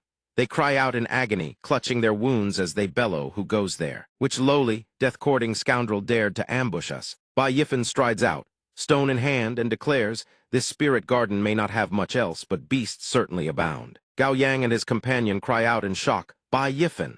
Su-chun, weeping, begs, senior brother, please save me. Not only did they steal my spirit herbs, they even tried to. Gao Yang's face twists with malice, you little brat. It's you again. Heaven has ice, who would have thought I'd find you here? Bai Yifen glances over and snorts in contempt, a defeated loser like you. I can't be bothered to thrash you a second time. Scram. Or would you rather I cripple your legs first so you can crawl away? Gao Yang rolls his shoulders, laughing derisively. Ha, what a joke. Bai Yifen, you think I'm still the same Gao Yang from back then? After all this time, I've trained like a madman to defeat you. My cultivation base has already broken through to the peak of the aperture opening realm. You've come at the perfect time to settle all scores, old and new. He throws a punch imbued with a powerful wave of spiritual energy. Slamming it downward, Bai Yifen catches it effortlessly, his voice dripping with contempt. Oh, let me see how strong you really are, just this much. You can't even withstand a single finger of mine. The man trembles violently, impossibles grown several times stronger than before. Bai Yifen presses a finger to his face and says in a low voice, I'm warning you for the last time, if I ever see you bullying the weak again, I will cripple you completely. Now scram. Having spoken, he flicks. The man hurtles away like a cannonball. His body flies through the air. He crashes to the ground several times before tumbling into the distance, leaving behind only his wretched screams. Aargh. Bai Yifen disdainfully wipes his hand. Pathetic trash. Hitting you only dirties my hands. As for this other beast over here, Bai Yifen advances. Su Changfeng cries out in fear. Bai Yifen, what are you going to do? He shouts hoarsely. I'm warning Yaomi's sister Wang Meng is now an inner disciple. He summons a blood-chi shield and adds, do you even know what it means to be an inner disciple? She'll become an elder of the Holy Land one day. She can order your death with a single word. And you'll have to, Bai Yifen says, are you threatening me? Having spoken, he swings his fist and strikes the man squarely. Su Changfeng collapses to the ground, fresh blood trickling from the corner of his mouth. He thinks one single punch, and my internal organs are already shattered. He's far more terrifying than before. Bai Yifen says with contempt, inner disciple, is that supposed to be impressive? Su Changfeng screams in terror, what are you going to do? Ah, it hurts, don't come any closer. Don't come any closer. Bai Yifen swings his leg and kicks him clean off the ground. The man flies through the air as Bai Yifen shouts, "Find somewhere cool to rot." Su Changfeng screams in agony as he soars upward, then crashes down into the lake. Bai Yifen says, "The thing I despise most in this life is someone threatening me." The man plunges into the water, and countless bubbles rise to the surface. Glug, glug. Bai Yifen picks up a storage pouch and clicks his tongue in admiration. Not a bad haul on those two. Not bad at all. What a pity all of it belongs to me now. Su Chun approaches, speaking softly, "Senior brother Bai, thank you for saving me. If not for you, I fear I would have been ruined at the hands of those two." Bai Yifen responds, "It was nothing. Not worth mentioning. Are you injured?" He pulls out a stalk of spirit herb and says, "Take this to treat your wounds. It can help you recover quickly." The girl's eyes light up with joy. Su Chun covers her mouth in shock. Frostblaze golden coin grass. This is incredibly rare even at auctions. You'd hardly ever see one. "Senior brother Bai," she asks in disbelief, "you're really giving this to me?" Bai Yifen turns away awkwardly and coughs, a hummus. "Your clothes have fallen. Ordinary spirit herbs aren't much use to me. I need higher grade ones." Su Chun exclaims, "Ah, I see." She hurriedly covers herself. Afterwards, Su Chun quickly regains her composure. "If you want to find spirit medicines, just follow this river upstream, and you'll find a medicinal garden deep inside. Only once you cross this forbidden river, it means Tier 7 demon beasts could appear at any moment ahead. With our cultivation bases, we'd be like eggs striking stone." He ponders silently. The forbidden river might very well be bait set by the demon race. I need to investigate the truth for myself. Deep within the forbidden river, a loud voice shouts, "Brothers, look. There's actually a clear bright grass here. Our results from this competition will be extraordinary." Another disciple dashes his hopes. "Don't celebrate too early. Look at what's beneath the spirit herb." Everyone hides behind a boulder and whispers, "It can't be. The damned lion ape. With it guarding the clear bright grass, we don't stand a chance of getting it." Liu Wei and Zhang Tai hide behind a tree. Liu Wei whispers, "Zhang Tai, what do we do? This lion ape is at least a Tier 6 fierce beast. If we act rashly, the outcome won't be pretty." Zhang Tai replies, "Exactly.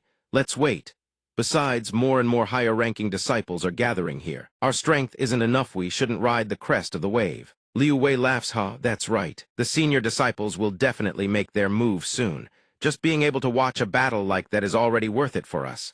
Suddenly, a hand slowly reaches over from behind. A familiar voice rings out, "Liu Wei." To have such awareness truly admirable. Liu Wei spins around and shouts. Hu Bai Yifen appears, patting Liu Wei on the shoulder approvingly. "Not bad vigilance." Liu Wei exclaims in pleasant surprise, "Brother Fan." Zhang Tai asks anxiously, "Where have you been?" "We've been looking everywhere for you." Liu Wei adds, "That's right, it hasn't been easy for us to regroup these past few days." Shen Xinwu glances over and asks, "Yifen, who is this young lady?" Bai Yifen gestures, "Allow me to introduce Ethis is Su Chun, also a newcomer from our batch." He turns to the others. This is Liu Wei, Zhang Tai, and Shen Xinwu. They exchange cheerful greetings. Su Chun speaks up, "Greetings, senior brothers and sisters. After I was teleported here, those villains bullied me. Fortunately, senior brother Bai saved me." Liu Wei's group exclaims, "So that's what happened. Then, junior sister, let's all move together." On the cliff, countless figures stand watching. Among them is Su Changfeng at the Purple Mansion realm, first layer. He gives the order, "Old Meng. Huyer throw rocks from the outside to distract the lion ape and lure it away." For the clear bright grass, Meng Fei at the Aperture opening realm, 8th layer, and Miao Huyer at the Aperture opening realm, 7th layer. Both leap down and shout, "Understood. Leave it to us." Following the plan, they hurl 2 stones. The lion ape immediately focuses its attention on the 2 of them. Su Changfeng shouts, "Huang Ba, Liu Fei attack from both flanks." Huang Ba at the Aperture opening realm, 9th layer, and Liu Fei at the Aperture opening realm, 9th layer charge forward with overwhelming momentum. "No problem. Charge." Su Changfeng also launches forward, saying in a low voice, "Leave the front to me.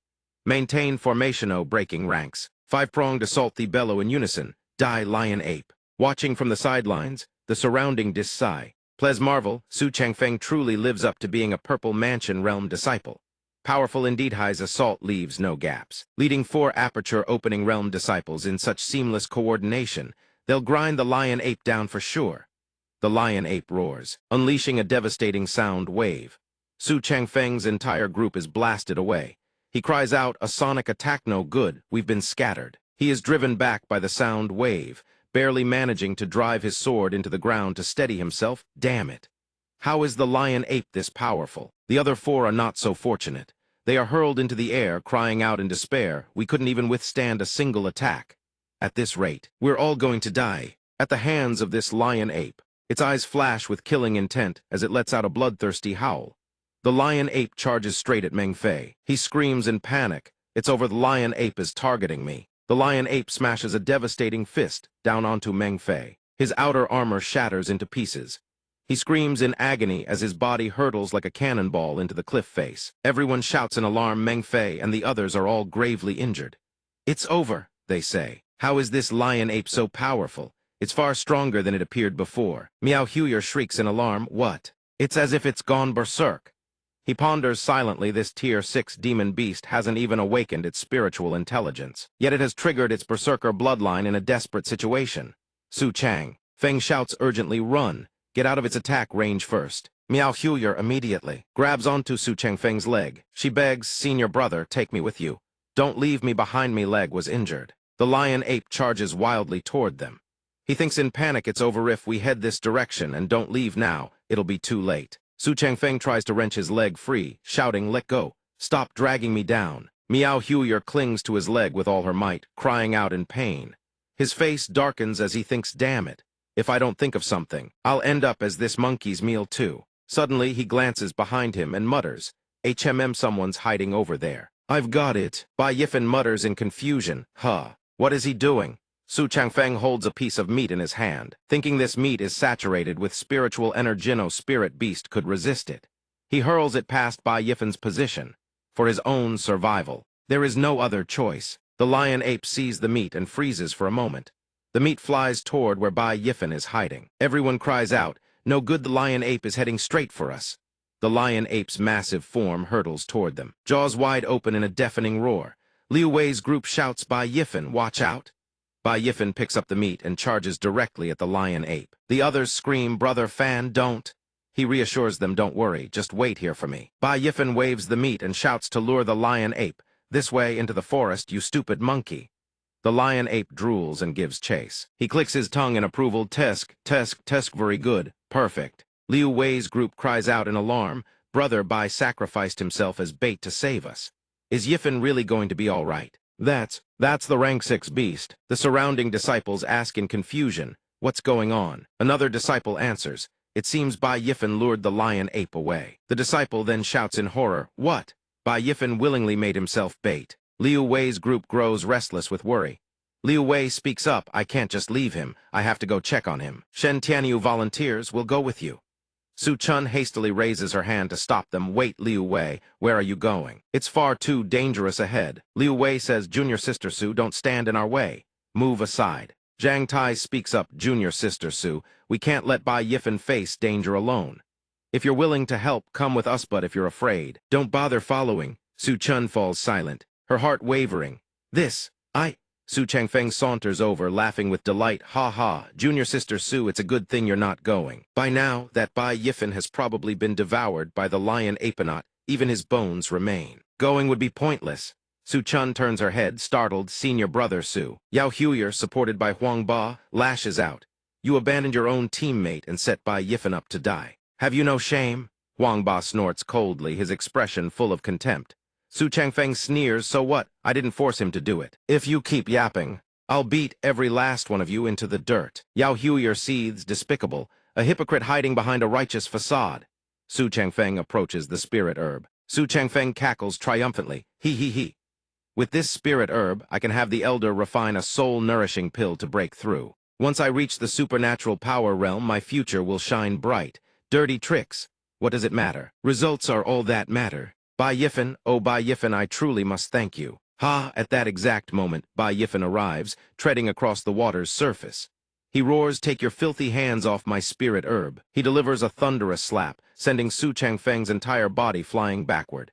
AAGH. The onlookers see Su Changfeng struck with blood spraying everywhere and scream. Ah, good heavens, what just happened? Bai Yifan doesn't have a single scratch on him. That's right, I can't believe he came back so fast. Bai Yifan strides forward and plucks the spirit herb. He thinks, all this over a worthless spirit herb, and you dared to scheme against me? Consider it your misfortune.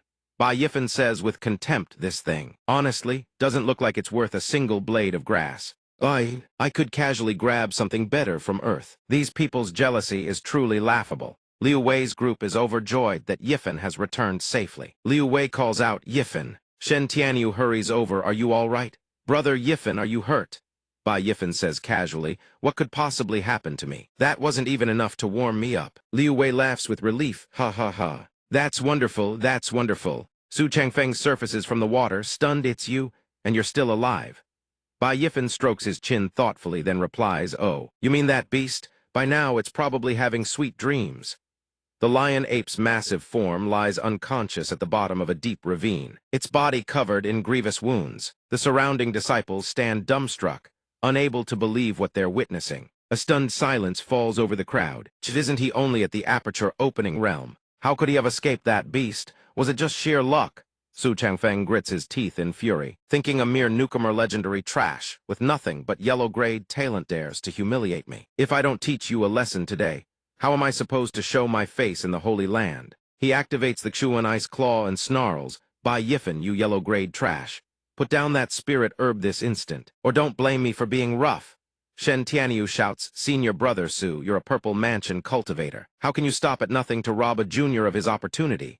Su Changfeng lunges forward, Yifan, shut your mouth. Today I'll just take what's his. What are you going to do about it? Bai Yifan sneers, you really won't shed tears until you see the coffin, will you? He raises his blood shield to block Su Changfeng's strike. The attack is effortlessly deflected. Su Changfeng gasps, what is that? Bai Yifan says with contempt, is this all the Purple Mansion realm has to offer? Truly pathetic, so weak that using even this technique against you feels like a waste.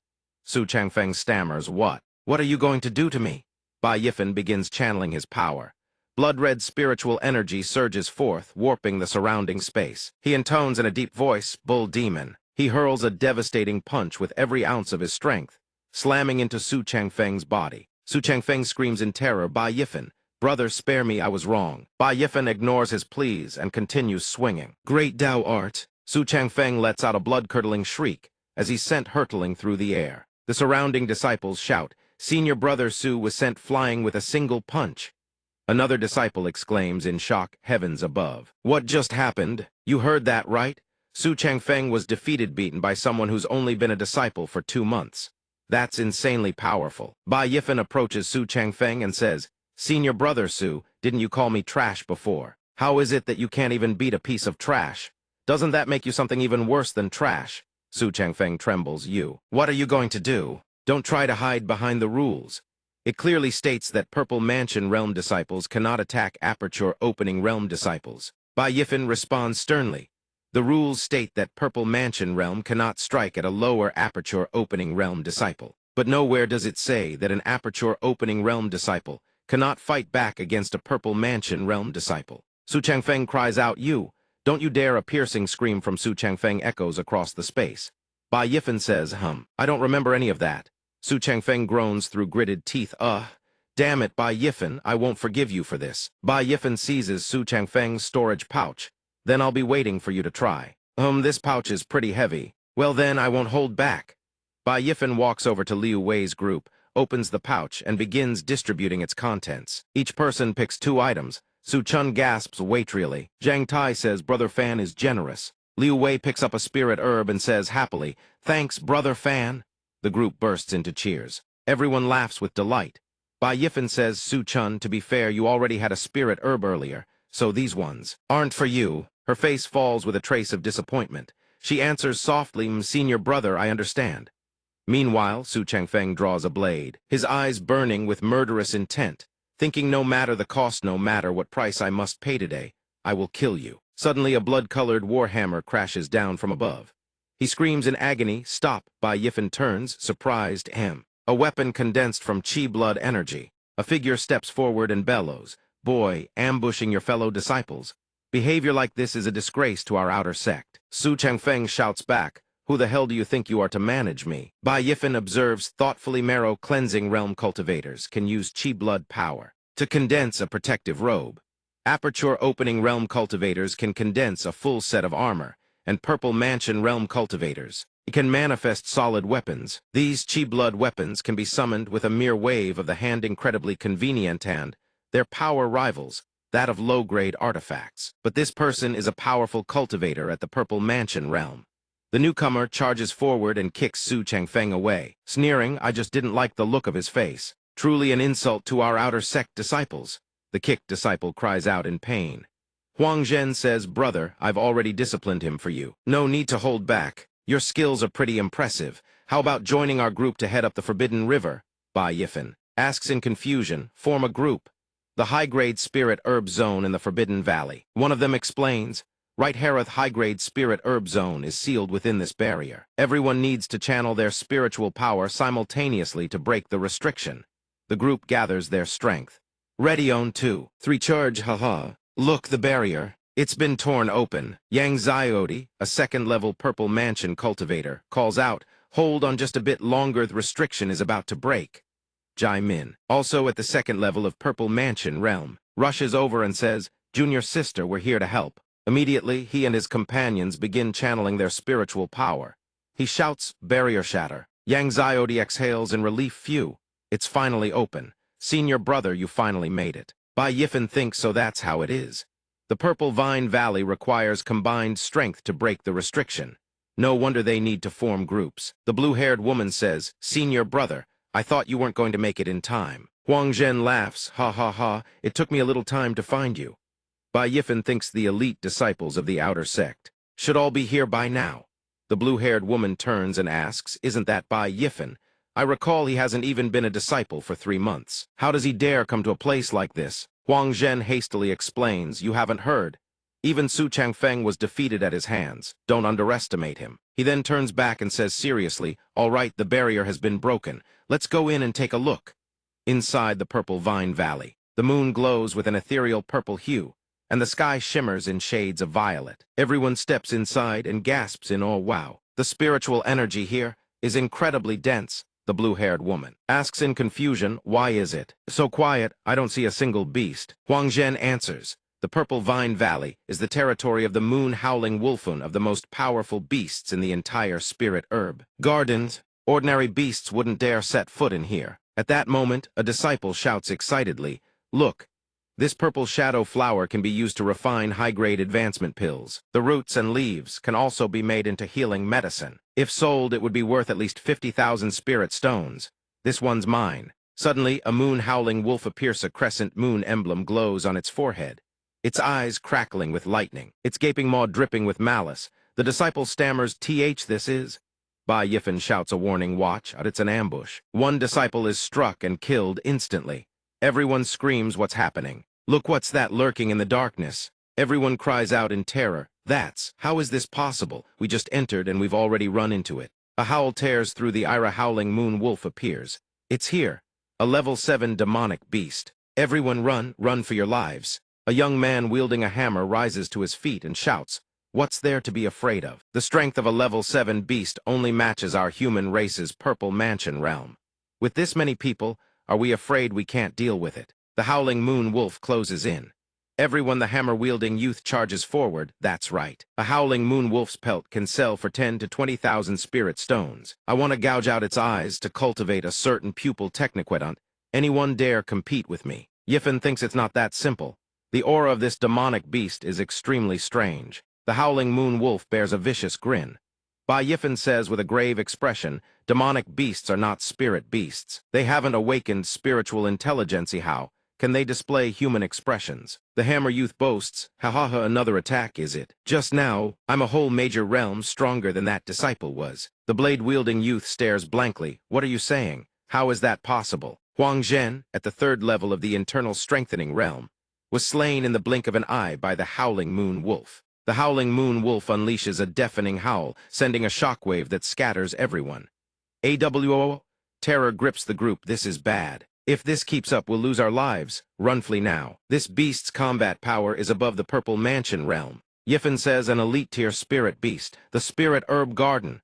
This is the trap the demonic beast laid. When a beast of this caliber strikes, the commotion it raises is enormous. This time, I'm afraid it won't be easy to deal with. Senior sister and the others are refining tools at the Dream Pavilion when she suddenly cries out, "Not good, Purple Wisteria Valley." She leaps into the air and shouts to everyone, "Everyone, gear up.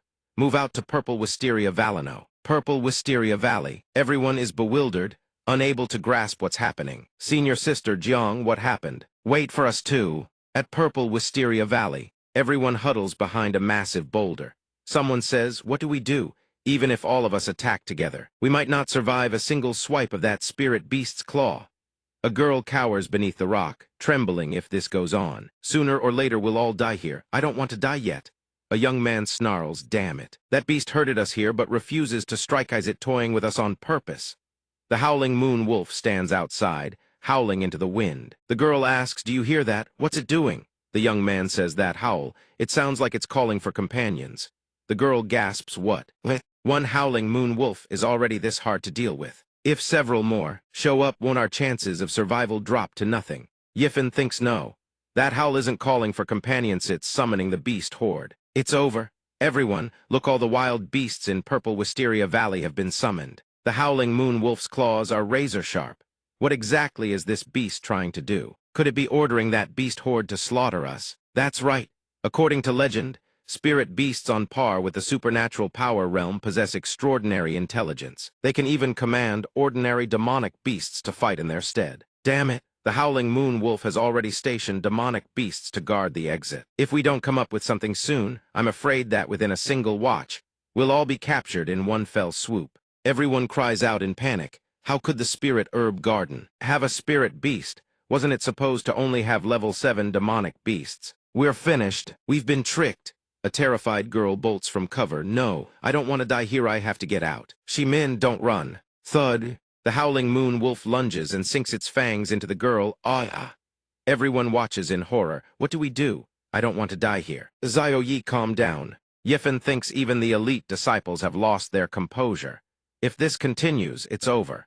If it were just me against the howling moon wolf, I'd have room to maneuver, but now I have to ensure this many people get out alive.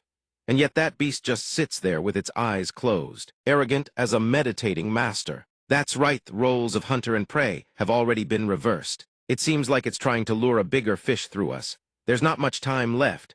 The longer this drags on, the worse it gets for us. We can only rely on cunning. Yiffin leaps out and shouts, "Everyone, stay behind the rock and don't move. I'll find a way to deal with them." Everyone screams in panic. "By Yiffin, are you courting death? Come back!" Yiffin shouts, "Everyone, focus your spirit and calm your chi." He hurls something into the air, howling moon wolf. "All you beasts, taste the might of this." Everyone clamps their hands over their noses. "Wait, that's... the smell, it's overwhelming. What on earth is that stuff? Can it really deal with this beast horde?" The howling moon wolf catches the scent and stares. It seems to have no effect.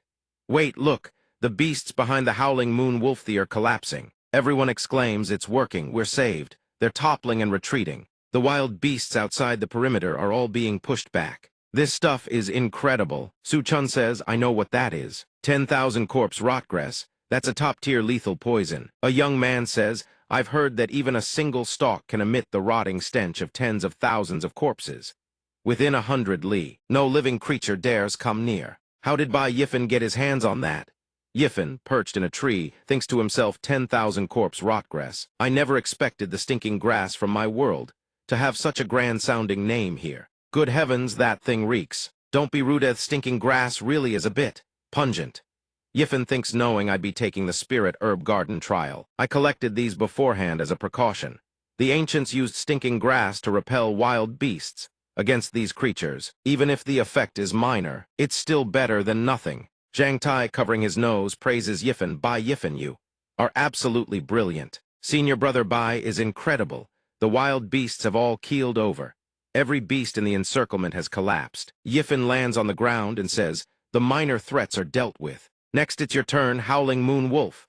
The beast rises and stalks toward Yiffin, its face twisted with malice, green eyes blazing as it snarls. Everyone watches from behind the rocks, wondering if Bai Yiffin can truly defeat it.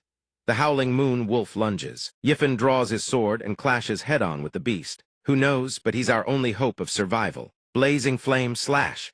He raises his sword and cleaves horizontally but fails to cut through the howling moon wolf's hide. "It's that tough."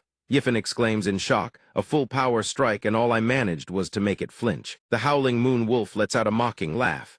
Yifen snarls that expression again. Damn it. I even aimed for the weakest point its belly and this is all I can do. The wolf lunges with a deafening roar. By Yifen, watch, out it's charging. The wolf's claws slash downward. Yifen dodges with a floating step. I need to find a way to restrict its movement. An idea strikes him. This is the only option left. Come. Yifen drives his sword straight into the howling moon wolf's maw. A young man cries, that's insane. Even if it severely wounds the howling moon wolf, he'll lose his arm in the process. After that, there won't be any chance of winning. Yifen's hand darts in, now take this. Su-chun gasps, that's... Yifen rips something out from inside the howling moon wolf. Blood chi blade die. Everyone erupts. The howling moon wolf is dead. How can Bai Yifen use an ability that surpasses his realm? A young man stammers, could it be? A breakthrough, he broke through in the heat of battle. Bai Yifen Purple Mansion realm. The long-haired youth cries out in disbelief. We won. We were actually saved by Bai Yifen. Zio Dai asks, he just joined the sect not long ago, how is he this strong? Yifen grins, heh. So this is the feeling of condensing chi into a weapon in the Purple Mansion realm. Not bad at all. A sinister laugh echoes through the valley. Yifen narrows his eyes, that voice. He spots something ominous, a demonic beast manipulating the spirit beast, still attempting to revive the howling moon wolf. The soul beast radiates a dark aura. It charges, the soul beast coils around the howling moon wolf and ignites. Ah, it burns, it burns. Lazuli demon fire erupts, demonic flames roaring to life. No, I won't accept this. Senior sister arrives and shouts, Everyone, are you all right? A voice calls out, finally you've arrived. If you'd been any later, every disciple here would have been slaughtered by this demonic energy. Zio Dai's face lights up, Senior Sister Jiang. It's Senior Sister Jiang's come to save us. Senior Sister is here. She strides toward the charred remains of the howling moon wolf and demands, someone tell Muhet exactly happened here. The long-haired youth wheels around, jabbing a finger at her. Senior Sister, you still have the nerve to ask us? We should be the ones asking you, isn't it? Because of your negligence, that a spiritually intelligent demonic beast got into the garden. It nearly got us all killed. Yifen steps forward to mediate, this fellow disciple. If you don't know the full story, don't be so quick to judge. That dark energy from earlier was no longer from an ordinary spirit beast in the garden. There may be hidden circumstances at play. If Senior Sister hadn't arrived in time, I'm afraid we would have all died in vain. Everyone chimes in, that's right. That aura was truly abhorrent, completely different from the spirit herb garden's spiritual energy. I agree with Brother Bai's assessment. Zio Dai steps forward. Senior Sister Jiang, please allow me to report. It happened like this: we came to Purple Wisteria Valley to search for spirit herbs and encountered this howling moon wolf, which had evolved into a spirit beast. Fortunately, Junior Brother Bai Yifen used the 10,000 corpse rotgrass to repel the demonic beasts, which is how we managed to hold on until now. Otherwise, our fate would have been dire indeed. Senior Sister, upon hearing 10,000 corpse rotgrass, turns sharply to Yifen. 10,000 corpse rotgrass. A treasure as rare as that, where did you obtain it? Yifen forces an awkward smile. Ah, haha, just a fortunate coincidence. Senior Sister approaches the howling moon wolf's remains and murmurs, ahem. Well done. As for this matter, I will investigate further. She kneels beside the wolf and channels her spiritual power to probe. Yifen asks, how is it? She extends her hand. A golden orb emerges from the howling moon wolf's skull. She says, before the trial began, I personally inspected every level 7 demonic beast in the herb garden. She continues, this howling moon wolf was indeed on the verge of evolving into a spirit beast, because I had placed a restrictive seal within it to completely suppress its power, but now that seal has vanished. Yifen asks, could it have broken through the seal? Her expression turns deadly serious. Impossible. I possess the cultivation of the 7th level of the supernatural power realm. Even if this beast turned the heavens upside down, it could never shatter a seal I personally placed. Yifen says, then there is only one explanation. Senior Sister Somyeon has sabotaged you. She nods gravely. I agree. She addresses the group. Everyone, withdraw from Purple Wisteria Valley.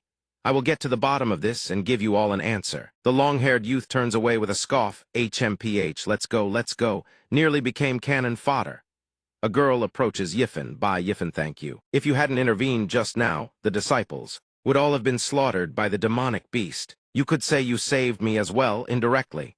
She extends a manual to Yifen as a token of gratitude. I'm giving you this swift gold finger.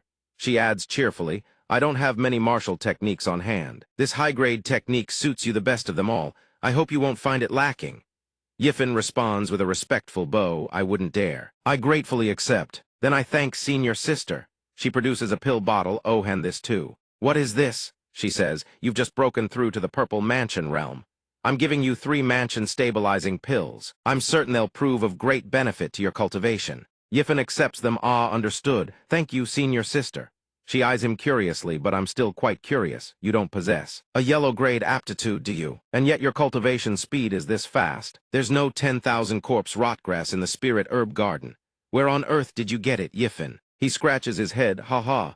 I knew I couldn't hide it from senior sister. It's all thanks to Yang Shizhang's storage ring. There were quite a few treasures inside. My rapid cultivation breakthrough was also thanks to Itan. The 10,000 corpse rotgrass came from the storage ring as well. Oh, is that so? Ha ha ha, I'll take your word for it. For now. Yiffin continues, by the way. Senior sister, I can't shake the feeling that this incident is connected to the demon tribe. Someone asks naively, is there anything else? He ponders this faint fluctuation.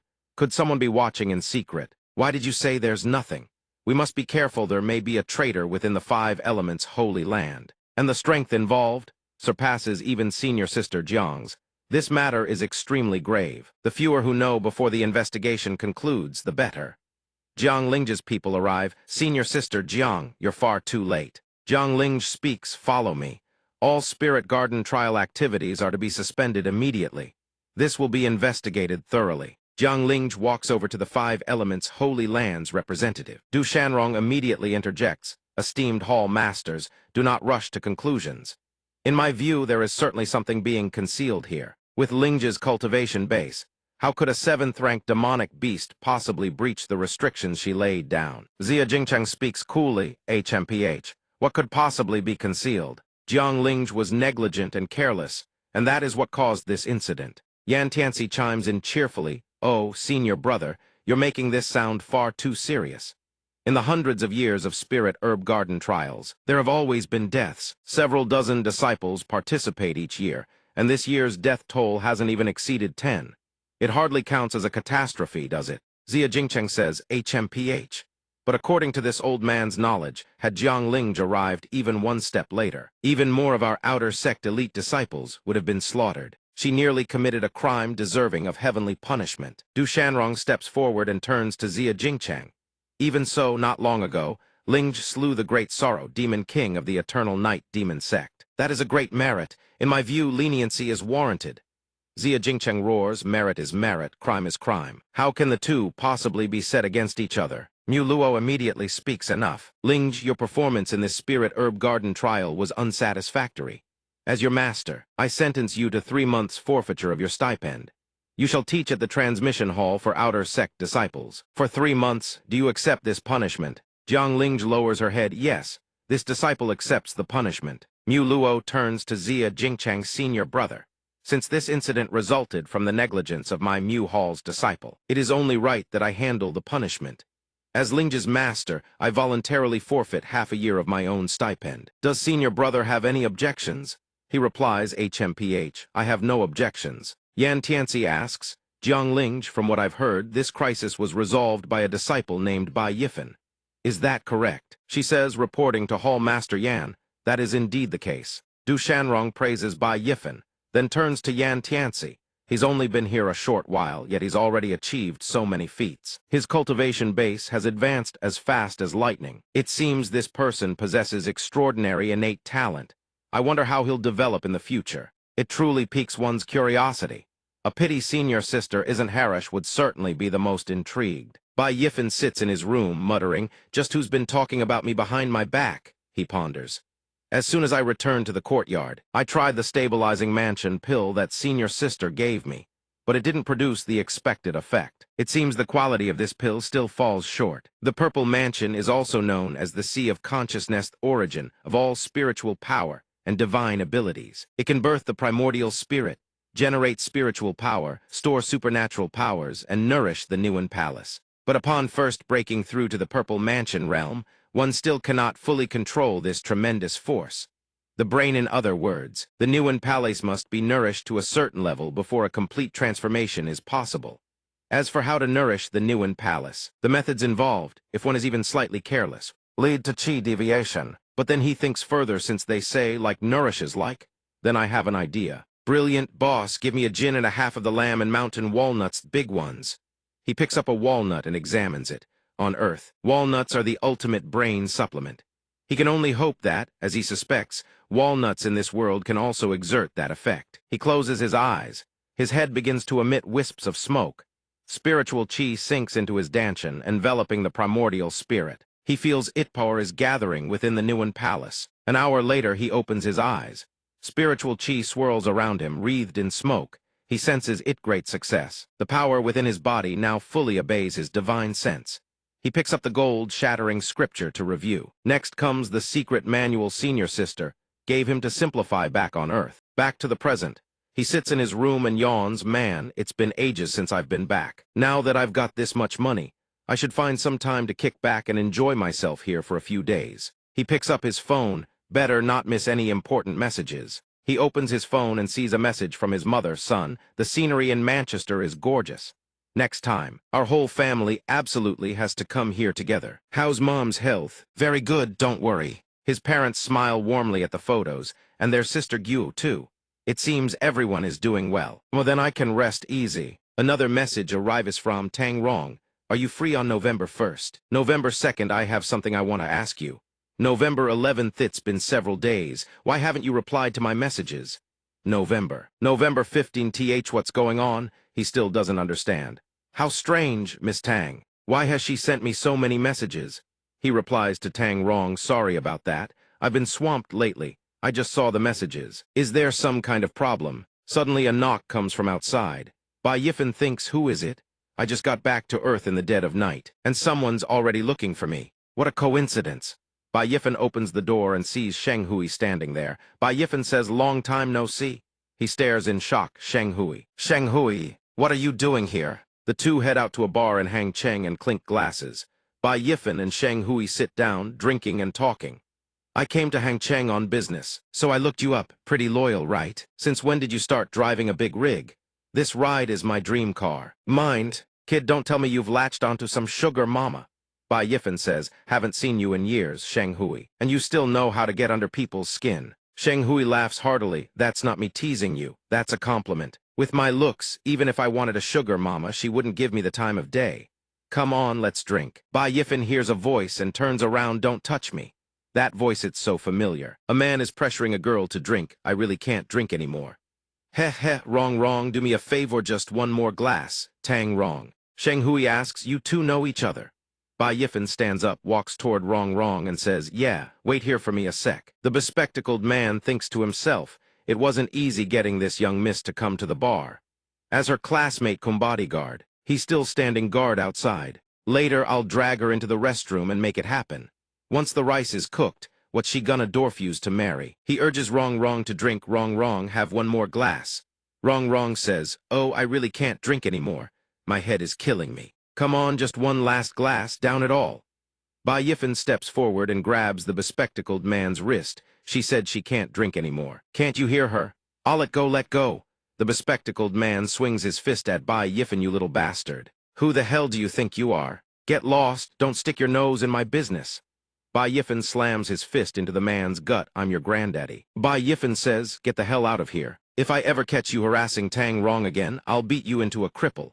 Crystal clear. Ugh, yes. Grandpa, stop hitting me. Bai Yifan pulls Rong to her feet and says, Tang. Rong, are you all right? Can you stand up? This foolish girl.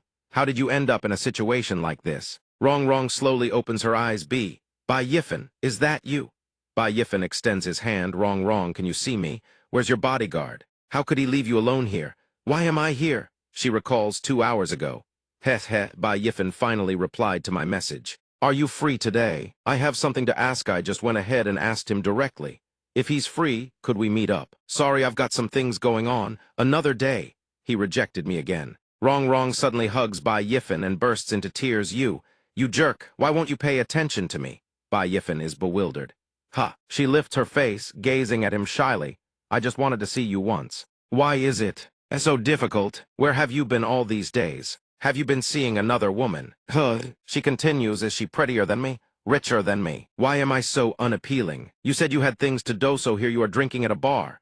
Bai Yifen says, hey, stop talking nonsense. Sheng Hui, sitting behind them, lets out a laugh and teases.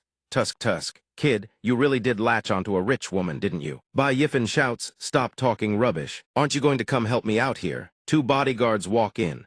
Bai Yifen says she's far too drunk. I've already contacted her sister. You guys head back first. I'll make sure she gets home safely tomorrow. Understood. Bai Yifen helps the girl into the car. The girl murmurs, I'm not going home, Bai Yifen. I want to talk to you. Bai Yifen replies, fine, not your home. My home, just get in the car first. Sheng Hui calls out, remember, use the best method. Bai Yifen says helplessly, it's not what you think. It's deep into the night now. Bai Yifen brings her back to his place and lays her on the bed. Finally, we're home. Wrong, murmurs Bai Yifen. Listen to me, she slurs drunkenly. I have something very important to tell you. How did things end up like this? Bai Yifen takes off her shoes. A man and a woman alone at midnight, there's no explaining this even with a mouth. The girl startles awake, sits up, sees Bai Yifen and asks groggily, where am I? Bai Yifen says, Miss Tang, take off your shoes and go to sleep. Whatever it is, tell me tomorrow. Bai Yifen thinks, this girl. What on earth happened to her that she insists on saying it in person? Wrong brings her face close to Bai Yifen's. Bai Yifen asks, startled, Wrong, what are you doing? Wrong says, don't talk, just listen to me. The bashful girl murmurs, Bai Yifen, I want to tell you. Actually, I and you. You. Bai Yifen thinks to himself, then the girl vomits all over his head. Bai Yifen says in exasperation, Miss Tang, did you come here just to torment me? The girl strips off her clothes and grumbles, I need to shower. Bai Yifen barks, the bathroom's over here. And stop undressing willy-nilly, your clothes are still stained with last night's vomit. He drapes a blanket over Dung, then shivers violently and sneezes. His clothes from yesterday haven't dried yet. Guess he'll have to sleep bare. Damn this cold. He spent every day wandering through other worlds, and completely forgot to furnish this Placiders only one blanket and one set of clothes. Not even enough for Bai Yifen himself. He trembles uncontrollably, and in the end, he still has no idea what Dung was trying to tell him. But then again, that girl's figure really is something else. Endure the cold and sleep. Stop overthinking, sleep early. Tomorrow morning, he'll hit the mall and buy a proper bed and more blankets. Suddenly, Dung reaches over and wraps her arms around Bai Yifen. Bai Yifen, this time, you're finally close to me. Dumbfoundedthes is so unlike the Dung he knows. Hasn't she fallen asleep yet? Dung holds him tight and whispers, Bai Yifen, do you know, ever since that day you've been on my mind constantly. He replies, Dung. She cuts him off shyly. Don't turn around, I'll be embarrassed. She clutches him even tighter. All this time I haven't had the chance to see you. If only I could see you again, that would be wonderful. But you always remain impossible to understand. So close yet so far. Holding you right now, this is the first time it feels real. She continues softly. From childhood until now, everyone always obeyed my every whim. I've never felt the urge to see a man like this. I think I must have fallen for you. Bai Yifen thinks, this girl, she presses on. I want to know for certain whether what I feel toward you is just admiration or something deeper. So tonight can you lie in the same bed under the same blanket with me? Bai Yifen stammers, Dung, this Dung. You've had too much to drink. Do you even know what you're saying? She insists, no, I'm perfectly sober. Please, Bai Yifen sits up. The girl asks, Bai Yifen, are you leaving? She begins to say, if you think I'm, but before she can finish, Bai Yifen seals her lips with a kiss. He murmurs, a true gentleman never refuses a lady's request, especially when she's in tears. The two of them entangle in a passionate embrace. Morning sunlight pours through the window. Bai Yifen stirs awake. So exhausted, stayed up way too late last night. He rolls over and finds the space beside him empty. Where's Dung? Where did she run off to so early in the morning? He picks up his phone and finds a message from Dung. Bai Yifen, after last night, I've thought things through clearly. I truly do like you, but I need some time to sort out my feelings. Also about last night, don't tell my sister yet.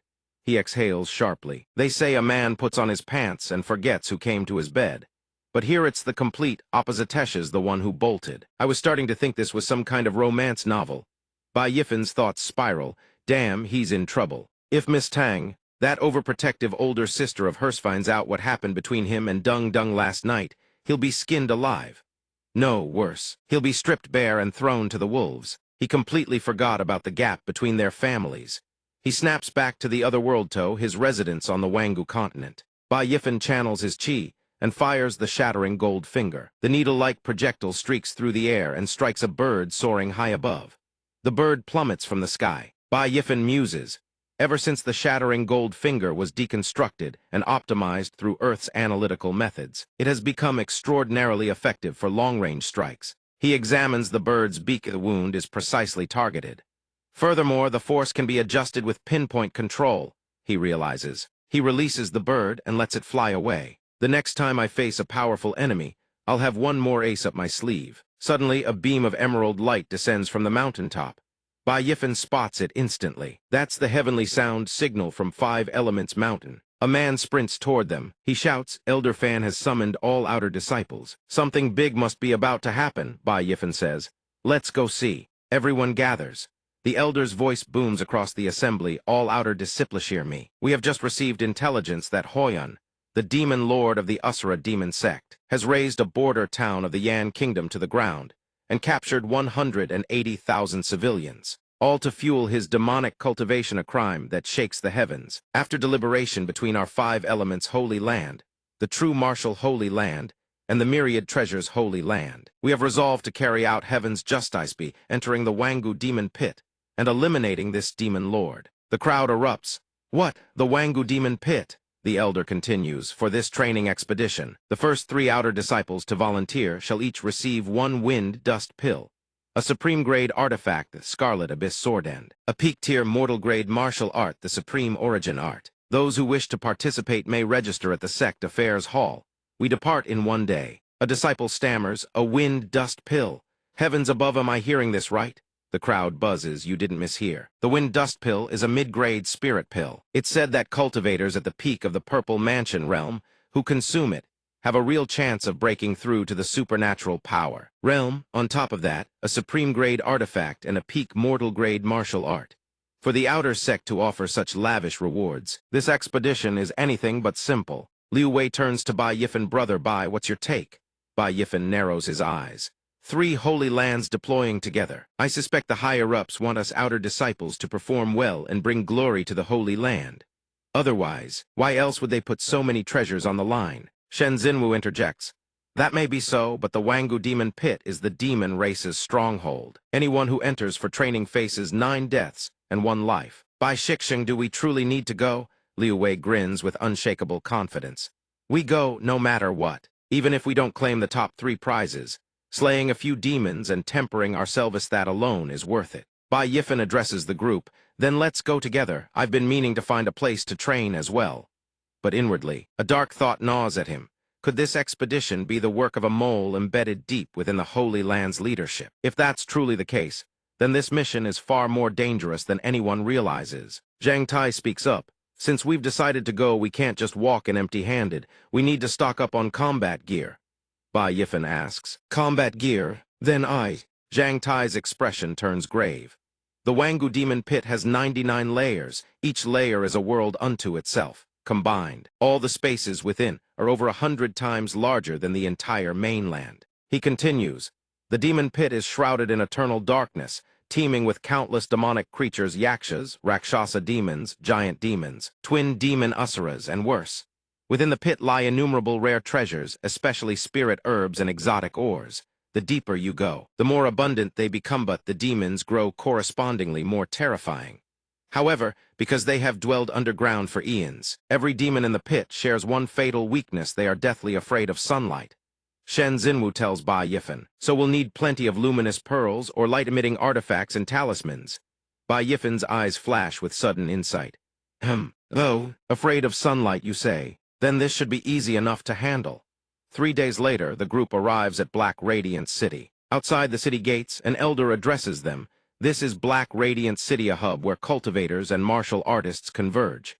Inside, you can sell demon corpses or purchase nourishing pills. He continues, beyond the city walls lie numerous entrances to the Wangu demon pit. These are communication talismans, standard issue among the 3 great holy lands and 5 great sects. When you're in mortal danger, channel your spiritual energy into one. If fate is kind, perhaps someone will come to your aid. Disciples of the Marrow Cleansing Realm shall train on layers 4 through 5. Aperture Opening Realm disciples shall train on layers 6 through 7. Purple Mansion Realm disciples shall train on layers 8 through 9. As for layer 10 and below, without the supernatural power realm, you'd better not set foot there. Understood clearly. Everyone roars in unison. Yes. Good. Dismissed. Yes. Yes. Bai Yifen's group gathers. Su Chun speaks up. Senior brothers and sisters, my demon sword is getting a bit dull. I'd like to head into the city and pick up a new weapon first. Shen Xinwu nods. That works out. We also need to stock up on rations. Let's go together. The group arrives at a weapon shop. Everyone browses the racks of armaments. This sword looks decent, someone murmurs. Bai Yifen remarks. Black Radiant City really is thriving. Even a small shop like this carries high-quality weapons. Su Chun spots a blade she fancies, but just as she reaches for it, another hand snatches it away. Sun Xing smirks. My apologies, miss. I had my eye on this sword first. Su Chun blinks. Excuse me, you. I clearly saw it first. Gong Jieshu steps forward and murmurs. Junior sister, son, don't be rash.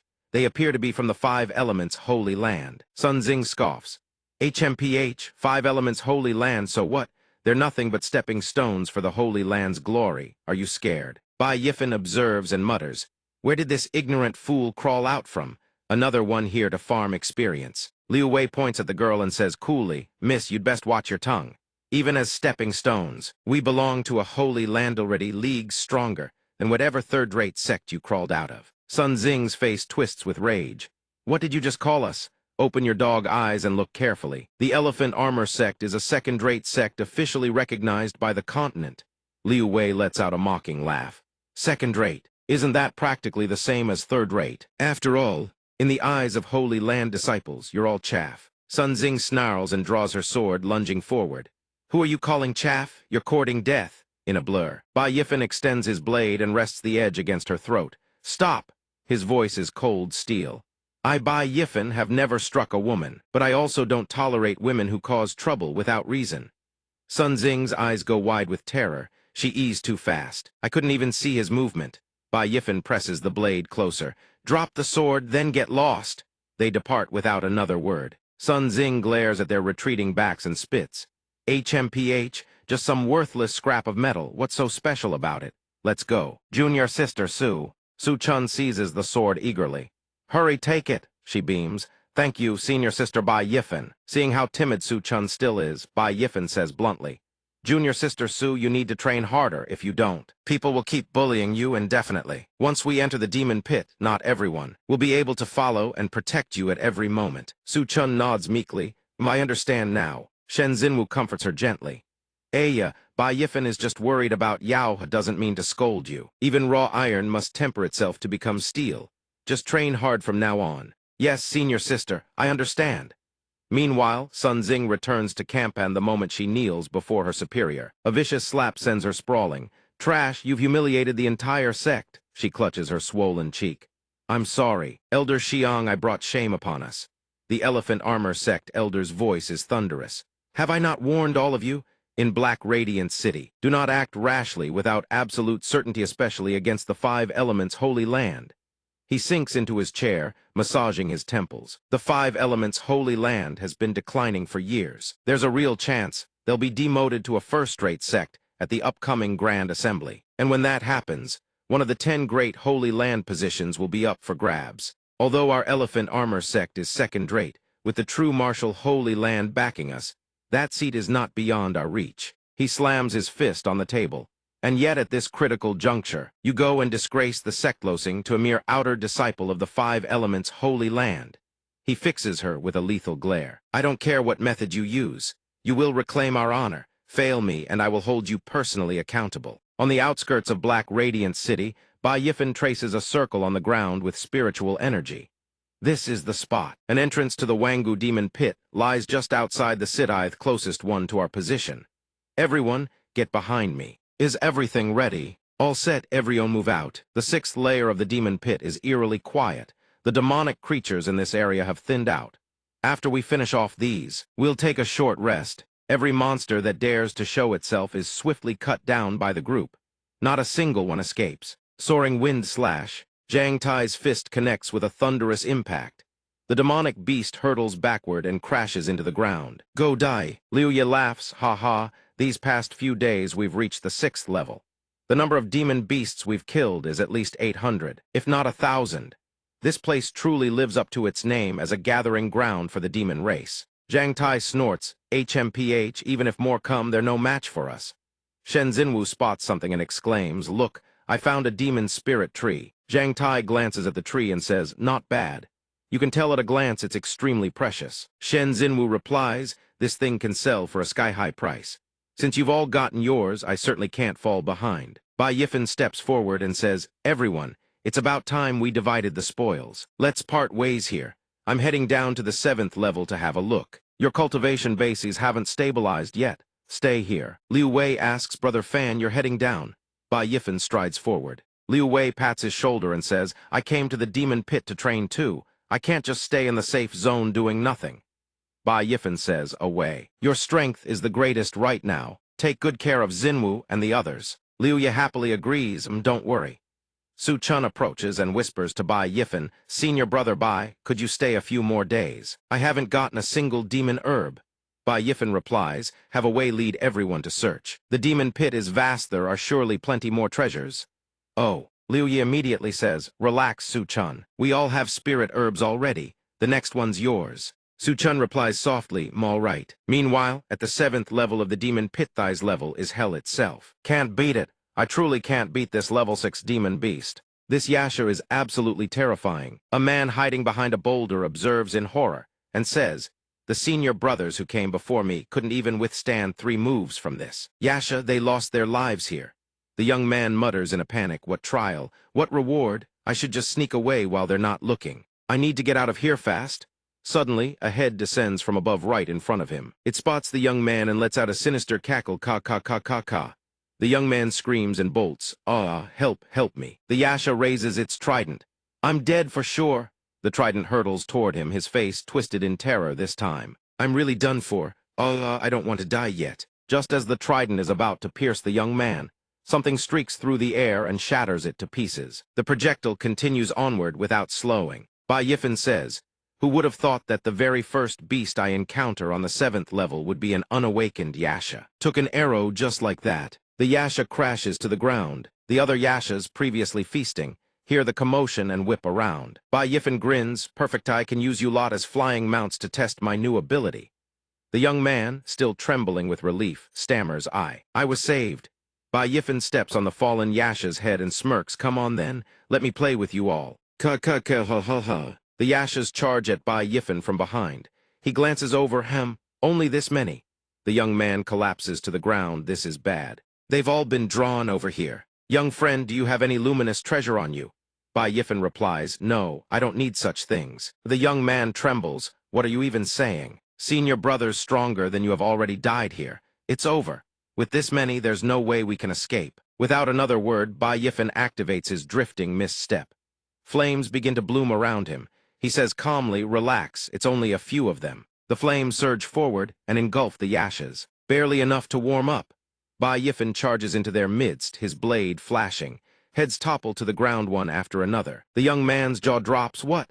Bai Yifan shoots him a glance, strength can't be judged by appearances. More Yashas swarm in. Bai Yifan counts with a grin, ha, here come even more. 7 at Marrow Cleansing Realm, 5 at Aperture Opening Realm. Storm Rage Sword Art. Arrows of sword chi erupt and streak toward the enemy. Bai Yifan spots one radiating a far stronger aura. There's actually a strong one. Drifting mist-step speed shift, he rockets forward. This Yasha is probably at mid-stage Purple Mansion realm. HMPH. Finally, a worthy opponent. He charges straight at it. He declares to catch the bandits, first capture the king. He leads with blazing flame slash, but the Yasha blocks it. Blocked. HMPH, fast reflexes. Bai Yifan switches techniques in that case, try this on for size. He drives a palm strike clean through its belly. Shattered golden finger evolves shattered golden palm, obliterates it. Ha, too easy. The young man stares in utter disbelief. He actually killed a Purple Mansion realm, Yasha in the blink of an eye. What the remaining Yashas turn tail and flee in terror. Is this man really from our sect? That's absurdly powerful. Bai Yifan raises his hand and fires another volley at the fleeing demons. He launches a single barrage. Every last demon falls. Then stay here forever. Shattered golden finger rapid fire, all dead. The young man gapes in sheer terror at Bai Yifan's overwhelming might. Incredible, this man is truly a monster. Bai Yifen muses to himself yashas can be used to refine artifacts, capture a pair, earn 200 contribution points. Not that I'm short on contribution points, but might as well. He turns to leave, muttering, shattered golden finger is already this effective. Maybe I should train all 10 toes too. The young man shouts after him, wait, great one, please take me with you. Bai Yifen lies back and stares upward, lost in thought. Since then, 2 full days have passed. He has encountered no small number of demon creatures. Deep underground twin-headed demons, black water hounds, demon serpents, rotting corpses, armored insects. 3 or 4 packs of yashas as well, all slaughtered. He lies there whistling, muttering to himself, the entrance to the 8th level. Where on earth is it? I'm getting tired of bullying the weak on level 7. Suddenly he senses something stir. His transmission talisman lights up. He picks it up and frowns. What's this? Someone's calling for help. It seems to be coming from over there. Elsewhere, 2 of Miao Huini's junior sisters are seized by Zhao He and Sun Xing. Miao Huini shouts Zhao He. Sun Xing, release my 2 junior sisters. What exactly do you want? Zhao He laughs coldly, sister. You foolish woman, did you really think your 5 elements holy land still has the grand prestige it held hundreds of years ago? You're dead last among the holy lands and about to lose the title entirely. What face do you have left to act so high and mighty? Zhao He sneers exactly. I hear the spiritual veins of the 5 elements holy land have dried up, and its coffers can barely cover expenses. You don't even need to report it to the 100 sects alliance, or whole sect will collapse before long. Ha ha ha. Sun Xing orders, throw down every transmission talisman and weapon on your bodies, or I'll kill them on the spot.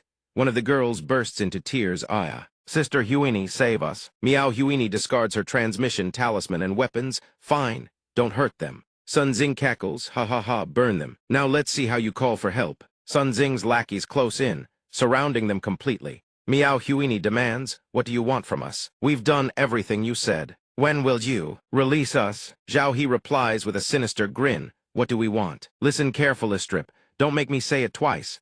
Yes, take off your clothes. Let us have a good look. Every last stitch. Sun Xing shoves the girl aside. Tusk, senior brother, hurry it up.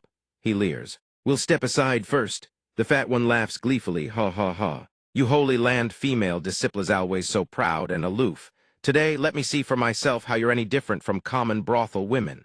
He sneers. Miao Huini spits. Yao scoundrels, all of you are nothing but animals.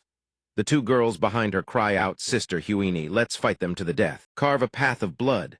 As long as even one of us survives, we'll make sure they never get away with this. Zhao He's group lunges forward. Brothers, don't let a single one escape. Everyone move and strip them bare. Ha ha ha. Suddenly, something streaks through the air and slices clean across Zhao He's neck. The lackeys whip around. Zhao He is already dead. Senior brother Zhao. Sun Xing stammers, what just happened? Senior brother Zhao is dead. He's dead. Everyone panics. What is going on? Sue suddenly, just like that. Hu Bai Yifen appears and snorts coldly. HMPH. A bunch of scum bullying women here. He strides forward. Your second-rate sect being called trash, there's no injustice in that whatsoever. Sun Xing shouts, it's you. This man's power is extraordinary. Run, get out of here now. Bai Yifen raises his hand, shattered golden finger. Under my very eyes, you think you can escape. Sun Xing screams, senior brothers, junior sisters. Bai Yifen appears behind Sun Xing and speaks. I've said it before, I don't hit women. Except for the unreasonable ones who bring it upon themselves. Too fast. Bai Yifen continues likewise, I don't kill women unless they cross the line. Sun Xing begs, don't, I was wrong, don't kill me, please. Bai Yifen strikes without hesitation. Sun Xing falls. Oya. The forest falls utterly silent. Miao Huini steps forward and bows. Junior brother Yifen, thank you. Without you, we would have been in grave danger today. Those beasts from the Xiangjia sect, who knows what they would have done. Bai Yifen smiles faintly. We're all fellow disciples. It's only natural. He pauses. Actually, there is something I'd like to ask you, senior sisters. Do you know where the entrance to the 8th level is? Miao Huini stares in shock. The 8th level. She says, Junior brother Bai, I hear that a demon beast leader at the supernatural power realm may appear on the 8th level. Huyer warns. If you go down there, you must be careful. Yifen smiles warmly. Thank you for your concern, senior sister. I'll be extremely careful. Huyer points the way toward the 8th level. In that case, this senior sister won't say any more. Head out from this forest and you'll see a river. Follow it downstream for 3 or 4 miles, and you'll find the entrance. Yifen beams, thank you for the directions, senior sister. Hera, take these yaksha horns. Consider them a token of my gratitude. Thank you all for telling me. Huyer exclaims, wow. Thank you. Yiffin then produces a bottle of spirit beast milk and hands it to Huyer. Also, here is some spirit beast milk. Drink it, and your recovery speed will increase significantly. This can't be milk. Spirit beast milk. This is a divine remedy for restoring chi and blood. This single bottle is worth at least 7 to 8 million soul stones. Junior brother Bai is truly, incredibly generous. Yiffin bids everyone farewell and prepares to advance toward the 8th level. Nothing else. No final words before you leave. Huyer calls out, take care, junior brother. Let's keep in touch when you have time. The other girls chime in, Yiffin. He's righteous, generous, and handsome. He. Indeed very handsome. Wang Teng and Gao Yang watch from the shadows behind them. Wang Teng snarls, damn it, it's that brat again by Yiffin. His luck is absurdly good. Besides spirit beast meat, he even has spirit beast milk. I'm starting to wonder if he looted an entire spirit beast carcass. A figure steps out from behind a tree and sneers.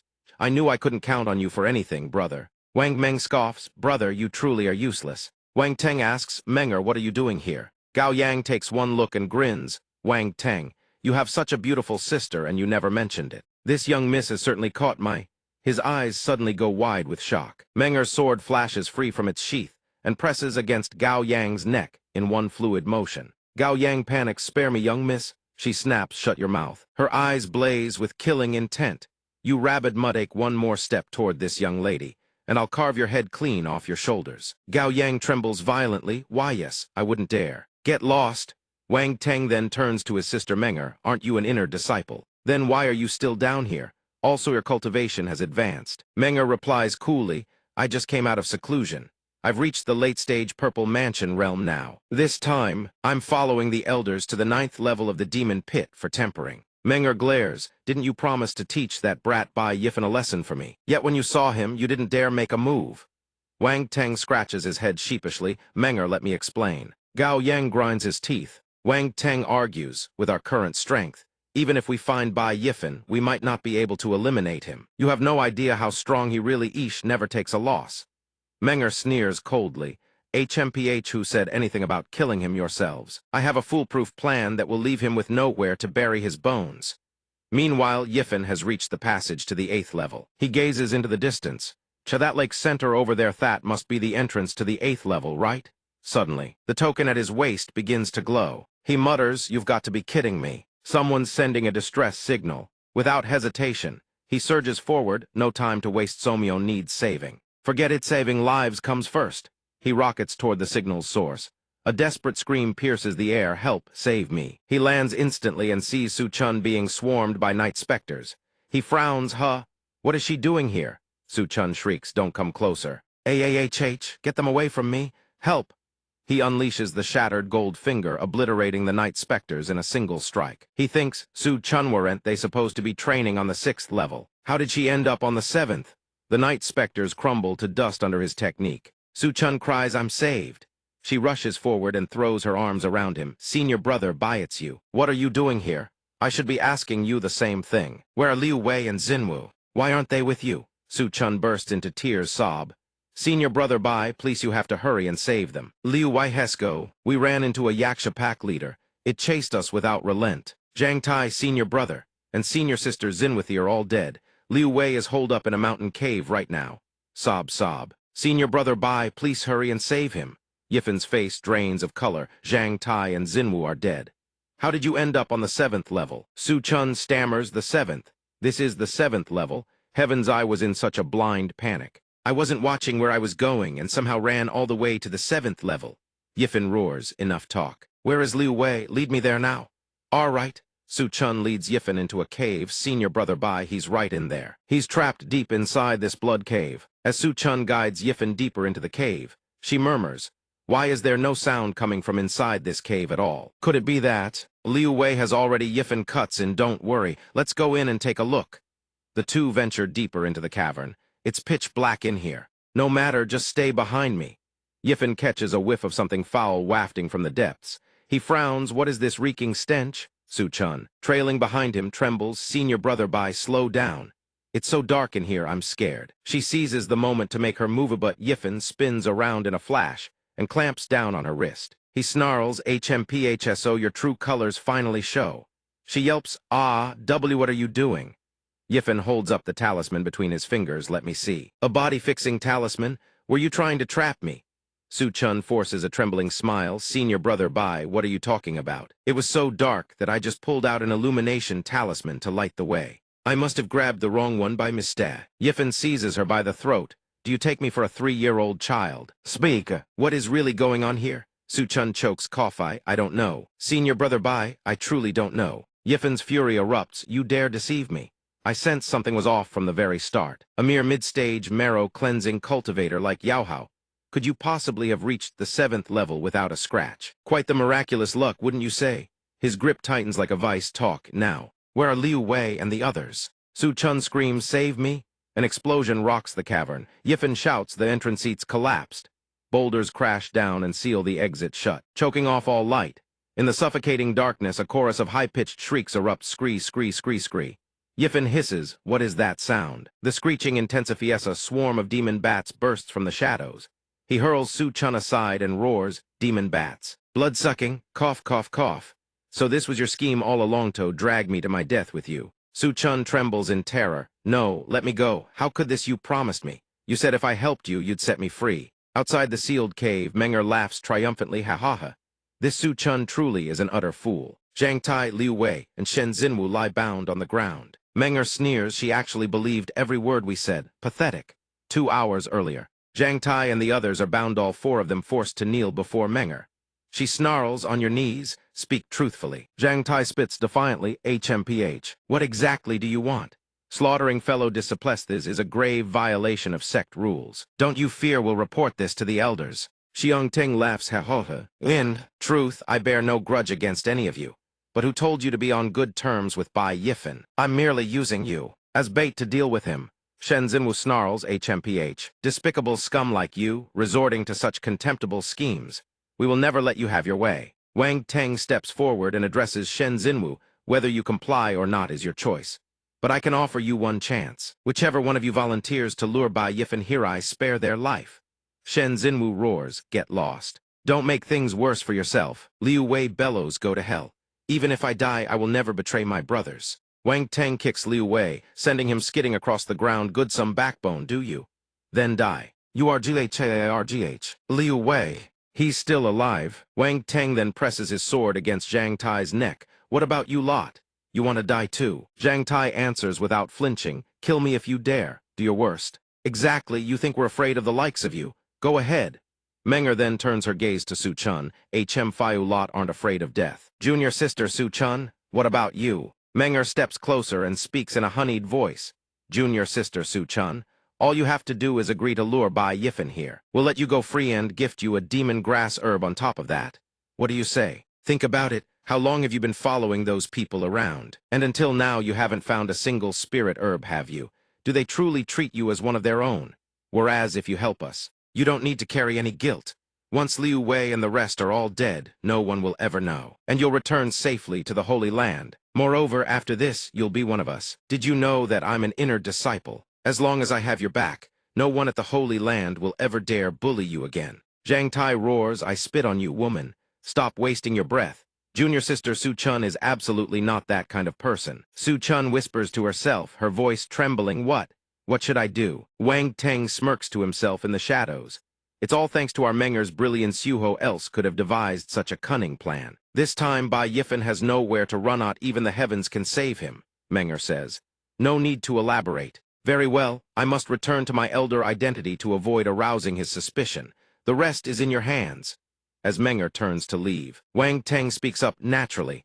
Leave this matter to us, go report the good news.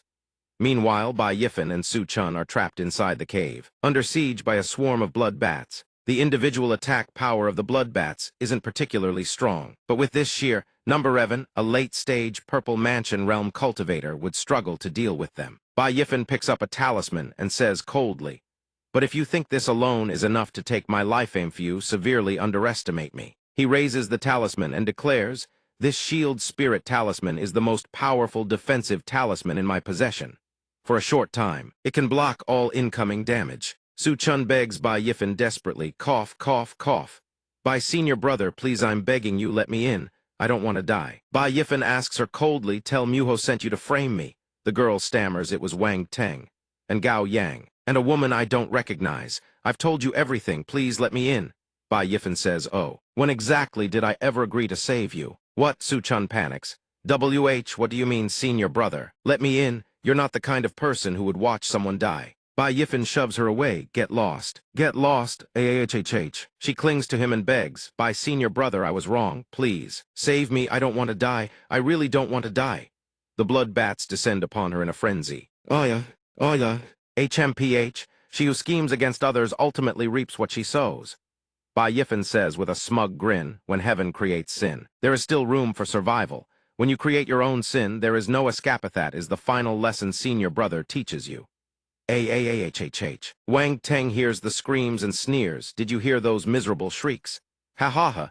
That brat Ba Yifan must be dead in there by now. Gao Yang grins with unrestrained delight. He says, Tusk. What a pity all those resources of his buried in that cave forever. Wang Teng says killing that brat was no easy task. Senior brother can't ask for too much. As for the wrist, set up the self-destruction talismans and leave them here to fend for themselves. Ba Yifan sees the overwhelming swarm of bats and mutters, Tusk. Troublesome, there are far too many. This shield won't hold much longer. As he speaks, he unleashes his techniques. Sure, using the ancient realm ring to return to Earth would be simpler, but I came to the demon pit to temper myself. If I flee at the first sign of danger, what kind of man would I be? He channels every ounce of energy into his hands and roars, come forth blood chi blade. He grips his sword and soars upward, slashing down each blood bat one by one. The bats plummet chit. The blood chi blade and his movement technique work in perfect harmony. Together, they let me move with devastating speed and unleash strikes with even greater killing power. No matter how many demon bats there all die. The spirit fire talisman ignites. He slams out a palm strike. A blazing dragon of flames surges toward the swarm. Chit, the bats are incinerated into nothing. He exclaims, now that's what I call power. A feast for the iceburn, all of you. He grins and says, now then it's time to deal with those bastards waiting outside. He senses something and snaps, what the? A massive blood bat ambushes him. Damn it, there's an even bigger one hiding in here. The bat attacks him relentlessly. A sonic wave impact. The sonic blast is too powerful. The chi and blood in my entire body are being shaken apart. The echoes, he staggers and cries out, not good. The sound waves are bouncing off the cave walls, amplifying the echoes several times over. I need to find a way out. Terrain doesn't favor me. I have to get out of here fast. The bat continues its relentless assault, striking him and sending him hurtling through the air. Ugh, damn it. Since when could it attack like that? This is bad. It's the abyssal dive. I'm telling you, if I don't think of something fast, I'm really going to die down here. He drives his blood chi blade deep into the cliff face. Stop. He strains with every fiber of his being to halt his fall. But the abyss is impossibly deep. The cave walls are slick beyond belief. They cannot gain any purchase. He glances downward. Phew, finally stopped. That plunge felt like an eternity. If this keeps up, I'm dead for sure. He stops at last and lands at the bottom. Well, I'm nearly at the bottom anyway. Might as well see what's down here. He summons his illumination soul fire. In the novels, whenever the protagonist falls off a cliff, there's always a fortuitous encounter waiting at the bottom. Let's press forward and see what we find. Countless skeletal remains surround him. He stares in shock. So many demon beast bones. Yaksha demon beasts, and even numerous human cultivators. Could it be that a great war between humans and demons once raged in this place? These corpses. Ba Yifan approaches one of the demon beasts for a closer look. Let me examine this. The demon was impaled by a weapon. That is what killed it. And this human corpse, the gaping hole through the body, is likewise a fatal wound. Ba Yifan ponders. This demon elder and this golden-armored warrior, despite having perished many years ago, their bodies show no signs of decay. Quite the contrary, they look remarkably lifelike. Even the bloodstains haven't dried. Their strength must have been extraordinary. If I'm not mistaken, these two were likely pinnacle powerhouses of their respective races. The demon race and the human race slaughtered each other and died in this very place. The skeletons scattered outside were probably their subordinates. He suddenly notices a scroll. What is this? He picks it up and unrolls it. This scroll is radiating an incredibly powerful energy wave. A voice suddenly echoes through the darkness, young friend. He spins around instantly. Who's there? The voice came from the deceased warrior. The warrior speaks, excellent. Excellent. This emperor has clung to existence with a single wisp of remnant soul for over 9,000 years. Final Asomion worthy has arrived. After more than 9,000 years. A single remnant soul persisting for over 9,000 years. 7. A 10th layer supernatural power realm powerhouse could never achieve such a feat. Young friend, what is your name? Where do you come from? Bai Yifen bows slightly and replies, this humble one is Bai Yifen, a disciple of the five elements holy land. A powerhouse of this caliber even reduced to a mere wisp of remnant soul demands the utmost respect. The warrior speaks, the five elements holy land.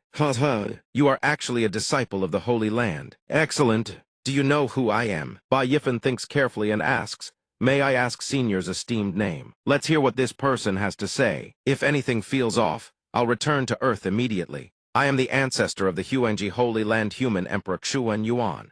Greetings, young friend Yifen. Bai Yifen is visibly startled. You are an ancestor of the Huanji Holy Land. According to the Wangu Grand Canon, the Huanji Holy Land had three great ancestors, known as the human, earth, and heaven triple emperors. Each possessed boundless divine abilities and immeasurable dharmic power. Bai Yifen thinks, this remnant soul claims to be the human emperor and ancestor of the Huanji Holy Land. The voice continues, it is only natural that young friend does not believe me. After all, nearly 10,000 years have passed. The outside world has surely long forgotten the prestige of my name. The human emperor recounts, in the great war between humans and demons, I led 3,000 Xuan Yuan guards of the Holy Land to challenge the 8 Desolation demon emperor of the Sun-Moon demon sect. We nearly pierced through the Wangu demon pit itself, obliterating countless demon lairs. In the end, the 8 Desolation demon emperor and I fought down into this very abyss and perished together. Young friend, the scroll you were about to pick, Upit, is my life-bound artifact, the demon sealing chart. This artifact is one of the 3 supreme guardian treasures of the Huanji Holy Land. It can suppress and annihilate every demon in existence, even demon emperors, and demon gods are no exception. It may well be considered the bane of the entire demon race. The demon sealing chart, one of the 3 supreme guardian treasures of the Huanji Holy Land, can suppress and annihilate every demon in existence. Demon emperors, demon gods, none are exempt. It is the nemesis of the entire demon race. Bai Yifen examines the scroll and says, so this scroll is the human emperor's demon sealing chart. The human emperor continues, furthermore, the golden armor on my body, the human emperor halberd that slew the 8 Desolation demon emperor, and the demon emperor's 8 Desolation thunder prison cauldronal are supreme-grade Dao artifacts. Artifacts that once shook the entire continent. It is only a pity that this old man's fate was so cruel. I could never enjoy the fruits of my glory. Young friend, since fate has brought us together, would you be willing to inherit my legacy? Bai Yifen asks cautiously, what guidance does Senior have? The human emperor says, come before me and kowtow 3 times. Acknowledge me as your master, and I shall bestow upon you the Huanji Overlord art and this entire set of equipment. This is the supreme cultivation technique of the Huanji Holy Land, which I have divided into 3 volumes, heaven, earth, and human. Once you master this technique, you shall become a true direct disciple of the Huanji Holy Land. You may even be granted the Huang surname and receive the supreme honor of the glory pool. Bai Yifen replies, in that case, thank you, Senior. The human emperor grins with a sinister smile, no need for thanks. The fact that you and I meet here is a grand destiny. Quickly kneel, and I shall immediately transmit the technique to you. The future of the human race depends entirely on you. Bai Yifen steps back and says, HMPH, something isn't right. The human emperor blinks him. What are you doing? Bai Yifen says with a smug grin, Senior. You wouldn't be pretending to transmit a technique while secretly waiting for the right moment to seize my body, would you? The emperor scoffs. How preposterous. I am the human emperor, one of the strongest powerhouses of the human race. Why would I ever attempt to possess the body of a junior like you? Bai Yifen turns his back and says, ha, perhaps I was overthinking it, but I am a disciple of the 5 elements holy land. Without my sect's approval, acknowledging another master would be an act of disloyalty. Spare me your inheritance, I don't need it. Senior, you should just wait for someone more worthy. He turns to leave. The human emperor lunges at him. You little brat, get back here. He coils around Bai Yifen and snarls. This emperor has waited 10,000 years. Do you think I'll just let you walk away? No, surrender your body to this emperor, just as I suspected, a conspiracy indeed. Good thing I haven't used today's interdimensional travel yet. Bai Yifen twists the ring on his finger and vanishes, returning to Earth. Return. In the next instant, he materializes on his warm, familiar bed. I'm back. If I hadn't been on guard, I'd have become nothing more than his puppet by now. He prepares to sleep, planning to rest at home for a bit before gathering some artifacts to deal with that old monster. But then the human emperor's remnant soul materializes before him. Old man, you mean this emperor? Bai Yifen hears the voice and demands, "Who's there?" The human emperor exclaims this. "Where is this place? How is this emperor here? Damn Yao, what kind of sorcery did you use on this emperor? There isn't a single trace of spiritual power left." Bai Yifen says in a daze, What is going on? This wraith is the human emperor. He actually transmigrated here as well. The human emperor speaks. What kind of artifact is this that it can emit such brilliant radiance? Why has this king never seen anything like it before? Bai Yifen suddenly realizes something. Wait, I remember that apart from cultivation techniques, anything brought from the continent back to Earth would dissipate. So why? Why can this remnant soul still? Bai Yifen raises the ancient ring to examine it, then murmurs, "It seems the secrets of this ancient ring hold far more than I ever imagined." The human emperor shouts furiously, "Hey, brat, why is this happening? What in the world is this place? Return this old man's spiritual power at once." Bai Yifen pulls out a vacuum cleaner. "You're deafening me. I'll just lock you in here for now." AAARGH. What kind of soul-devouring artifact is this? As the sun climbs high, the human emperor trapped inside a glass container bellows, "You outsider! You scoundrel! Release this king at once." Bai Yifen says flatly, "Stop wasting your strength. Listen, from now on I ask one question, you answer one." The human emperor snorts coldly, "HMPH. I am the human emperor ancestor. How could the likes of you threaten me?" Bai Yifen casually picks up the vacuum cleaner. "Oh, really?" The human emperor panics. I'll talk. Just put that soul-sucking artifact away first. Hurry, put it away." Bai Yifen leans in and asks, "You're truly the human emperor ancestor of the Imperial Supreme Holy Land?" The human emperor replies, "Of course. Could such a title be faked?" Bai Yifen presses on. "As the leader of the human race, why would you harm your own descendants, resorting to every scheme imaginable just to seize their bodies?" The human emperor answers bluntly, "You try being imprisoned in the abyss for nearly 10,000 years. As long as I can reclaim my freedom, why the hell would I care about morality or conscience?" He asks again, "Then tell me beneath the abyss how many artifacts have been damaged. How many are still usable? I don't lack cultivation resource. What I'm short on are artifacts and martial techniques." The human emperor answers calmly, "My human emperor halberd and human emperor armor, along with the thunder prison pavilion of the 8 desolation demon emperor, have all been damaged. Their artifact spirits have been destroyed, as well completely useless." Hearing this, Bai Yifen picks up the container holding the human emperor and says, "Then keeping you around is pointless. Might as well scatter your soul and send you on your way." The human emperor cries out in alarm, "No, no, no. Those 3 artifacts are ruined, but my demon sealing chart is still usable. Its origin is a page of the heavenly scripture that drifted down from the immortal realm. Its power is boundless. It can also be called the supreme treasure of the human race, the nemesis of those demon creatures. Young friend Bai, release me and I'll teach you how to use this artifact. Trust me, you will absolutely be astonished by its power." Bai Yifen glances at the human emperor and says, "Tell me about it first." The human emperor begins, "My demon sealing chart has 9 functions. First, soul devouring consuming souls, especially those of demon race powerhouses, which can be used to self-recover or strengthen the chart. Second, sealing and enslaving demon creatures to serve me. Third, immortal demon dual cultivation. Fourth, absorbing the powers of heaven and earth. Fifth, refining demon materials. You don't even need spiritual power to activate this treasure. Redivine power alone suffices." Hearing this, Bai Yifen says, "Oh, that does sound quite impressive." The human emperor, seeing Bai Yifen pull out his phone, the human emperor yelps, "Eek! What kind of artifact are you pulling out now?" Bai Yifen turns on his phone and waves dismissively, "Relax, keep going. Didn't you just say you'd transmit the supreme divine technique of the Imperial Supreme Holy Land to me? Isn't it also called the Grand Hegemon's World Map or something? Go ahead, tell me now. The more detailed the better. Once you're done transmitting, I'll release you." The human emperor thinks this brat.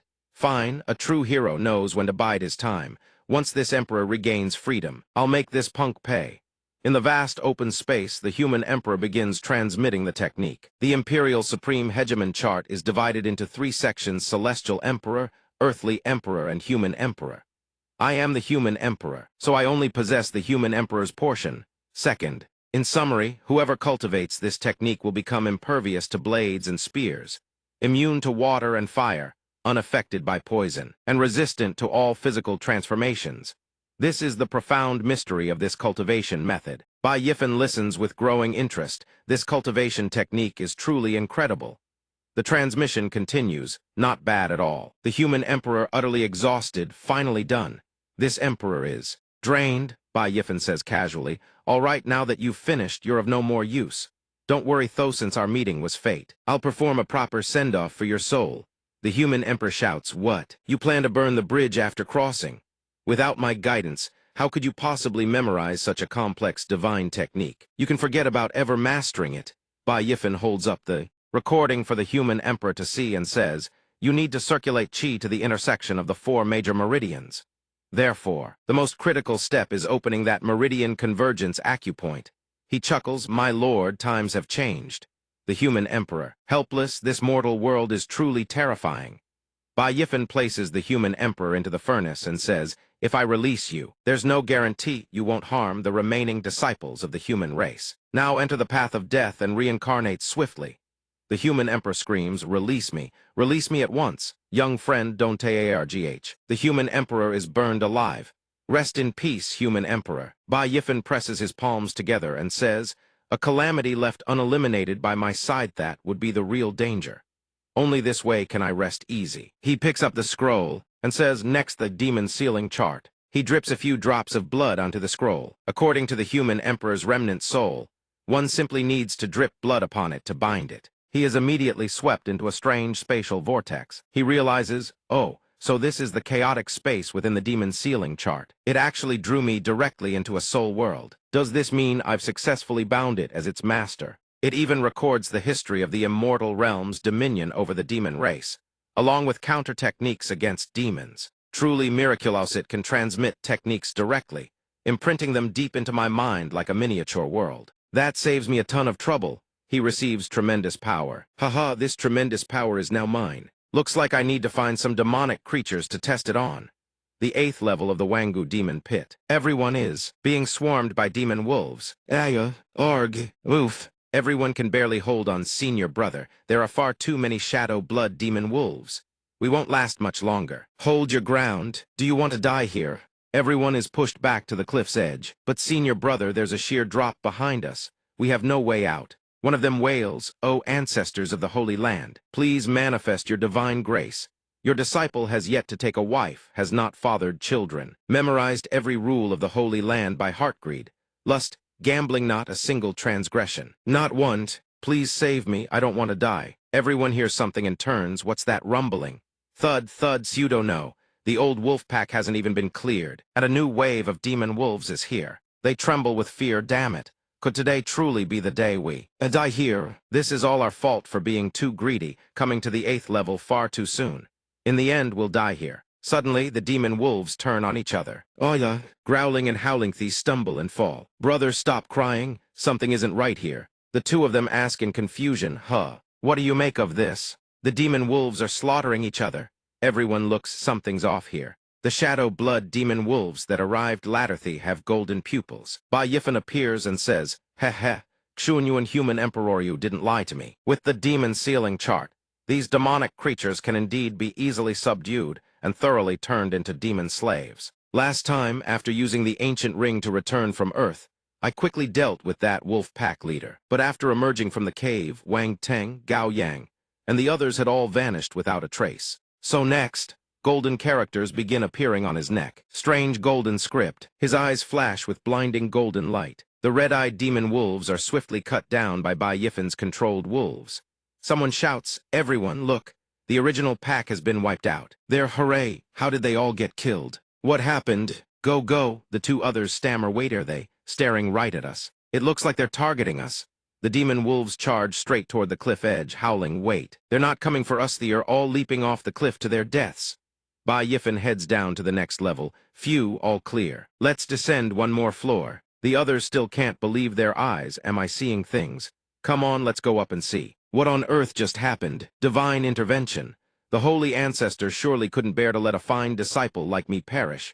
Blessed grace. Divine intervention. The Wangu demon pit. Level 9. The monster cleaves the beehive in two. The Jade Monarch roars, "Watch out!" Bai Yifen immediately cups a vessel to catch the nectar streaming from the Jade Monarch's hive. Good thing I acted in time. Had you pulled back your strength, I wouldn't have been able to collect this Jade Bee King's nectar. The monster outside howls, vroom. Bai Yifen savors the nectar and muses. Over the past 2 days, I've used 3 tracking demon wolves to intercept and ambush, turning every single demon wolf into my slave. I even captured 2 Abyss Phase Purple Mansion demon bears. Maniacal Bai Yifen recounts, with this demon slave escort, I swept through the 9th level's wilderness, slaughtering massive numbers of demonic creatures. Wild boars, black armor demons, 3-headed hounds, even the lethally venomous abyss wormsand every time one falls. I can enslave a new demon creature to replace it. Constant fighting strength, always maintained. If I could command an entire demon army within the Wangu demon pit, then vast territory sweeping across the 4 directions snow, that is exhilarating beyond words. Whoever dares offend him, he'll simply unleash an army of demons to flatten them all. He continues thinking, Wang Tang, you arrogant fool of an in death, you'd never have guessed that, when I fell into desperation, fortune would arise from disaster, and I'd obtain the supreme demon sealing chart of the human race. Just you wait, dare to set me up, and I'll make sure you die ugly deaths. He suddenly hears something. He glances over and says, a ghost. What sound is that? He advances toward the source and sees a massacre. What's going on? People from the 3 great holy lands and 5 great sects have all gathered here. A golden-armored warrior shouts, we can't kill it, retreat. The fire cloud demon monkey's lair is just ahead. Bai Yifen exclaims in shock, what? This is the Fire Cloud Demon Monkey's lair. The mission to hunt the Fire Cloud Demon Monkey. Heavens, that's the task the Elder assigned to the inner disciples before they left. This must be the place. He leaps down to investigate. It's rare to witness such a grand spectacle. Let me get closer. He spots a spectacular 2-headed flying yaksha at the Purple Mansion realm. The moment he descends, a yaksha swoops right over his head. Heh. He says, I just set foot on flat ground and already ran into a demonic beast. The monster density on the 9th floor is insane. He speaks calmly, since you've come to me, become my strength. He commands 2 demon wolves to attack. Demon wolves, tear that yaksha apart for me. Giaraya. The yaksha panics and bolts. HMPH, you still want to run? Abyssal demon bear. Knock it down for me. The abyssal demon bear is at the Purple Mansion realm. Absolutely insane. Dealing with you lot isn't even a warm-up. As easy as flipping a palm, the yaksha is struck with a deafening boom. But I happen to need a flying beast for the demon sealing chart. That works out perfectly. I've also recruited 5 flying yakshas. The ranks have grown once more. This feels great, he says smugly. It seems I still have strength to spare. At this rate, I can recruit a few more. Suddenly, a thunderous boom erupts. Boom. Bai Yifen says, what's happening? That attack force is devastatingly powerful. Could they be coming for me? He climbs onto a yaksha and flies over to investigate. Bai Yifen arrives at the source of the thunderous blast. It turns out the explosion was merely the aftershock of 2 colliding energy forces. He says, it seems they've all exhausted their strength. That's why the attack went or it missed its mark. Huff, the young man unleashes the Hegemon King fist. You're already drained of strength. Die, blood-faced Usura. Bai Yifen watches and thinks, with no artifact in hand, a single punch produces an explosion like that. So this is the power of an inner disciple. But his opponent is an Asura not easy to deal with. The subterranean Asura demon is far more formidable than even the savage night demon. It possesses commander-level strength, rivaling the supernatural power realm of the human race. This breed of demon has thorns covering its entire body, bones that are savage beyond measure, awakened spiritual intelligence that allows it to speak human tongues, and is even cunning and treacherous. The Asura lunges forward. Wretched human race, die! It charges the young man and slams a fist straight into his gut. The man takes the hit and grunts. What? How do you still have strength left? Impossible to dodge. The Asura says smugly, Ka, a warrior does not fear chaos. Both the Asura and the young man plummet into the abyss. It sneers. I learned that from you humans. Athir falling, both crash to the bottom of the abyss. The Asura rasps, cough. That should be enough to kill him, Ka. The Asura raises its hand to deliver the killing blow. Ka, human cultivator, it seems this battle belongs to me. I'll be taking your heart. The Night Phantoms, commanded by Bai Yifen, swoop down in a frenzied swarm. The Asura snarls, where did these vermin come from? Let me gouge out your eyes. The Asura rages, you dare steal this lord's prey. Get lost, all of you. The Night Phantoms dive down, and sink their fangs into the Asura. The Asura roars, what's going on? These low-level demons. Why won't they obey my commands? Enraged, he lashes out at the night phantoms. They're actually coming for me. Damn it, damn it. Go die, all of you. Yifen appears behind it now. He drives his sword clean through the demon. It screams, "Arg, wretched human, where did you spring from?" The night phantoms swarm and cling to the demon relentlessly. It howls, "Damn it, these vermin endless." The demon seethes, "Cursed, to think I'd be killed by such lowly creatures." The demon erupts in fury, sending the night phantoms flying. "I'll kill every last one of you." Yifen is stunned by the demon's power. What? A single strike that killed more than 2 Purple Mansion realm demonic beasts. So this is commander-level strength. Yifen activates the demon's ceiling chart. But you must be running low on strength to fight back. He extends the binding chains. The demon sees it and snarls, "That's a slave seal. You insignificant brat at the mere internal strengthening realm. You dare try to enslave me with a slave seal. Utterly delusional." Yifen grins smugly. "Quit your yapping, be a good dog and kneel." The demon is bound. The demon howls, "Awarg, what kind of slave seal is this?" A golden light flickers in Yifen's eyes. Still resisting. Tighten the binding. A ring of light materializes above the demon's head. The demon screams, How is this possible?" Yifen collapses to the ground. "Phew, it worked. At my current realm, subjugating a commander-level demonic beast is still rather taxing. But in the end, it succeeded." The demon kneels. "Usra Batu pays respects to his master." Yifen laughs. "Batu, you even have a name. Interesting." He approaches the young man from the Zhenwu Holy Land. "So he was an inner disciple of the Zhenwu Holy Land." Yifen steps closer. He closes the dead man's eyes and sighs. "Rest easy. Those who enter the Wangu demon pit stopped caring about life and death long ago." Yifen points at the young man's hand. "Let me open this. There's a primordial spirit seal and a patrol token on it." The Asura picks up the ring. Yifen takes it and examines it. "Very good, let's see what's inside." Demon wolf pelts, demon bear hides, night demon horns, night demon bones, Asura bones, spirit herbs, and a few common artifacts. He spots something.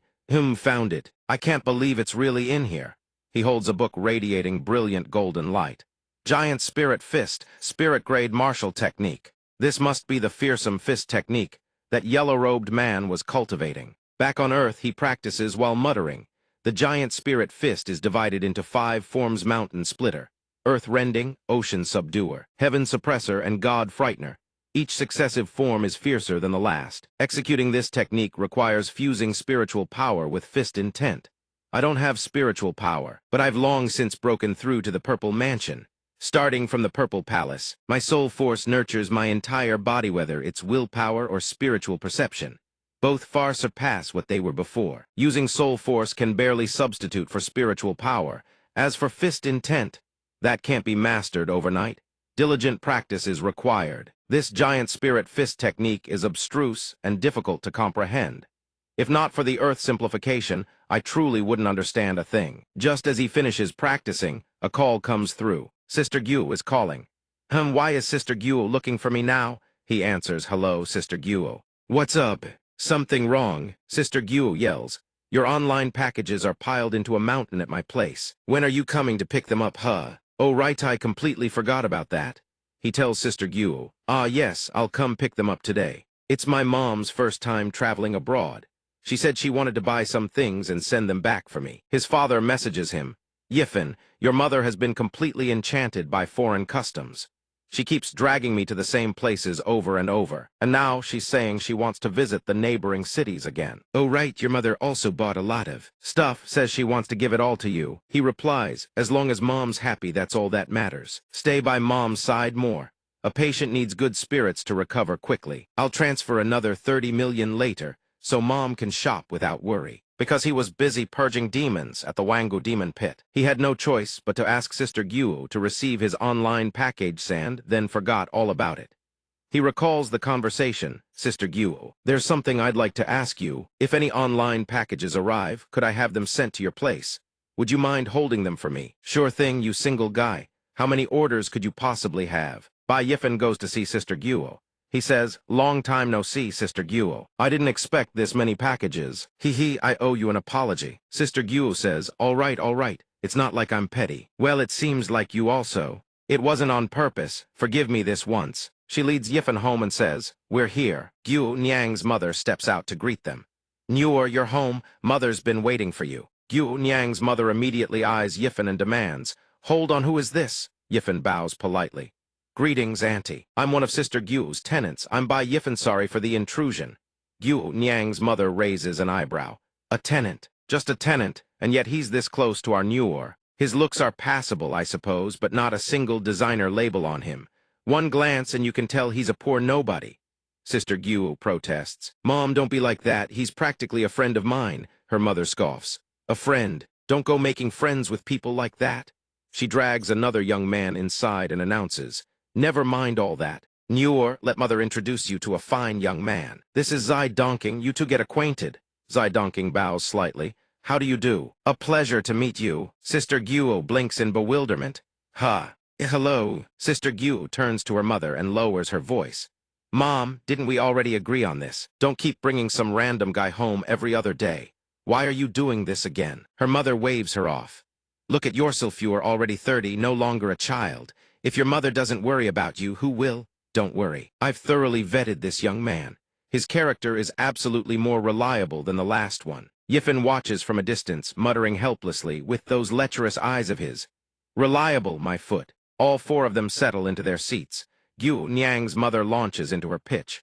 "Nuor, listen to mother. Young Zai here truly is flawless, just past 30 and already has his own company. Business keeps growing bigger and bigger." Zai Donking preens modestly. "You flatter me, Auntie. My little enterprise is really just a small operation." Gyu Nyang's mother gestures approvingly. Tusk, see how humble young Zai is? The more you look at him, the better he matches our Nuor." Sister Gyu rises to her feet. "Mom, Yifen, sit and have some tea. I'll go get your things for you." "Sure, sorry for the trouble, Sister Gyu." Zai Donking turns to Yifen with a smirk. "So, little brother, what line of work are you in?" "Here's my business card." Yifen leans back, unfazed. "Apologies, I don't have a job, so I'm afraid I won't be able to exchange cards with you." Zai Donking laughs boisterously. "Oh, my little brother, that simply won't do. A man without a career of his own, that's practically no different from a good-for-nothing with zero social standing. You're still young. You can't just sit idle and cling to delusions, you know. You need to go out and find yourself a proper job." Gyu Nyang's mother claps in agreement. Young Zai speaks nothing but the truth. Such awareness at his age, no wonder he's already a boss. Truly remarkable. Zai Donking waves his hand smugly. "Ha ha, nothing remarkable, really. Just slightly ahead of those salaried employees, that's all. Oh, by the way, if Auntie is interested, I can spare some time to drive you over to my factory for a tour. If anything catches your eye, feel free to take it." Gyu Nyang's mother glances at the car keys. "I just noticed your car outside. That's a Buick, right? Or is it a Mercedes-Benz?" He spins the key fob with a grin. "Auntie, it's only a few 100,000, nothing fancy. Hardly worth calling a... What kind of car was that again? Besides, a car is just a tool for getting around." He turns to Yifen. "Young guys like little brother here probably prefer something like a Mercedes, right?" Yifen shrugs. "Sorry, I don't study cars, and I don't care about brands. As long as it gets me from point A to B, that's fine by me." Gyu Nyang's mother thinks to herself. HMPH, just as I suspected. This brat has nothing to his name besides that face. No job, no house, no car, doesn't even know what a Bugatti is. Zai Donking makes a show of glancing at his watch. "Oh my, look at the time. I need to get back to the company right away." Gyu Nyang's mother notices the timepiece. "Young Zai, that watch of yours, I think I've seen it on television. Starts with an R, and costs several 100,000, doesn't it?" He grins broadly. Heh, it's nothing. Really worth mentioning. Hardly worth Auntie's attention." Sister Gyu returns carrying several packages and sets them before Yifen. "By Yifen, your large parcels are all in the backyard. Some of them are labeled as insured valuables. Check and make sure everything's in order. All right, looks like these were all shipped from abroad." As she approaches, she catches her foot on a chair leg. She stumbles forward, and the parcels topple over. Oh no. In an instant, Yifen shoots out his hand and catches her. Careful, he steadies her in his arms and asks with concern, "Are you all right?" She gasps. Collecting herself quickly, she replies, "Thank you, Yifen, I'm fine." Nearby, Zai Donking seethes internally. "Damn it, that brat beat me to it." Sister Gyu kneels to gather the fallen items, guilt washing over her face. "I just hope your things aren't damaged." He answers cheerfully, "It's fine. Let me open them and take a look." Zai Donking lounges in his chair, sipping tea without a care, thinking to himself, TCH whatever that brat's got, if it breaks, it breaks. It's not worth much anyway. Yiffin pries open a box. A blinding gleam spills forth.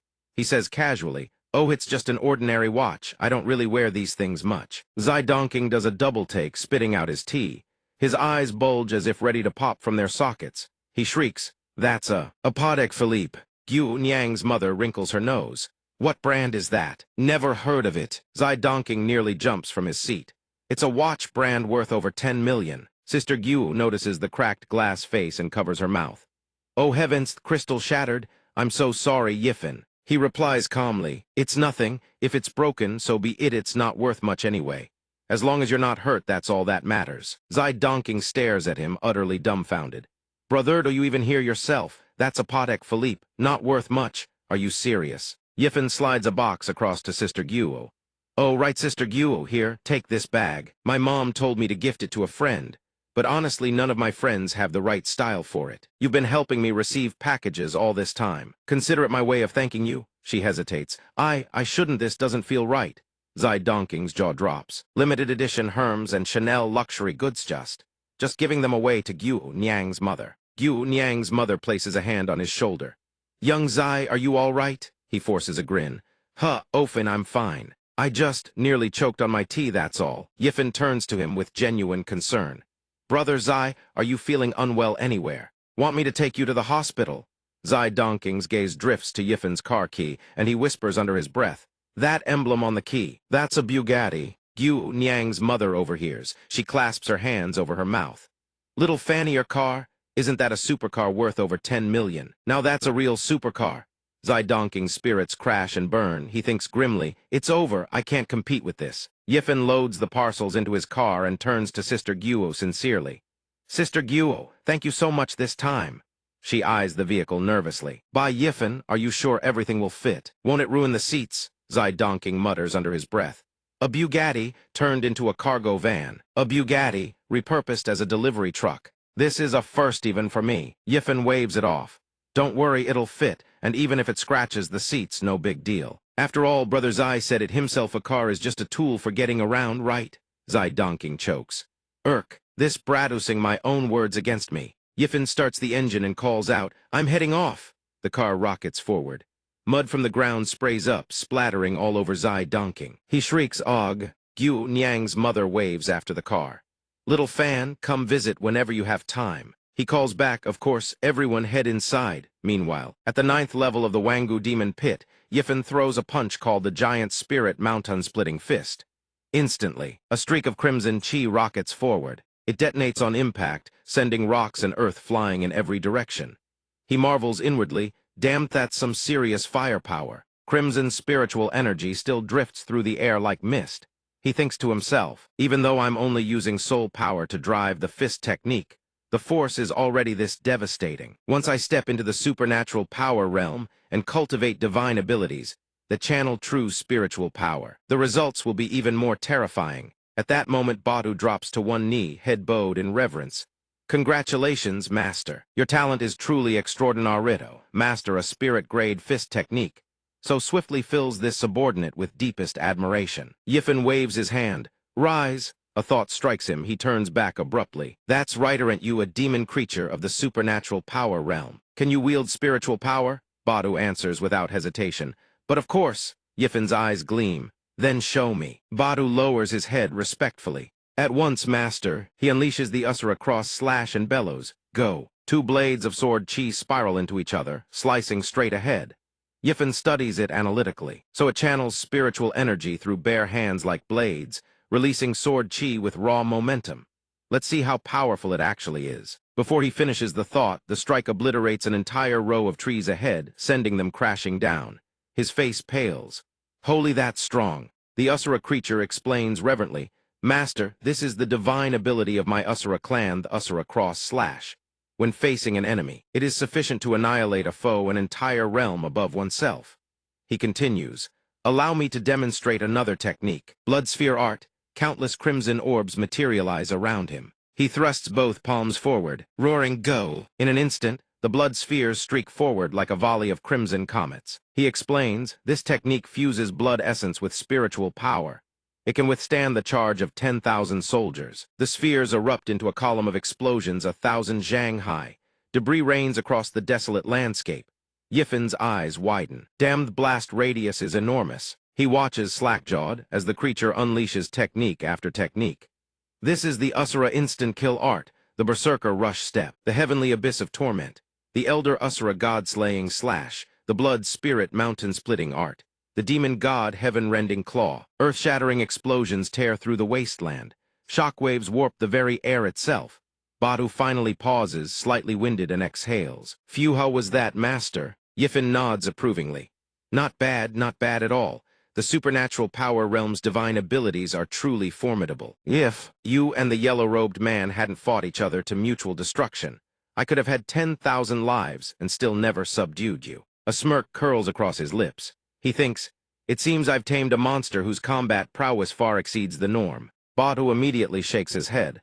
Master, you give me too much credit, compared to the soul annihilation grand formation that the fire cloud demon laid beneath the city to slaughter human cultivators. My meager strength is nothing worth mentioning. Yifen's expression turns sharp. What? Badu, say that again. Badu recounts. 3 months ago, the fire cloud demon monkey laid a myriad souls, world-destroying grand formation beneath its lair. The moment those human cultivators break into the soul stone mineral vein, every last one of them will be obliterated, unless one has cultivated to the 5th tier of the supernatural power realm, the unity convergence, stage condensing all supernatural abilities and spiritual power into one. Only then can a golden core seed be formed. Only then can one hope to survive. Yifen's expression darkens, cold sweat beating across his brow. He thinks to himself, so that's it. Holy Land disciples and the surrounding forces are besieging the fire cloud demon monkey not only to act on heaven's behalf and avenge the 100,000 citizens of Yan country, but also to seize the underground soul stone mineral vein. Soul-locking stone is a type of crystal produced within the Wangu demon pit. It contains soul power capable of nourishing the soul palace and expanding the divine soul within the purple mansion. Even cultivators at the supernatural power realm can make use of it. This type of crystal exists only deep underground, making it exceedingly rare. A single piece is worth 1,000 spirit stones. He steadies himself and asks, what about the fire cloud demon monkey? Does it intend to perish together with everyone? Badu answers at once, of course not. The demon monkey lord is far too cunning for that. The demon monkey lord long ago laid a teleportation formation within the sealed fortress. At the critical moment, it can simply escape. A tense expression flashes across Yifen's face. Another layer of conspiracy. This is a plot to annihilate every elite disciple of our holy land. This identical modus operandi, could it be that internal spy pulling the strings again? He turns and proposes, Badu, pretend I am your captive and bring me to the main battlefield. Badu answers respectfully, as you command. At the main battlefield, looking down from above, the scene below is utter chaos. The demon beast army and human cultivators clash in a violent melee dust, and debris choke the air. Rocks shatter and fly in every direction. Battle cries of kill echo through the ranks. Yizayacho plunges her sword straight into a monster's gaping maw. She roars, damned demon, die! At that moment, Sidhu swoops in, flying over with Yifen clutched in his grasp. Yifen screams in terror, Senior sister, save me. She spins around in shock. It's that kid by Yifen, how did he get captured here? Zayacho glances at the two behind her and orders La Sen Zinger, cover me, I'm going in for the rescue. They respond immediately, understood. Without hesitation, they activate the Gale Leaf Wood Formation Rise. A massive green vortex materializes in midair. Riding the gusts, Zayacho soars upward, thrusting her sword straight toward Sidhu. She roars, demon fiend, face me. Release our people at once. Sidhu dodges in fright and hurls Yifen downward, gasping that sword chi is terrifying. Yifen crashes hard into the ground, crying out, ow. Ouch, ouch, ouch, ouch. Having completed his assigned task, Sidhu hastily beats his wings and flees, wailing, ah, humans are too terrifying. I will definitely return. Yizayacho rushes over and asks with concern, Yifen, are you all right? He struggles to his feet and replies, I'm fine. He thinks to himself, Badu's acting really needs more training next time. Zinger swiftly cuts down the last insect demon that had turned spiritual. She reports, done. That was the final one in our sector. Yifen clasps his hands and says, I was careless and got captured by that demon. Thank you, Senior Sister Yi, for saving my life. Yizayacha warns, the demons here are all extremely dangerous. Stay within our formation and be careful not to lose your life. La Sen and Zinger approach. La Sen speaks up, "Hey, Zaiacho, stirring up all this fuss just to rescue an outer disciple. Isn't that a waste of our spiritual power?" Zaiacho explains La Sen. He is also a disciple of our 5 elements holy land. How can you say such a thing? He snorts coldly in disdain. Spare me. Do outer disciples even count as real disciples? At best, they're just a bunch of trash kept around to pad our numbers. Yiffin flashes a smile and says, "Ah, but every senior brother and sister surrounding us started from what you call trash and cultivated their way up. So in senior brother's eyes, everyone here is that contemptible. Then this senior brother must be extraordinarily talented, have been accepted as an inner disciple the very moment he entered the sect." 2 female disciples glare at him with reddened eyes and demand in a low voice, "Hold on, La Sen. Every one of us climbed from outer disciple to inner disciple. What exactly did you mean by that?" The woman beside her chimes in, "That's right, explain yourself, you little brat." "What do you mean?" La Sen seethes with barely contained fury. Elder Ding clasps his hands behind his back and steps forward to mediate. "Enough. La Sen, you've already been rescued, no need for such words." Zaiacho startles and hides behind by Yiffin, calling out Elder Ding. La Sen glances at Yiffin and says coldly, "HMPH, consider yourself lucky." Elder Ding introduces himself. "I am Elder Ding Mao, leading the inner disciples of the Wood Division. As for Yuan outer discipli, how did you end up in this demon pit? By all logic, you should have been devoured by the demons long ago." Yiffin clasps his hands and bows to Elder Ding. Then he reports respectfully, "Elder Ding, the circumstances are complex. I will explain later. But right now, I have urgent intelligence to report. We cannot approach that fortress. It is a trap. The fire cloud demon monkey has laid a myriad souls world-destroying grand formation beneath the sealed fortress within the underground depths. It intends to bury every last Holy Land disciple inside." Elder Ding exclaims in shock, "What did you just say?" His expression, along with those of the surrounding cultivators, turns deeply alarmed. Elder Ding presses gravely, "Do you have proof?" Yiffin ponders for a moment, then replies, "I learned of this purely by chance." He thinks to himself, the matter of subduing Batu cannot be revealed for now. From the side, La Sen clasps his hands and says, "Elder Ding, the Zhenwu Holy Land and the Duabo Holy Land have already pushed toward the fire cloud demon monkey's fortress. We must catch up. The soul stone mineral vein is critically important to our Holy Land. We absolutely cannot fall behind." He crosses his arms.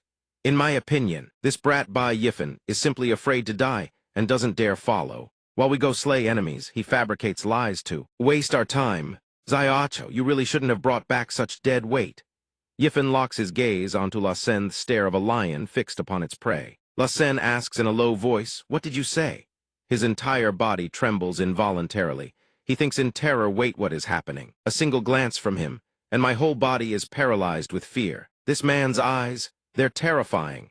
Yiffin repeats in an imposing tone, "This is a matter of life and death. I have no patience for your games." Yiffin clasps his hands and speaks earnestly to the elder. "This matter concerns the lives of everyone here. I dare not lie. I humbly beg the elder to make the call." Elder Ding still harbors doubt, hesitating. Is this truly?" Just then, a transmission talisman crackles to life. "Elder Ding, why haven't you advanced yet? The forces of every other faction have already reached the battlefield. Only our 5 elements holy land remains outside." From the side, La Sen whispers, "Elder Ding, even Elder Du from the Fire Division has come to urge us forward.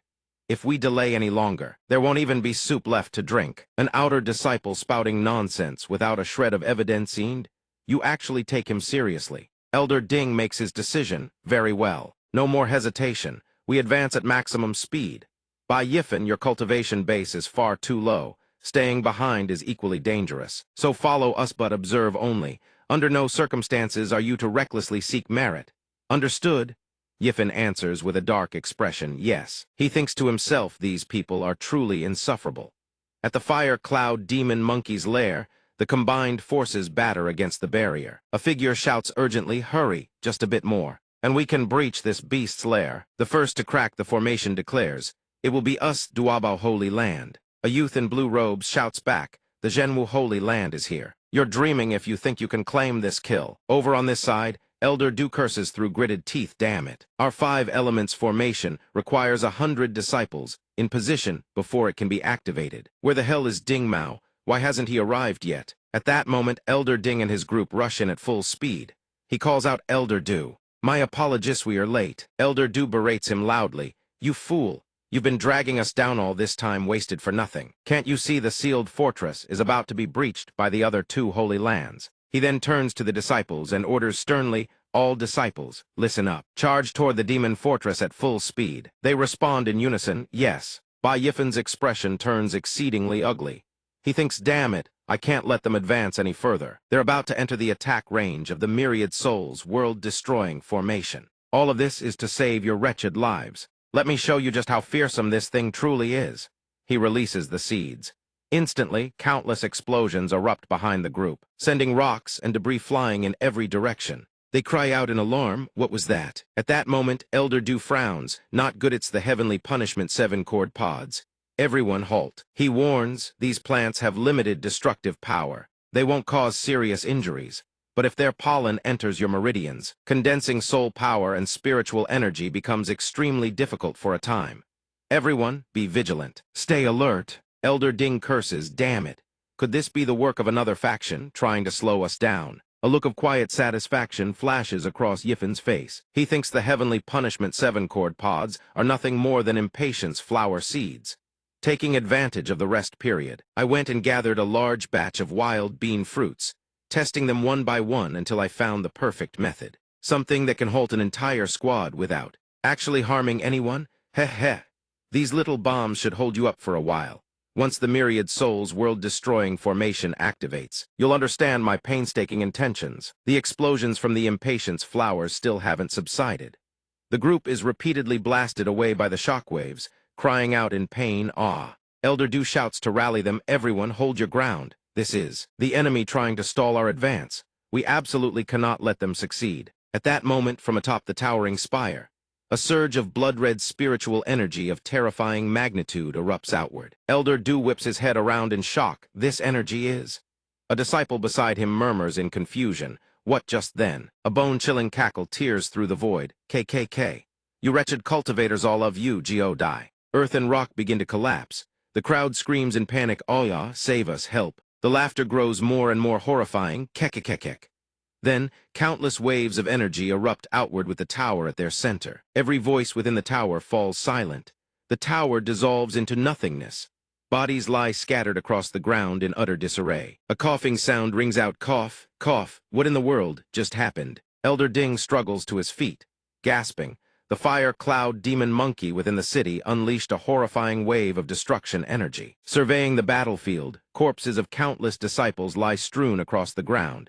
He exclaims in shock, say, apart from the disciples of our 5 elements holy land, everyone else has been annihilated.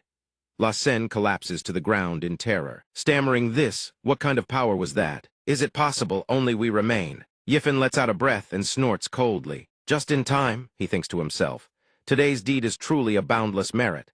At that moment, Dean Kaimu's figure materializes, asking 2 elders. I detected violent spiritual power fluctuations in this area.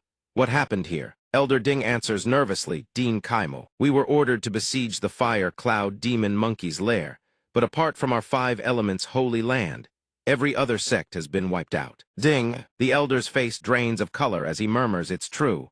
The 10,000 soul world-destroying formation. It really existed. Kaimu furrows his brow. The 10,000 soul world-destroying formation. Elder Ding explained this. What exactly happened here? Speak the truth at once. Elder Ding replies respectfully, Dean Kaimu. I received intelligence from a disciple claiming that the fire cloud demon monkey intentionally lured cultivators from the 3 great holy lands to siege its city, planning to trap and exterminate all elite disciples in one fell swoop. I harbored doubts and detoured to verify the intelligence, which is why I was delayed in joining the main force. As it turned out, what seemed like calamity was a blessing in disguise. We narrowly escaped death. Dean Kaimu raises an eyebrow in surprise. Oh, which disciple provided that intelligence? At that moment, Bai Yifen steps forward and stands before the dean, answering clearly, it was this one, an outer disciple, Bai Yifen. The dean studies him, silently committing his features to memory. So it's an outer disciple, and this is the one Jiang Ling spoke of last time. No matter how I look at him, he seems like nothing more than a brat who just stepped into the Purple Mansion realm. And yet he has somehow achieved extraordinary merit time and again. Perhaps this brat's identity isn't so simple after all. He falls silent, deliberating. I'll investigate his affairs later. I can't sense the corpse of that fire cloud demon fiend. It must have escaped. At that moment he bellows, "Rise!" A green dragon coiled around soul stones soars into the air. The disciples gasp, exclaiming in astonishment, "Soul stones? So many soul stones." He speaks with an authoritative voice. "All disciples, heed my order, clear the battlefield, collect the soul stones, and hand them over. If anyone still lives, spare no effort in treating them." The disciples answer in unison, "Yes, sir." The dean turns to Yifen and praises him. "By Yifen, this time it was fortunate that you were here. Otherwise, the 5 elements' holy land would have suffered devastating casualties. You have rendered a great merit this time. Upon our return, I will report this to the Grand Elder, and the Academy shall reward you handsomely." He bows respectfully. This one thanks the dean. Over to the side, Yi Zaiacho approaches. She places a hand on his shoulder and praises him. "By Yifen, your intelligence was actually spot on. You're really something else. This time we went through a great ordeal without dying, and even found so many soul stones. The deans will certainly be overjoyed. Just wait for your reward." He scratches his head bashfully and grins. "That's great then." Lassen sneers through gritted teeth. "HMPH. Nothing but dumb luck. What's there to be smug about?" Yifen immediately fires back with a taunt. "Senior sister Yi, do you smell that? There's a sour stench hanging in the air. Could it be that something in the demon pit has cultivated into a spirit?" Yi Zaiacho raises her nose and sniffs the air. "Is there?" she says. "I don't smell anything." Lassen gnashes his teeth. He curses through clenched teeth. "Damned brat." Bai Yifen turns and walks away. He addresses his senior sister. "Since the matter has been resolved, I'll take my leave first. I still have affairs to attend to." Yi Zaiacho hurries to block his path. "Wait, Bai Yifen, why the rush? Where are you heading?" A dangerous aura flickers behind him, as if someone is saying, "Going to collect debts." Lassen furrows his brow and curses inwardly. "Damn it, making such a spectacle. Let me see what you're really up to." Outside the Wangu demon pit, Gao Yang asks anxiously, "Wang Teng, do you think they'll be able to trace this back to us?" Wang Teng replies calmly, "Senior brother Gao, what's done is done. Being afraid now is a bit too late, wouldn't you say?" He grins sinisterly, lifting his teacup before continuing. "Training in the demon pit, a few disciples dying. Isn't that perfectly normal? Even if other disciples know we killed them, would they dare lay a finger on us?" At that very instant, a stone hurtles straight toward Wang Teng. The teacup in his hand shatters on impact, water splashing everywhere. Bai Yifen saunters in casually. "You two were awfully easy to find." Wang Teng exclaims in shock. Bai Yifen. Wang Teng stares as if he has seen a ghost crawling back from the 9 abysses, panic seizing him. How is this possible? How is this brat still alive? Shouldn't he have died in the demon pit long ago? Yifen sneers coldly. "What's wrong? Seeing me alive, are you surprised?" Wang Teng jabs a trembling finger at his face. "Impossible. By Yifen, you can't still be alive." He lunges forward in a flash, seizing Wang Teng by the throat. Wang Teng chokeshigas. Bai Yifen speaks in a frigid voice. "There is nothing I cannot do," he declares. Wang Teng shouts, "Let go of me." Bai Yifen asks coldly, "What did you do to Liu Wei, Zhang Tai, and the others?" Wang Teng answers stubbornly, "You want to know? Why not ask the king of hell yourself?" His pupils constrict, fury surging. "What did you just say?" Wang Teng smirks triumphantly. "You want to kill me? Take a good look around you. In broad daylight, do you really dare?" By now, a crowd of disciples has gathered, murmuring among themselves, "Why did he attack him?" Another chimes in, "What's he doing?" Wang Teng threatens coldly, "HMPH, I'll tell you the truth, me little sister is already a Purple Mansion realm cultivator at such a young age. The Holy Land has taken notice of her. If you dare touch a single hair on my head today, little sister, I will crush 10 of your bones for everyone. If you don't believe me, try it." Bai Yifen sneers with contempt. "Ha, Purple Mansion realm. Am I supposed to be scared?" He begins condensing his spiritual energy. Wang Teng's eyes widen in shock, condensing chi into a weapon. Purple Mansion realm. When did you break through to the Purple Mansion realm? A sword materializes from pure spiritual power. Wang Teng stammers in terror. "W8. I'm sorry, Bai Yifen. This time it was my fault. I was a fool. Gao Yang manipulated me. How about this? When we return, I'll have my sister compensate you with a high-grade spirit pill. Aren't we all from the Yan Kingdom? I truly apologize." Killing intent flashes in Bai Yifen's eyes. He responds coldly, "No need." Then he swings the sword in a horizontal arc. Blood sprays everywhere. "Just be more careful in your next life." Bai Yifen speaks icily. "HMPhize is the price you pay for scheming against me time and again. You brought this upon yourself." The surrounding disciples scream in horror. "Heavens, he killed someone." He actually killed him. Murder in broad daylight. Has this kid gone mad? Does he court death? Gao Yang collapses to the ground in terror, his crotch soaked through, trembling as he stammers, He's dead. Wang Teng is just dead. Bai Yifan holds the still glowing sword and advances toward Gao Yang. He speaks in a low, heavy voice. Next, it's your turn, Gao Yang.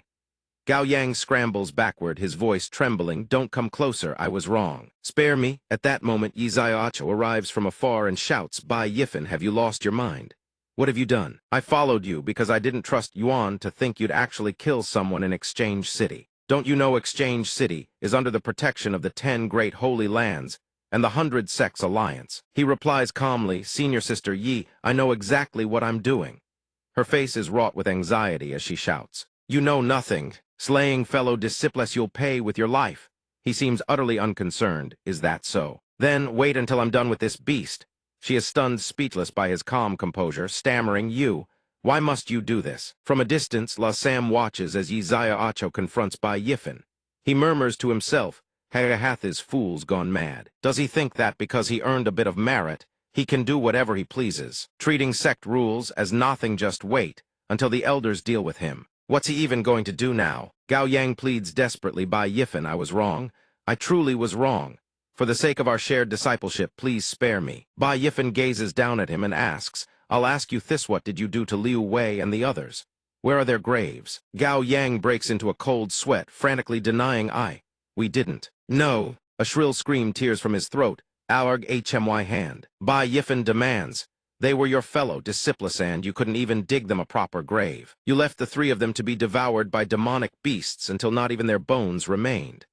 Gao Yang writhes in agony. I was wrong. I truly was wrong. Spare me. Bai Yifan raises the sword high and speaks in a frigid voice. Save your words of repentance for the underworld. Go tell them yourself. He swings the blade down, but a surge of spiritual energy intercepts it. A voice rings out, Stop. Elder Du and Elder Ding arrive on the scene. Elder Ding erupts in fury. Bai Yifan, this is not a place for you to run wild. Come with us now. Standing before the punishment platform, he thinks in astonishment, so this is the punishment platform. Countless stone pillars jut upward there, pointed tips arranged in a hollow circle, with tens of thousands of thunderbolts crashing down endlessly from above. Below, a long stone staircase stretches upward. He stands on the steps, gazing up, and thinks I once read in the Wangu Grand Canon that whenever the punishment elder interrogates criminals, it is always conducted upon this very platform. Yifan ascends step by step, secretly marveling these stone stairs are forged from specially refined materials. Every step he takes, he feels an immense suppressing force bearing down on his feet, heavy as 1,000 jinn. The 3 enforcement elders shout down at the disciple below, Do you acknowledge your crime? He replies calmly, Disciple Bai Yifan is innocent. The enormously corpulent elder bellows, Bai Yifan, how dare you? In the blink of an eye, you slaughtered 2 fellow disciples, and you remain this arrogant. Is there any law left in your eyes? He sneers coldly, Law. Then he fires back, when Wang Teng and Gao Yang conspired to frame me, luring me into the Demon's Step cave. Where was the law then? When those 2 went berserk and slaughtered Liu Wei, and 2 others, where was the law then? Today, I acted as heaven's executioner, slaying the wicked for the Holy Land, and purging this scourgate. You dare invoke the law against me. Is this not laughable? He speaks his heart with bold conviction. The elder on the platform chokes out, You, seizing the moment. Gao Yang, who has found his backing, begins listing Bai Yifan's crimes. Esteemed elders, Bai Yifan is a complete madman. It was clearly he who fought with Liu Wei's group over treasure, sparking a conflict. Wang Teng and I witnessed with our own eyes as he killed 4 people, including Liu Wei, and Su Chunto silence any witnesses. He ranted himself hoarse, desperate to kill them all and tie up loose ends. That is when he dared to commit murder. At the relay station, the elders intervened just in time, and only then did I barely escape with my life. Mo Ying sneers, Gao Yang, your ability to twist black into white grows more skilled by the day. The burly elder asks, What say the 2 of you? The purple-robed elder intercedes. Although Bai Yifan has committed a crime, he has rendered great merit to the Holy Land this time. I believe his merits and demerits can offset each other. The female elder immediately rebuts, Impossible. Murder is murder. How can merit be used to cover up crime? Below, Gao Yang assumes a pitiful expression and drops to his knees, shouting, This Bai Yifan has gone too far. I beseech the 3 elders to uphold justice for me. The burly, corpulent elder speaks enough. Bai Yifan, the fact that you killed someone on the road is undeniable. As for Liu Wei, Su Chun, and the other two, they are dead and cannot testify. You also cannot. Prove your innocence. At that precise moment, a sudden voice rings out. Who says the dead cannot testify? He startles, barking, what? Who goes there? An uproar erupts. Liu Wei, Zhang Tai, and Shen Xinyu stride forward, shoulder to shoulder. Liu Wei speaks respectfully.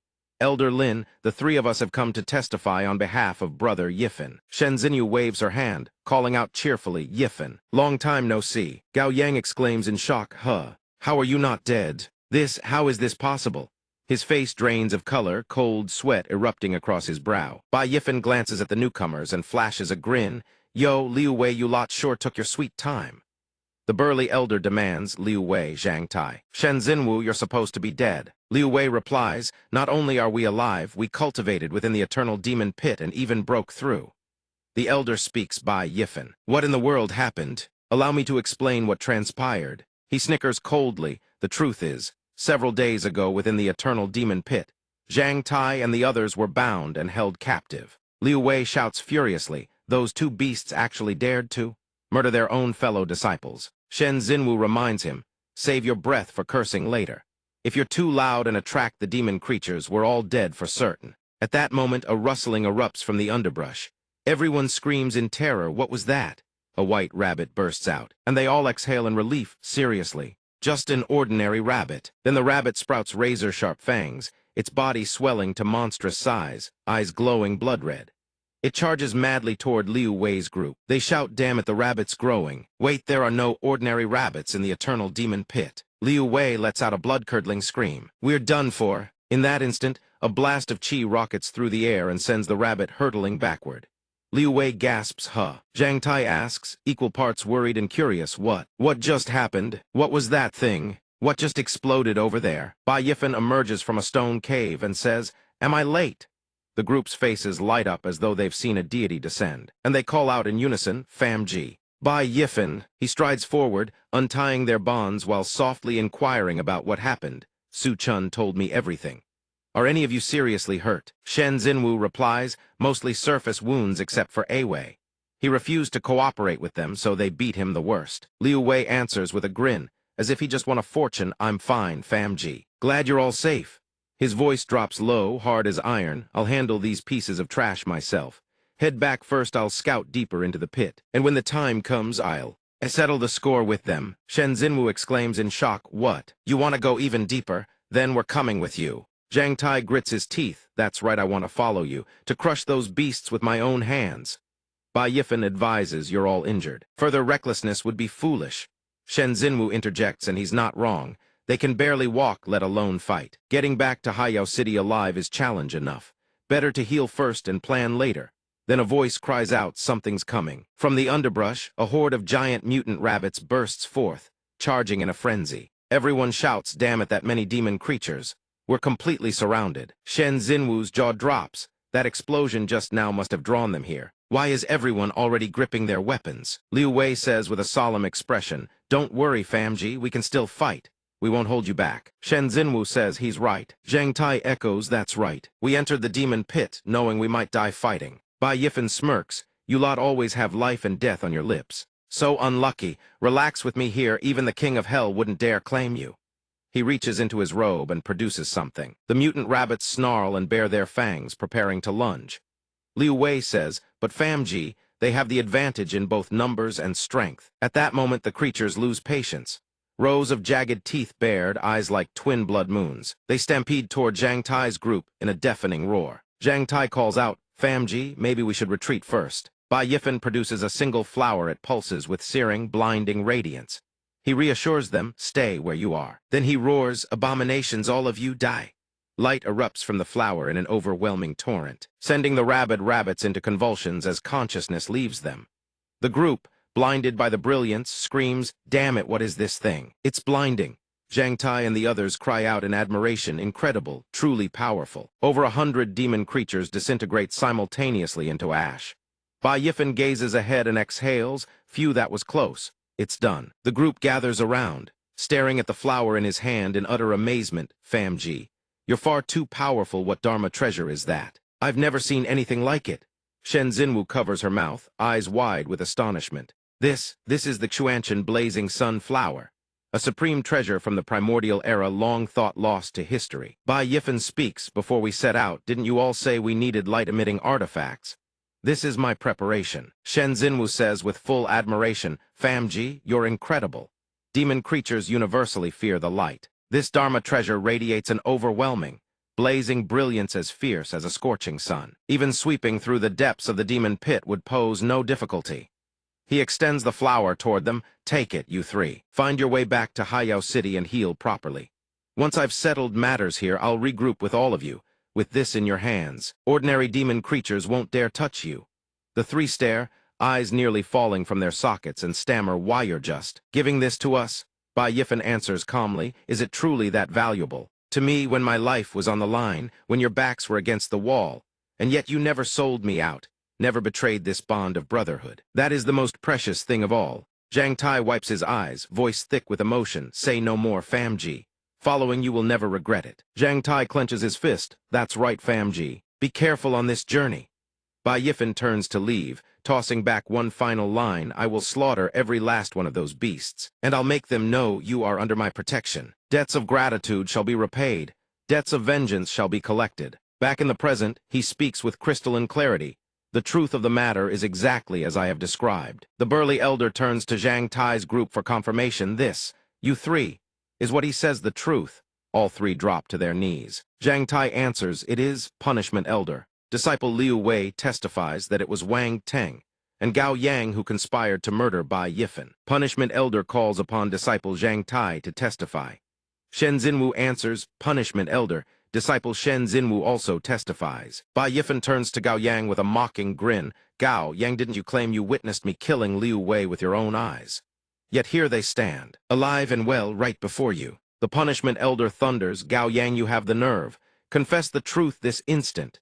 Gao Yang collapses to his knees in terror, I confess. Punishment elder, have mercy. I was led astray by evil. But it wasn't all my doing, the mastermind was an inner disciple. Wang Teng, a bolt of lightning tears across the hall.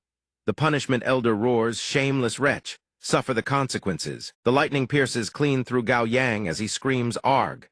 The female punishment elder speaks in a stern voice, reap what you sow. Evil begets evil, a fitting end. Such a crime is truly unforgivable. On behalf of the Hall of Punishment, I sentence him to death on the spot. Let this serve as a warning to all, that such acts will never be tolerated. Gao Yang's body crumples backward, lifeless and wretched. Bai Yifan's heart stirs with complex emotions. He thinks to himself the punishment was handled far too hastily. Something about this elder doesn't sit right. The female elder continues, as for Bai Yifan, although the circumstances surrounding your actions have mitigating factors, you are not entirely without guilt. Setting aside whether you have evidence to prove Wang Teng conspired against you, even if you did, you should have exercised restraint. You should have reported the matter to the Hall of Punishment and let the sex rules handle it accordingly. Wang Teng or no Wang Teng, you took justice into your own hands. In the Tao of Cultivation, if one fails to suppress the heart's demons, they will grow like weeds. Then what is there left to cultivate? What Tao is there left to pursue? Bai Yifan listens attentively to every word. Then she delivers her verdict, in my view. Sentencing you to 10 years of solitary cultivation would not be excessive. Liu Wei's group erupts. What, we won't accept this. This is unjust, Famji. Shen Xinwu chimes in, that's right, how can the punishment be so severe? Bai Yifan's voice turns cold, elder. You've certainly reached your verdict with great haste. But tell me, if I were to contribute a Dharma treasure to the Holy Land, what then would the ruling be? She exclaims. What did you just say? He raises the Xuantian blazing sunflower high above his head, kneels, and speaks in a deep, resonant tone. If I recall correctly, the Eternal Grand Hall once decreed, should any disciple present rare celestial treasures or heavenly materials to the Holy Land, their punishment may be commuted. I wonder, does that decree still hold? I am prepared to contribute these primordial era treasures, the Xuantian blazing sunflowers. The burly elder cries out in shock. What? You possess treasures of such caliber? The female elder holds her ground. These spirit medicines are indeed exceedingly rare, but a human life is equally precious. Bai Yifan produces 10 of them in a single motion. What if I told you it's 10? The two male elders spring to their feet, stunned. 10. Their value is beyond measure, utterly inconceivable. The female elder blinks in surprise, but quickly composes herself, clearing her throat with a few dry coughs. So what of it? Human life must come first. He produces 10 more. What about 20 then? The three elders feel as if a storm has erupted within their hearts, stammering, T20. Of what? Bai Yifen raises the massive bundle of flowers in his hands. If that still isn't enough, I possess roughly 30 of these primordial Xuantian. Blazing sun flowers in total. The portly elder stammers, this many primordial spirit trees. He actually has this many. Combined, their value could purchase not 10, at least 2 entire cities. The female elder, her former air of superiority completely shattered, leaps to her feet. So many precious medicines, where on earth did you get them? Bai Yifen holds the bundle of flowers with a grin. Haha, this junior stumbled upon them by chance when I fell into the abyss of heartlessness. The burly elder turns to the female elder and asks, "What's your decision?" Bai Yifen sighs theatrically. "AI, it seems the esteemed elders have no interest in these. What a pity. Then all these primordial treasures will simply follow me into the earth." He scatters every rare artifact and treasure across the ground, feigning regret.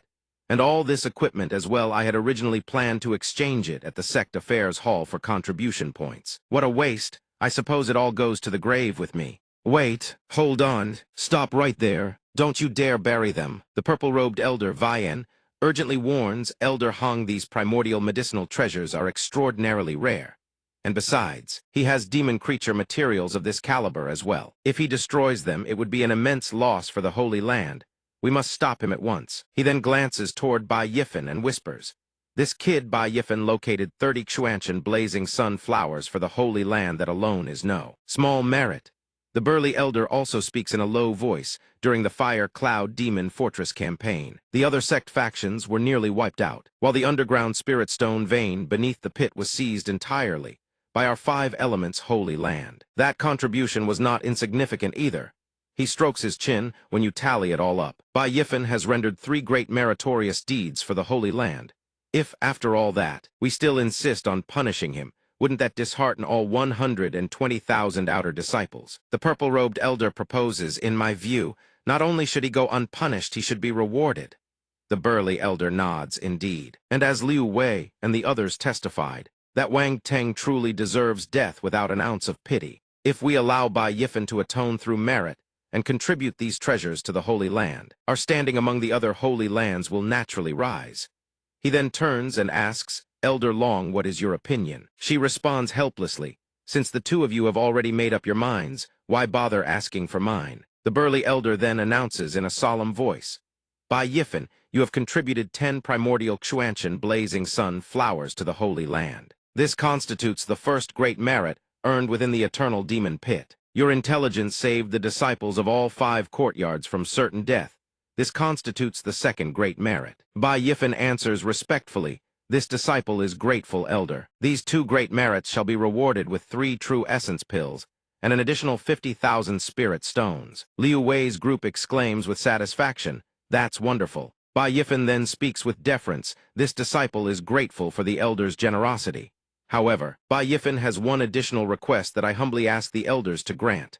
The burly elder asks, surprised, You still have a demand." Seeing this, the female elder seizes the chance to stir the pot. HMPH, I knew it.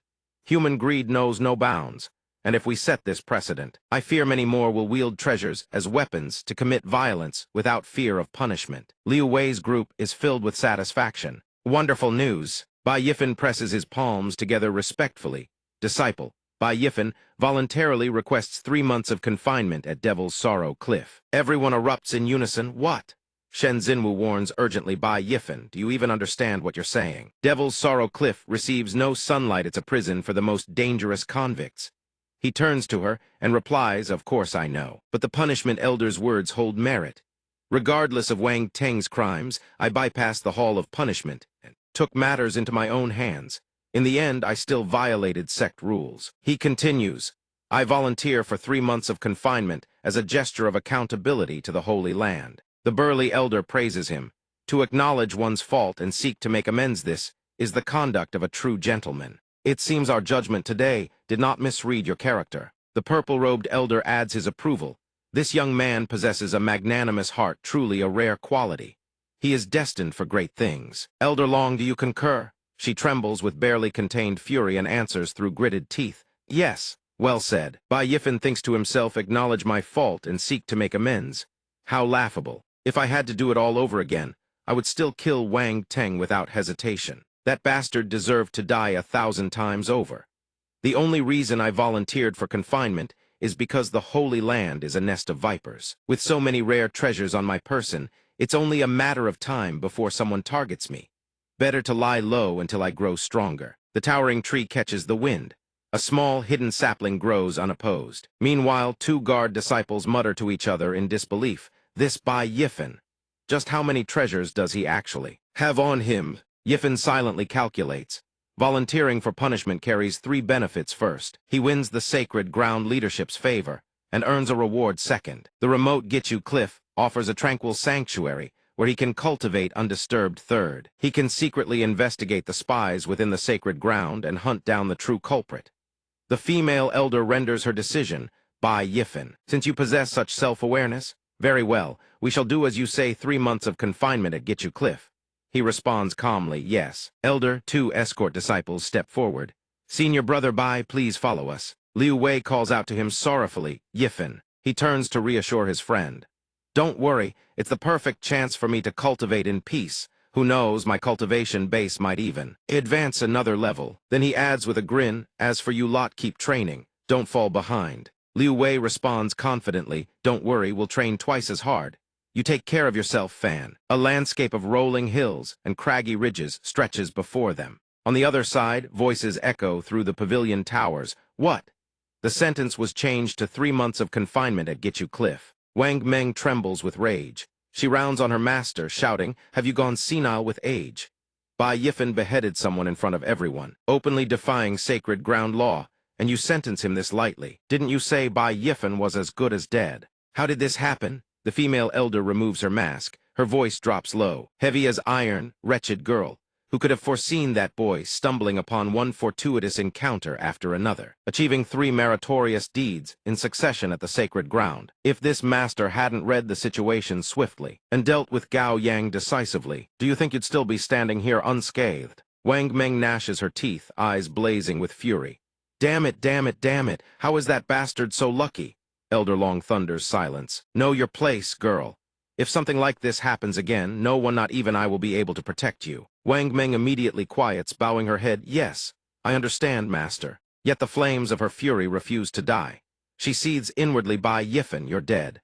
The Wang family will not rest until you are destroyed. 1 month later, Gitchu Cliff, Zhang Tai and the others press forward into the desolate terrain. Zhang Tai speaks up. It should be just ahead. Liu Wei murmurs with concern. This is the place. Just looking at it gives me chills. I can't imagine how Big Brother Fan is holding up in there. The 3 approach, only to find 2 disciples standing guard. Shen Xinwu offers them a packed meal and speaks softly, Senior brothers, please just let us in for a moment. We'll only stay a short while and leave immediately. One guard barks furiously, not allowed means not allowed. Do you think this is a marketplace where you can haggle? Gitchu Cliff houses the most dangerous criminals if anything happens. We won't be able to bear the consequences. The other guard waves them off, move along. Shen Xinwu deflates. I suppose. Zhang Tai sighs, placing a hand on her shoulder. Forget it. Let's head back for now. Liu Wei glances back toward the brooding cliffs and exhales. It's already been a whole month. I wonder if Big Brother Fan can endure it. Shen Xinwu chimes in worriedly. I've heard Gitchu Cliff is scorching hot during the day, utterly stifling, and at night, the cold cuts to the bone. Bone-piercing winds. Big Brother Fan looks a bit frail as it is. How can he possibly survive in there? Liu Wei adds, and that's not all. I've heard the place is starved of resources, not just eating one meal without knowing when the next comes, but having to coexist day in and day out with snakes, insects, rats, and ants. He imagines what Bai Yifen must be gnawing on and grimaces. Yifen, that doesn't look appetizing at all. They all cling to one another, wailing. Then they shout in unison when Big Brother Fan gets out. We're throwing him a grand feast. We'll fatten him right back up. Everyone shouts together, exactly. At this very moment, however, on Earth, Yifen sits comfortably on a couch, munching on buttered popcorn. He watches a little piglet on the screen, and muses what the eyes see must be the truth. He glances down at his round, protruding belly practically ready to give birth, and mutters, dangerous. If I keep indulging like this, I'll really become Liu Wei too. Back in the other world, Zhang Tai and the others weep as they turn to leave. They depart, Why a big brother fan is so pitiful. Shen Xinwu urges them through tears. Let's go already, let's go. Dong Ling stands off to the side, watching in silence and lets out a soft sigh. By Yifan. Why must you suffer like this? 2 months later, two senior brothers' stern voices ring out. Remember, when you leave, you'd better reform yourself. Do good deeds and accumulate virtue. Understood. He strides out slowly, then calls back loudly, see you later. No, better yet, let's never meet again, big brother. The moment they catch sight of his figure, the entire group freezes, rooted to the spot in shock. Zhang Tai whispers, big brother fan? He's out. Shen Xinwu responds flatly, I can see that. A long beat passes before they snap out of it. Their eyes widen in disbelief. Wait, big brother fan, how come you look? Shen Xinwu beams, oh, did you get stronger? He stands bare-chested, sculpted muscles on full display. Taut, powerful muscles, a chiseled 8-pack that radiates raw magnetism. He asks with a smirk, what, you don't recognize me anymore? At Bai Yifan's residence, the group raises their cups in jubilation. Here's to big brother fan's freedom! Everyone shouts in unison. Zhang Tai grins so wide his face might split. Never in my wildest dreams. We thought you'd be starving and freezing in there. Who knew you'd actually made progress in your cultivation? Shen Xinwu's face blossoms like a spring flower as she chimes in excitedly. Exactly. Liu Wei even said he'd been training hard these past months, planning to show you up when you got out, but it turns out you've outpaced him entirely. Liu Wei scratches his head, blushing. Stop teasing me. I was just afraid my cultivation would be too low and drag big brother fan down. Then he smirks besides. Don't tell me you two weren't in a rush to break through yourselves. That's why you decided to become Dao companions. Zhang Tai and Shen Xinwu flush crimson, as if a nerve had been struck dead center. Neither can muster a single rebuttal. Seeing their flustered expressions, Yifan asks in surprise, Dao companions? What does that mean? Zhang Tai clears his throat and explains. Our cultivation revolves around 4 pillars: technique, companion, law, and earth. Companion ranks second. It's a method to elevate one's cultivation base. If 2 cultivators train together, even the one with lesser comprehension can still achieve greater cultivation gains. They can also absorb insights from each other's techniques, and their overall cultivation speed sees a marked increase. Liu Wei butts in eagerly. Why make it sound so complicated? It's just dual cultivation, isn't it? Shen Xinwu promptly shoves a steamed bun into his mouth. Eat this and shut up. Yifan claps his hands together as the realization dawns. I see, so that's how it works. It really is an excellent method for elevating one's cultivation. No one catches the second half of his sentence. Shen Xinwu says coolly, HMPH. But with Yifan's cultivation base, he doesn't need to scramble for shortcuts like we do. In my opinion, he could even participate in the Outer Sect tournament next month. He blinks, puzzled. The Outer Sect tournament. Zhang Tai eagerly explains. It's an annual event hosted by the Sacred Ground, a competition to reward Outer Sect disciples. I've heard the prizes are incredibly generous. Quite a few Outer Sect disciples have even used it as a springboard to break through into the Divine Ability Realm's secret realm. Yifan's eyes light up with excitement. Interesting. When the time comes, let's all go explore it together. But before that, there's one more thing I need to take care of. At the affairs hall, he stands before the entrance, musing. Ever since I got back from the Wangu Demon Pit, it's been one thing after another. Gitchu Cliff. Confinement. I never got around to processing my haul. The loot from my expedition. He steps inside and calls out, excuse me, I'd like to redeem materials collected from the Wangu Demon Pit. An elder in a golden robe, his beard and hair streaked with silver, responds without looking up at him. Just set them on the table. His expression is one of utter boredom. HMPH, another ordinary Outer Sect disciple, with a cultivation base like his. What decent materials could he possibly have? Yifan scratches his head sheepishly. I have. Quite a lot. I'm not sure how many contribution points they'll be worth. The elder cracks one eye open. Just show me. He scoffs inwardly. A lot? How much could an Outer Sect disciple possibly have? I'd wager it's nothing more than... His thoughts are immediately shattered by a gasp of shock. What? Yifan places a massive pile of horns on the table. These are 800 horns harvested from Yashes, all collected by me. The elder's eyes bulge. He slams both palms on the table. What? 800? Yifan continues producing items without pause. And this is 1,000 bottles of spirit beast milk. 1,000 bottles? The elder nearly falls off his chair. You're telling me 1,000 bottles of spirit beast milk? Then a black mountain of pelts materializes before the elder's desk. Yifan gestures casually, and these are 1,000 demon bear pelts. The elder's eyes look ready to pop from their sockets. His jaw hangs open. How many? Say that again? Yifen smiles brightly so. How many contribution points can I get for all of this? The elder gapes, his mind reeling. Are these really the spoils of a single outer sect disciple? Others bring in items one at a time, and this kid brings hundreds and thousands. Yifen waves a hand in front of the elder's blank face. Elder, elder, are you still with me? Hello, the elder snaps back to reality, snatches up an abacus, and begins calculating with a beaming grin. Yes, yes, yes. Let me tally this up properly. Yifen nods. Sure, take your time. The elder announces the final figure. All of this comes to a grand total of 240,000 contribution points. The disciples queuing behind him whip their heads toward each other. Did I hear that right? 240,000 contribution points. Can an outer sect disciple really pull off something like this? Yifen accepts the points with a grin. Many thanks, elder. The contribution points have been received. I'll take my leave now. He muses inwardly. Actually, I still have dozens of Usura bone spikes in my possession. If I brought those out too, the commotion would attract the attention of the sacred ground's upper echelons.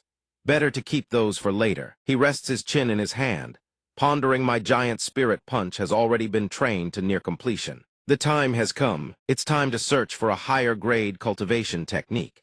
And my weapon could use an upgrade as well, something worthy of my current strength. I'll find time to visit the martial arts pavilion and make a swap. Just then a hand reaches out and blocks his path. By Yifen, wait a moment, he startles her. Dongling speaks softly. There's something I need to discuss with you. Let's find somewhere quiet to talk. He blinks. Caught off guard, senior sister. Oh, all right, follow me. At Bai Yifen's residence, Dongling sits at the table and looks around in amazement. This is my first time visiting an outer sect disciple's quarters. I never expected the spiritual energy here to be this rich. It's even denser than where I live. He explains at once. I added some spirit energy enhancing herbs to the room. Senior sister, you're welcome to take some with you when you leave. Yifen places a cup of tea before her and offers. Senior sister, you've been waiting. Please have some tea. Thank you. She lifts the cup and inhales its aroma, eyes widening. The fragrance is exquisite. She takes a sip, and the flavor catches her completely off guard. She can't help but praise. This is delicious. What kind of tea is this? I've never tasted anything like it. He smiles. It's milk tea, just regular tea blended with a bit of spirit beast milk. If you like it, I'll make more for you next time. He thinks to himself, truly, no woman alive can resist the allure of milk tea. She steers the conversation back. Right, the reason I came to see you today is because I have a gift for you. She lays several items on the table. His eyes widen. Oh, this many? She introduces them one by one. This is a quasi-spirit tool flying sword named Spring Pear. It's controlled with soul force. One thought is all it takes to activate it. Even from 100 paces away, it can sever a person's head. He picks up the sword and marvels, a truly fine blade. And this is the Jengjin sword, manual spirit grade quality. I specifically selected it from the Inner Sect's Divine Ability Pavilion. The introductory forms can be practiced starting from the Violet Palace realm. He replies, senior sister, you even specially selected martial techniques for me. You're truly considerate. She then presents a pot of spirit herbs. This is gold needle grass, a spiritual herb that aids in cultivating the Jengjin sword manual. As for the last two items, each bottle contains 2 Pilsun God-devouring pill and 1 world-forgetting pill. Both can help you break through to the divine ability realm. He looks at the 2 pill bottles with undisguised excitement. What? There are pills like these? She gives a thumbs up in confirmation. Indeed, but their effects differ greatly. This God-devouring pill, as long as you consume it, within 1 year at the earliest or 3 years at the latest, you will certainly break through to the divine ability realm. The success rate is virtually 100%. His jaw drops. 100%. With that powerful, she says with forced nonchalance. Not bad. This pill forcibly tears open the dormant potential of your primordial spirit. The gateway to divine abilities, but plainly, it's like forced growth. But after using the God-devouring pill to break through to the divine ability realm, the path beyond is essentially sealed. It becomes nearly impossible to surpass the 3rd layer of divine abilities without extraordinary fortune. He asks, then what about the world-forgetting pill? She explains, the world-forgetting pill is the finest reward from this expedition into the demon pit. This pill is gentle in nature. Its efficacy lies in purifying the mind and spirit. It won't instantly push you into the divine ability realm. Instead, it consolidates your foundation. Yifen, looking guilty, points to himself. Senior sister, all of this is for me? She takes a sip of tea and answers, yes. The day you left Gitchu Cliff, I had intended to visit, but Master suddenly assigned me a mission, and I missed the chance. You saved so many disciples of the 5 elements sacred ground. I believe you should not have been punished. Quite the opposite, you deserved to be rewarded. He says, eyes glistening with emotion, Senior sister, you're too kind to me. At that moment, he notices her gaze fixed upon him. Why are you staring at me like that? She immediately turns her face away in embarrassment, avoiding his eyes. She regains her composure. Back to business. By Yifen, I must remind Yaugavin your yellow grade aptitude. Breaking through to the divine ability realm is as difficult as ascending to the heavens. Yellow grade aptitude qualifies one only for menial servant disciples, and for a menial servant disciple to rise to inner disciple. In the entire history of the 5 elements sacred ground, there has never been such a case. He speaks boldly. Senior sister, you don't believe in me. How about a wager? She asks, puzzled. What wager? Wager on my yellow grade talent without relying on the god-devouring pill. I can still step into the divine ability realm. He declares loudly, as if swearing an oath within half a year. If I break through to the divine ability realm, Senior sister agrees to become my Tao companion. How about it? She is stunned by his proposal. What? You want to become Tao companions with me? Yifen suddenly realizes what he just said, and flustered asks sheepishly, becoming Tao companions lets you cultivate faster, doesn't it? Or does Senior sister not want to? Donglingj counters, by Yifando you even understand what becoming Tao companions truly means. He answers confidently, of course. It means studying spells together, advancing by leaps and bounds together. Senior sister, your cultivation and techniques are peerless. I want to learn from you. She breaks into a cold sweat. That's your understanding. Then she asks, and if you lose? He answers without hesitation. If I lose, Senior sister can do whatever she pleases with me. She hesitates for a moment. You sly little brat, thy's wager doesn't seem to benefit me at all. Then she sighs and concedes, but very well. I accept, he beams with delight. Really? Donglingj replies, really, in her heart. She thinks to herself, by Yifen, I know you've had many fortuitous encounters, but in the span of a single year, a disciple with yellow grade aptitude breaking through to the divine ability realm is harder than climbing to the heavens. But since your character is sound, consider this a small goal to encourage you. He says with a face full of joy, this is wonderful. Donglingj stands up to leave, not forgetting to remind him, next month is the Outer Sect Martial Tournament. Aim for the top 10. I hear the rewards for this tournament are exceptionally generous, especially for the top 3. Yifen smirks to himself, top 10? What's top 10? By then, I'll hand you the championship title. He reaches out and picks up the cultivation technique manual on the table, the Jengjin sword manual. Let me take a look at this sword technique first. Senior sister specially chose this for me. I wonder what it's like. Yifen opens it and reads, exclaiming in surprise, who would have thought? This is a sword art manual of the purest, most orthodox kind. It relies solely on flying swords to slay the enemy, untainted by any elemental power. Elemental sword arts, on the other hand, are the Tao of the blade fused with the forces of metal, wood, water, fire, earth, wind, thunder, light, and darkness. He thinks to himself which is stronger between the two, pure sword or elemental swordies, truly difficult to say. He continues reading the Jengjin sword manual. To cultivate this technique, one must first nurture a sword core within the body, and the Jengjin chi contained in gold needle grass can accelerate the nurturing process. He glances at the spirit herb before him. So this is gold needle grass, golden seeds, firm and dense, with tips as sharp as needles. Then it suddenly hits him. Wait, isn't this just wheat? Back on Earth, he walks into a shop. Rice, he asks the shopkeeper, excuse me, sir, do you sell wheat? The shopkeeper replies irritably, this is a rice shop. Why on earth would we sell wheat? Kid your age, learning nothing but how to cause trouble. Go play at home. He waves his hand, shooing the customer away. He looks at his phone and mutters to himself, looks like I'll have to rely on Pinduoduo and Taobao. Half a month's wait it is. Liu Wei and the others push open the door and walk in, calling out loudly, Boss Fan, it's been over 10 days. You haven't stepped outside once. What on earth have you been doing? Fan holds 2 bundles of wheat in each hand and answers, oh, you guys are here. Liu Wei asks, baffled, wait, Boss Fan, it's only been a few days, and you've already had a complete change of heart-switching careers to become a farmer. He retorts immediately, farmer, nothing, open your eyes wide and look carefully, what is this? They all shout in unison, what? A whole field of gold needle grass. Zhang Tai says, gold needle grass is a precious treasure in the 5 elements sacred ground. Even a highly experienced elder couldn't obtain 10 stalks in a short time. Yet you've grown an entire field. Liu Wei praises Boss Fan, you're absolutely incredible. He suggests, perfect timing Wei. It's been a while since we've tested your cultivation progress. Come, throw a punch at me. Shen Xinwu reminds him by Yifan. Have you forgotten that Wei possesses the bloodline of the Taudi? Ever since you went to Gichu Cliff, he's been cultivating through ravenous consumption. Now, within the Violet Palace realm, no one at his level is a match for him. Don't let your guard down. He braces his hands and laughs. Enough talk. Hit me. Liu Wei raises a hand to stop Zhang Tai and Shen Xinwu from intervening. Boss Fan said it himself, stand aside, you two. Shen Xinwu concedes, fine then. Liu Wei clenches his fists and says, Boss Fan, don't underestimate me anymore. He gathers the power of the Taudi and channels his technique, Giant Spirit Punch Taudi Devourer. He shouts a quick warning, Boss Fan, watch out. He then throws a punch brimming with the ferocity of the 10 great ancient beasts, surging forward. Everyone expects Yifan to be sent flying, yet the opposite happens.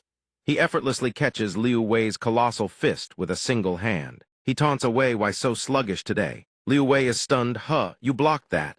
He continues to taunt Wei, this intensity is lacking, haven't eaten. He says perhaps, not even, a single basic move of mine. He lightly stomps his foot the ground, cannot even withstand it. The moment the words leave his lips, Liu Wei's body hurtles backward like a cannonball, crying out in pain. Shen Xinwu shouts for everyone to look. Inside Bai Yifan's Dantianet's a sword core.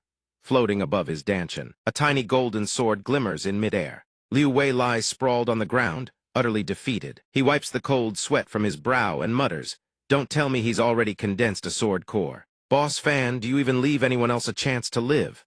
At that moment, Bai Yifan's voice rings out, don't let your guard down, it's not over yet. Taste this gold-shattering finger. A surge of ancient spiritual chi erupts from his finger.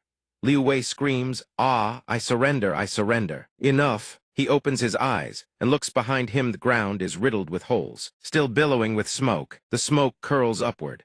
He lets out a silent sigh of relief. Good grief, if that had hit me, I'd have 5 gaping holes in my body. He hastily kowtows, panic in his voice. I lost, I admit defeat. Boss Fan is still Boss Fan. The rate of his improvement is absolutely monstrous. He raises a hand to stop them. All right. Enough flattery, I'm about to fly off the ground. He thinks to himself, the wonder of the sword core lies in its ability to continuously convert the chi and blood within the body into Zhengjin's sword. Chi enabling sword techniques. Condensing the sword core and nurturing Zhengjin's sword chi in just 3 days and 3 nights. If senior sister knew, she'd be so shocked her jaw would hit the floor. He turns back to tend to the gold needle grass, saying cheerfully, keep cultivating the gold needle grass and strengthen the sword core. Liu Wei pleads, Boss Fan, can you stop crushing us like that? At the Academy Square, clusters of students whisper among themselves. Look, isn't that Bai Yifan? He killed Wang Teng on the main street of Haiyao City and only got 3 months of confinement. Infuriating. Another chimes in, can you blame them? He discovered the ancient treasure hoard and foiled the fire cloud demon Marquis' schemes. He earned great merit for the sacred ground. Pardoning him isn't unreasonable. Yifan exhales softly. Infamous fame is still fame. I suppose I'm quite the figure in the outer sect now, aren't I?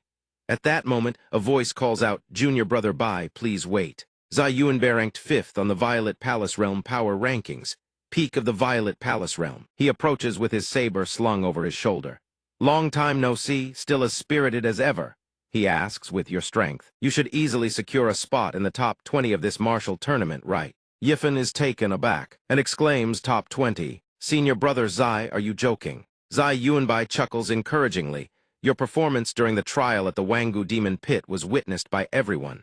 Stop being modest. Yifan responds clearly, Senior Brother, you must have misunderstood me.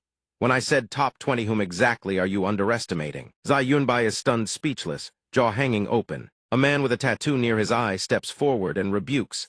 Zai Yuanbai, you give this brat far too much credit. Without the strength of the late Violet Palace realm, don't even mention top 20. Even top 30 would be a stretch. He just broke through to the Violet Palace realm. Simply making it onto the rankings is already impressive enough. Top 30 would already be a pipe dream.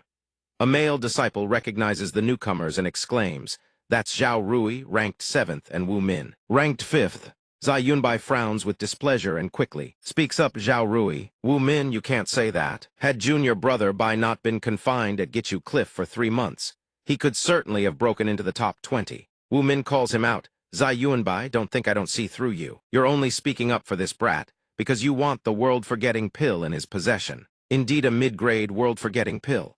For those of us at peak Violet Palace realm, consuming it gives a very high chance of breaking through to the divine ability realm. Zhao Rui laments, what a pity falling into the hands of a good-for-nothing with the lowest yellow-grade aptitude. Yifen reaches into his storage pouch and asks, "Oh, senior brother Zhao Rui, would you like it?" He produces a pill bottle. Zai Yuanbai exclaims, "That's the world-forgetting pill." Yifen says, "I'm not particularly remarkable in any way. I just have a special love for my sons. That's all. As long as you kneel, kowtow 10 times, and call me Father 10 times, I'll give you this world-forgetting pill. How about it?" Hearing this, Zhao Rui clenches his fists in fury and roars, "Bai Yifen and you are courting death." Standing beside him, Wu Min quickly intervenes, "Zhao Rui, this brat is deliberately provoking you. If you lay a hand on him, your tournament qualification will be revoked." He shoves her aside and answers coldly, "HMPH. Obviously, I know that." Then he points a finger straight at Bai Yifen and threatens, "Brat, don't let me catch you on the arena stage, or I'll beat you so badly your own mother won't recognize you. I'll be waiting to see your little show." He folds his arms and replies, "Show. Wouldn't it be far more entertaining if someone with yellow-grade aptitude like me defeated a disciple from the top 10? In technical terms, this is what you call bringing things to a standstill." A beat of silence passes before the tide turns and everyone lives for a good comeback. He gnashes his teeth in fury, impressive, staring daggers at him. The one standing beside her seethes with irritation and speaks with open arrogance. "Sooner or later, someone will beat you to death. Save that arrogance for the arena, kid." Yifen turns to leave, not forgetting to toss back one final line, "If you wish to test your strength." This Bai Yifen is always ready to accept the challenge. Yi Zaiacha and Dong Linge perch on a tree branch above one standing, one sitting quietly observing the situation below. Yi Zaiacha remarks, "Quite the arrogant brat." He doesn't seem the least bit worried that the peak disciples might scheme against him in the shadows. Dong Linge replies he is indeed somewhat arrogant. Then she murmurs softly, "But I rather like that about him." Yi Zaiacha teases from beside her, "You like him. Senior sister, don't tell me you have feelings for that brat." Dong Linge's cheeks flush crimson as she stammers, "Don't get the wrong idea. I mean like, as in appreciate, that's all." Yi Zaiacha presses her advantage with a sly grin. "Then why is your face so red?" At that very moment, the crowd looks upward and gasps, "Zio Jing." He hovers in midair, his robes billowing, and announces in a booming voice, "This seat is the presiding elder of this outer sect martial tournament. The purpose of this tournament is to select talented individuals and encourage the pursuit of martial excellence. Hereafter, I shall recite the rules of the tournament. 8,000 disciples shall compete in succession. Upon 4 martial stages, those knocked off the platform lose. The last 20 standing shall draw lots to determine one-on-one elimination duels. Furthermore, only through experiencing true life-and-death battle steetering on the razor's edge between life and death can one truly temper oneself. Only by heeding these words and truly competing can one temper the spirit, see through fear, achieve thorough enlightenment, and break through to the supernatural power, realm forging an unshakable foundation. Therefore, injuries are permitted in this tournament even killing your opponent unless they formally surrender. The prizes for the top 10 are as follows: first place a spirit tool and a water-fire dharma treasure. Second place a spirit grade movement technique and the blood surge rush. Third place a transcendent spirit grade violet yang pill. He begins listing the rewards in order. Yifen clicks his tongue in approval. Not bad rewards at all. Elder Zio Jing's voice thunders across the arena. The outer sect martial tournament begins now. All disciples at the spirit opening and Violet Mansion realm stake the stage in turns. The disciples swarm like bees from a shattered hive, erupting in shouts, "Let's go." One disciple bellows, "By Yifen, I've long wanted to meet you." He strikes without warning, his palm too swift to block falling leaf palm. He dashes forward, his strike heading straight for Yifen. Bai Yifen scoffs, "Oh, then come and try." The next instant, the challenger is sent flying with a single kick, crying out in agony, "Awag." Yifen picks his nose and asks, "Are you all right? I haven't even used any strength, and you've already fallen." The challenger now lies unconscious on the ground. The surrounding disciples quickly form an alliance, lookisant that Bai Yifen.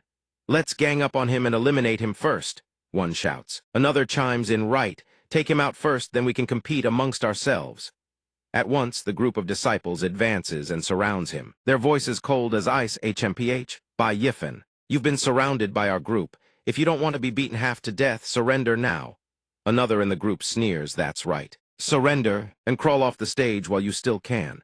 It'll save you the agony of shattered bones. Ha ha ha. Yet another grows impatient. Why waste words on him? Just knock him off the stage and be done with it. Yiffen picks at his ear, speaking with icy contempt. HMPH. I think you lot are the ones who are confused. Wah. He executes the phantom drift step, and the entire group is sent scattering in all directions like ragdolls. The stage clears in an instant off those who surrounded him. Only Bai Yiffen remains standing. He crosses his arms and declares clearly, "It is you lot who were surrounded by me." A disciple can't contain himself and curses aloud. Damn it. Everyone look at Bai Yiffen. One move and he took out more than half his opponents. What in the world is this? Quick, look over at Zhao Rui. On the other side, Zhao Rui strides over a mountain of piled bodies as disciples scream without end. Ag. A disciple, exclaims in horror. He's dealt with over 100 people in just a moment, hasn't he? The remaining disciples on the stage shriek in terror. Damn it. I never expected to be placed in the same bracket as that madman. I forfeit. Another hastily screams, I forfeit as well. Elder Xiao Jing announces, Bai Yiffen and Zhao Rui both advance to the top 20. Zhao Rui, already in the top 10, turns and points his thumb downward toward Bai Yiffen. Yiffen says with contempt, see that? That will be your fate soon enough. Zhao Rui responds in a deep voice, is that so? I advise you to save your strength, senior brother. Less talk, more action. You'd best reserve your true skills for the actual match. Elder Xiao Jing calls the next round and begins the lot drawing. Number 17 Bai Yiffen versus number 18 Zhao Rui. Joy flashes across Zhao Rui's face as he thinks, HMPH, you fool, you've finally fallen. Right into my hands. The disciples buzz with discussion. Why is Bai Yiffen so unlucky? In just the second round, he's already matched against a powerful top 10 disciple. He's in for a world of pain. Liu Wei shouts, pain, my foot. My brother Yiffen is the number one of the outer sect. Zhao Rui steps onto the stage. Zhao Rui laughs heartily. Bai Yiffen, facing me in the second round, you must be thrilled beyond your wildest dreams, right? Don't worry, considering how you humiliated me during the break, I'll be especially gentle. Yiffen makes a face of pure disgust. What nonsense are you spouting? Are you going to fight or not?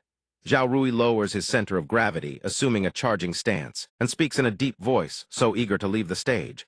Then allow me to send you on your way. Taste the demon-slaying sword. Passed down through my family line. He surges forward and roars, giant divine shadow. Yiffen calmly extends a single finger, then clicks his tongue. Tusk, tusk. So the ranked disciples on the experts list are all as weak as you. Zhao Rui cries out in agony, Alug. A streak of spiritual energy pierces straight through his chest. Only then does Yiffen name his technique, shattering gold finger. Zhao Rui glances down at the gaping hole in his chest and gasps in terror. What? He thinks dimly, it's over. A single move broke through the spiritual energy barrier enveloping my entire body. Above, Dongling observes the situation below and exclaims in shock. He's cultivated his entire right hand to perfection. Where on earth did he get so much desolate gold sand? Yizaiwacha asks in confusion, what is going on here? Dongling replies, I taught the shattering gold finger to Bai Yiffen. Cultivating this technique to perfection requires a massive amount of desolate gold sand, a fortune that would bankrupt an ordinary person. Cultivating even one hand to perfection is already extremely difficult, but Bai Yiffen has perfected his entire right hand. Yizaiwacha asks in disbelief, wait, could it be that this guy is a secret tycoon? Yiffen points at the serpent-like sword and asks Zhao Rui, you seem quite attached to this sword, don't you? Zhao Rui stammers, you. What are you going to do? Yiffen swings his fist, shattering the blade to pieces, then says calmly, there we go, just a piece of junk anyway. Yiffen taunts, didn't you say you'd beat me so badly on this stage that even my own mother wouldn't recognize me? This is all the strength you've got? Zhao Rui suffers as though his very life force has been shattered, crying out in anguish, my ancestral demon-slaying sword. I'll fight you to the death. Yiffen responds with contempt, fight to the death. Then let's see if you have the strength for it. He swings his hand, unleashing his technique. Shattering gold palm. Zhao Rui is beaten until consciousness slips from his grasp. He thinks dimly, wait, who am I? A fist slams into his face. He wonders, where am I? Another fist crashes down. He thinks, HRK? What am I doing? After finishing his assault, Yiffen praises, I must say. Senior brother Zhao at the peak of the Violet Mansion realm can truly take a beating. Quite impressive. Zhao Rui collapses face first onto the stage, losing consciousness, mumbling pain, pain, pain. At that moment, Yiffen delivers a devastating kick. The surrounding air swirls like a vortex of flame, launching Zhao Rui's body high into the sky. Yiffen says with disdain, but you couldn't even force out my weapon. You'd best obediently crawl off the stage. Zhao Rui soars through the air in agony, screaming, "Alag!" His face battered beyond recognition, he is kicked clean off the arena. He wails pitifully, "Ah, me sword." The surrounding disciples break into heated discussion. Bai Yifen is truly beyond imagination. He actually defeated Zhao Rui, leaping straight from 46th place to 7th. Truly unprecedented in history. At that moment, Elder Xiao Jing thunders victor Bai Yifen. He approaches Liu Wei and the others, asking, "How did you all fare?" Liu Wei quickly replies, "I only had to beat some guy ranked 38 THHE wasn't nearly as strong as you, Brother Yifen.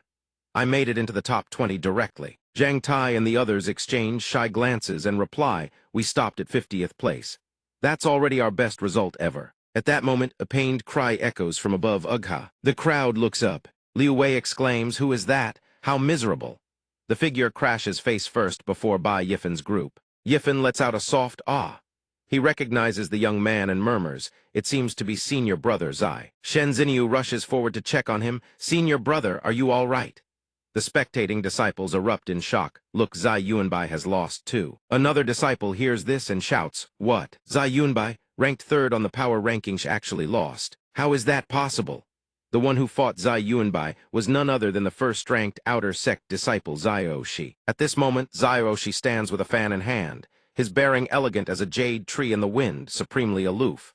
Zai Yunbai, his face covered in wounds, speaks through gritted teeth with iron resolve. "Zioshi, just you wait. One day I will surpass you and exact my revenge." Zioshi gazes down at him like a deity observing mortals, and replies, "The ambitions of the weak." Liu Wei's eyes go wide, his jaw dropping. "Zioshi? He's Zioshi. Wasn't he supposed to be in closed-door cultivation? Wasn't he going to miss this year's tournament? He actually came." Yifen crosses his arms, seemingly unconcerned, and asks, "Is he really that strong?" Liu Wei replies, "He's won the outer sect martial tournament 4 consecutive years running.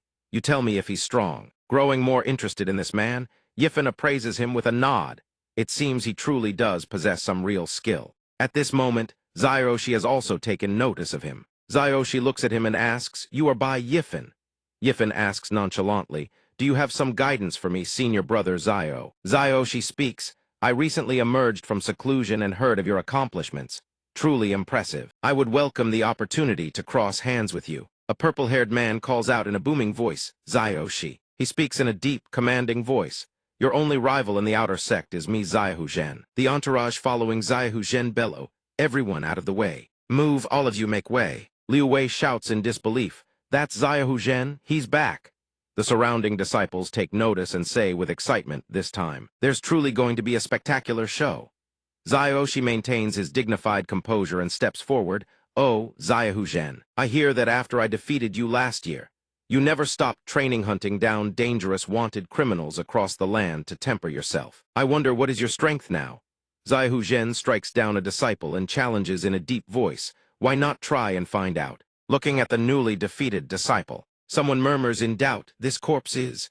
A moment later, they exclaim in horror, "I remember now. This is Shi Gang, the iron-headed lion ranked 105th on the Sacred Lands wanted list." Zaihu Zhen actually killed the iron-headed lion. Everyone murmurs in shock. That man was a peak powerhouse, a veteran Violet Mansion cultivator with a bounty of 20,000 spirit stones. It's hard to believe.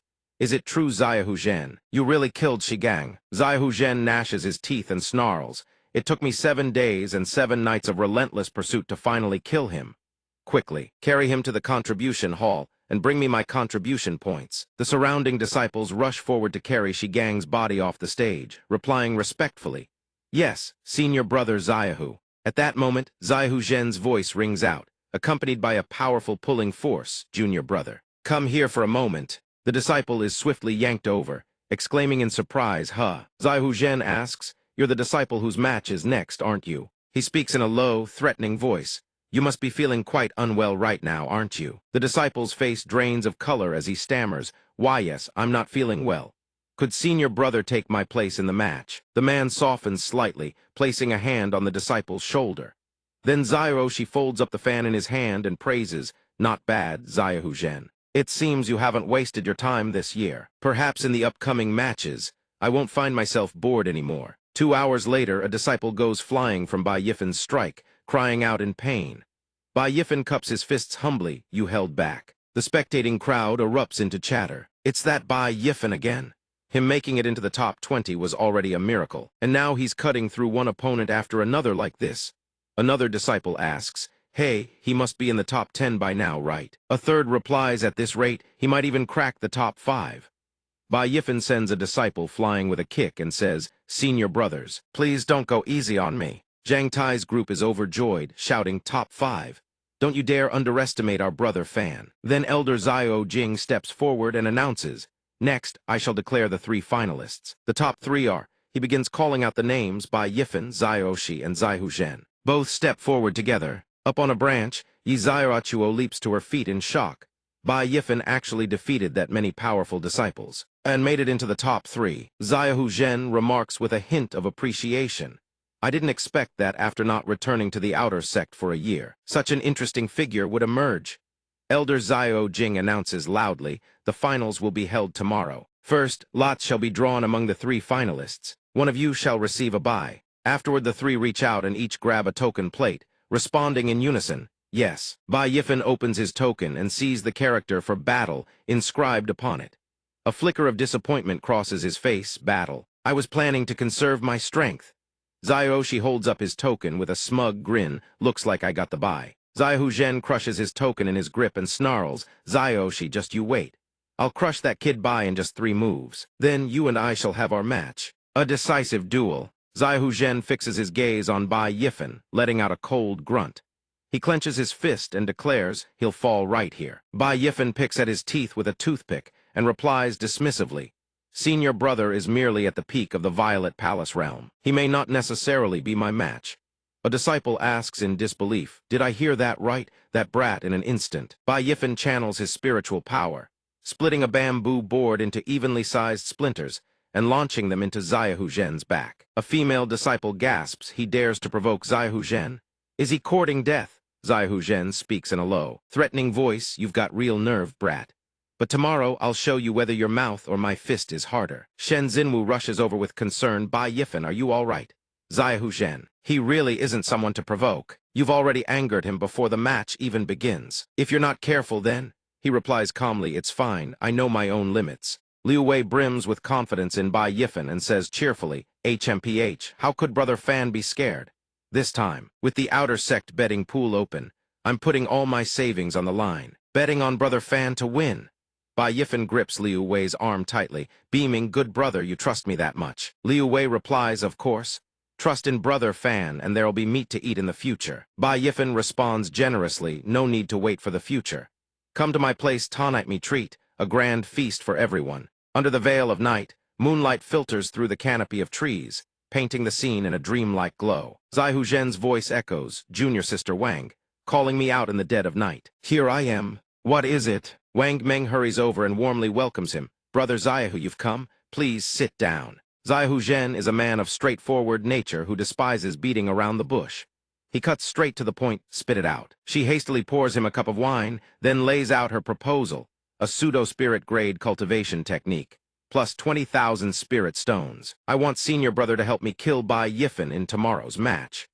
Xiaohu Zhen understands immediately, so that's what this is about. You want to borrow my blade to kill Bai Yifen and avenge your brother. She maintains her cheerful expression.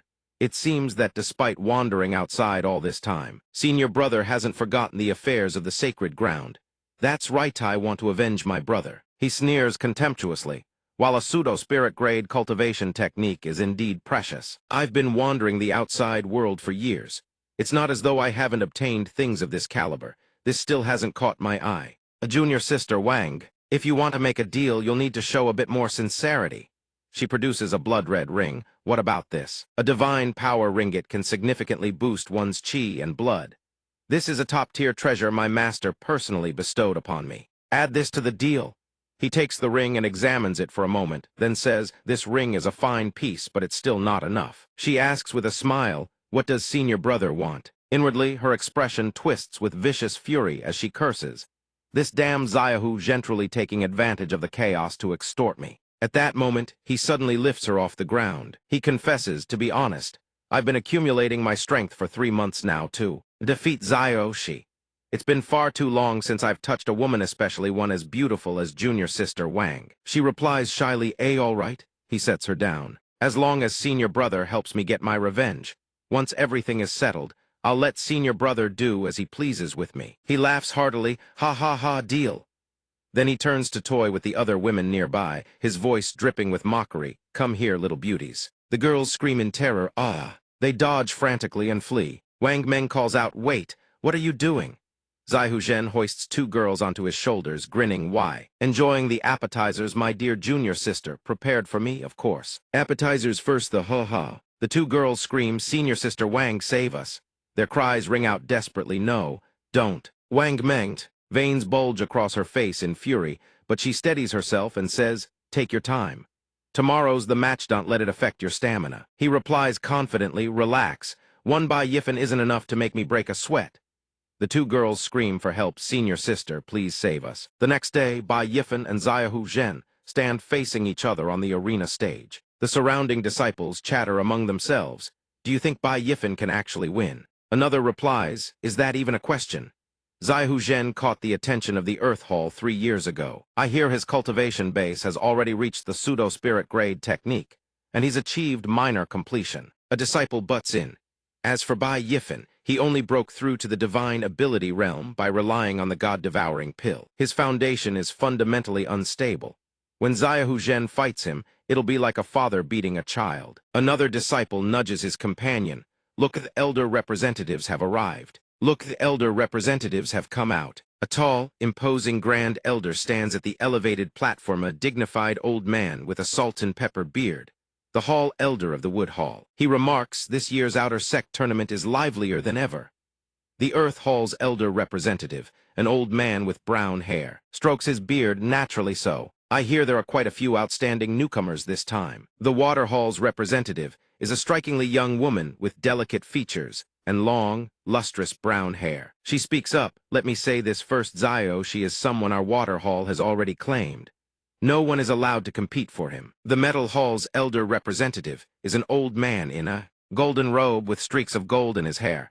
He immediately retorts, don't jest, junior sister. The Water Hall is fine and all, but you must still respect the disciples' own wishes. Long Jai, who also serves as the punishment elder representative of the Fire Hall. She reminds them the match is about to begin. The two of you should stop your bickering. Then she announces loudly, everyone, this year's tournament is the grandest the 5 elements sacred ground has witnessed in many years. To make this competition all the more exciting, to encourage all participants after deliberation among the elders. The rules for the top 3 finalists have been adjusted. On this arena, only victory and defeat matter, life and death shall not be questioned. Each contestant may use any means at their disposal. Bai Yifen murmurs to himself, so we can go all out this year, how thrilling. Wang Meng thinks gleefully, Bai Yifen. This is what I specifically requested before the match. The rules have been changed by my master. Just wait and watch yourself die. She recalls the scene before the match, kneeling before Long Jai, pleading, Master, please help your disciple one more time. She watches Bai Yifen and Xiaohu Zhen on the arena and thinks silently, you owe the Wang family. Today, you will repay that debt in blood. Xiaohu Zhen speaks up, Bai Yifen, it's not too late to surrender. Save yourself from crying for your parents later and losing all face. At this, Bai Yifen begins channeling spiritual energy around his arms and replies, save those words for yourself. Xiaohu Zhen roars, take this. He condenses his fighting chi and slams his palm toward Bai Yifen. Their spiritual energies collide and intertwine, creating a heaven-shaking explosion. The surrounding disciples cry out, what a devastating punch. That kid Bai Yifen wasn't beaten to death just like that, was he? Another disciple tugs at his companion. Look, the smoke is clearing. Bai Yifen's figure stands completely calm on the arena. Before Xiaohu Zhen lies a massive crater carved by the force of that strike. The crowd gasps, what? Bai Yifen dodged it. Bai Yifen praises, truly worthy of being ranked second on the leaderboard, there's real skill there. A disciple asks his companion, what artifact is Xiaohu Zhen using? That's incredibly powerful. Wang Meng watches the fight with her arms crossed. She says confidently, that ring is a personal heirloom of my master. It can amplify a martial artist's power 5-fold. Xiaohu Zhen's strength was already monstrous to begin with. Now with an artifact boosting him, Bai Yifen would be lucky to survive. Xiaohu Zhen asks with a triumphant grin, well, still not using any artifacts. Let me see how long you can hold out. With that, he unleashes the 10-tiger force technique. A phantom tiger materializes behind him, its fanged maw roaring with savage fury. A disciple gasps, that's the 10-tiger force pseudo-spirit grade technique of the Earth Hall. So the rumors that Xiaohu Zhen was recruited by the Earth Hall 3 months ago are true. Elder Long sighs. The Earth Hall's 10-tiger force far surpasses the whale demon great strength art that Bai Yifen has merely trained to minor completion. It carries the primordial might of the Xuanwang spirit tiger more than enough to trample the sweat-blood fierce horse. With such a formidable technique, among all outer sect disciples, he has long since surpassed everyone else's reach. Yet Bai Yifen remains utterly calm. He unleashes the gold-shattering claw. A wave of fighting chi envelops his hand, and in the next instant, the spirit tiger Xiaohu Zhen had condensed is shattered to nothingness. Xiaohu Zhen gasps, this is. A brat with mere yellow-grade aptitude dares to shatter my soul force protection. Bai Yifen speaks. Senior brother has been wandering outside for so long. How is it you still haven't seen the world? Then allow me to broaden your horizons, senior brother. With that, he moves like lightning, executing a kick known as the Phantom Step, striking Xiaohu Zhen squarely in the chest and forcing a mouthful of fresh blood from his lips. Xiaohu Zhen thinks in shock. His movement technique is too fast, I couldn't even track his motion. His entire body hurtles backward, blood spraying from his mouth as he screams, Gah! Zai Yunbai ponders, can Xiaohu Zhen even handle this? To think, he's being overwhelmed by a newcomer with mere yellow-grade aptitude. Another disciple responds, indeed. It's hard to believe Bai Yifen can execute such an extraordinary movement technique. On the other side, Xiaohu Zhen produces a pill from his robes. He speaks in a deep voice, I underestimated you. I never thought you could push me this far. On a nearby branch, Yi Xiaochuo cries out in alarm, no, that's a combustion chi pill. Dong Ling says disdainfully, inconceivable. Just to win, Xiaohu Zhen has resorted to such underhanded means stopping at nothing. Yi Xiaochuo explains, I've heard that after consuming this pill, it burns away half of one's chi and blood, granting a temporary surge in raw power. It's been banned as a prohibited substance by many sects. How does he have one? At this moment, Xiaohu Zhen's aura erupts with terrifying intensity. He roars, if you don't want to be blown to pieces, you'd better kowtow right now. In that very instant, Bai Yifen appears before Xiaohu Zhen like a bolt of lightning, softly reciting the technique's name, opening form mountain. Xiaohu Zhen cries out, what? His expression turns ghastly, this is bad. He immediately summons the 10-tiger force, barely managing to block Bai Yifen's descending punch. Feeling the crushing pressure of the strike bearing down on him, he thinks in utter panic, it's over. This is a spirit-grade martial technique. This kind of power isn't something I can withstand. Just as he fears, Bai Yifen follows up with a devastating strike known as the giant spirit punch.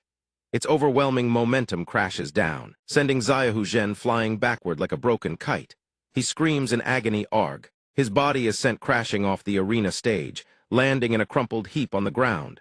The disciples scatter to the sides, their voices rising in heated discussion. Xiaohu Zhen couldn't even withstand a single blow from Bai Yifen. Another disciple shouts in disbelief, how?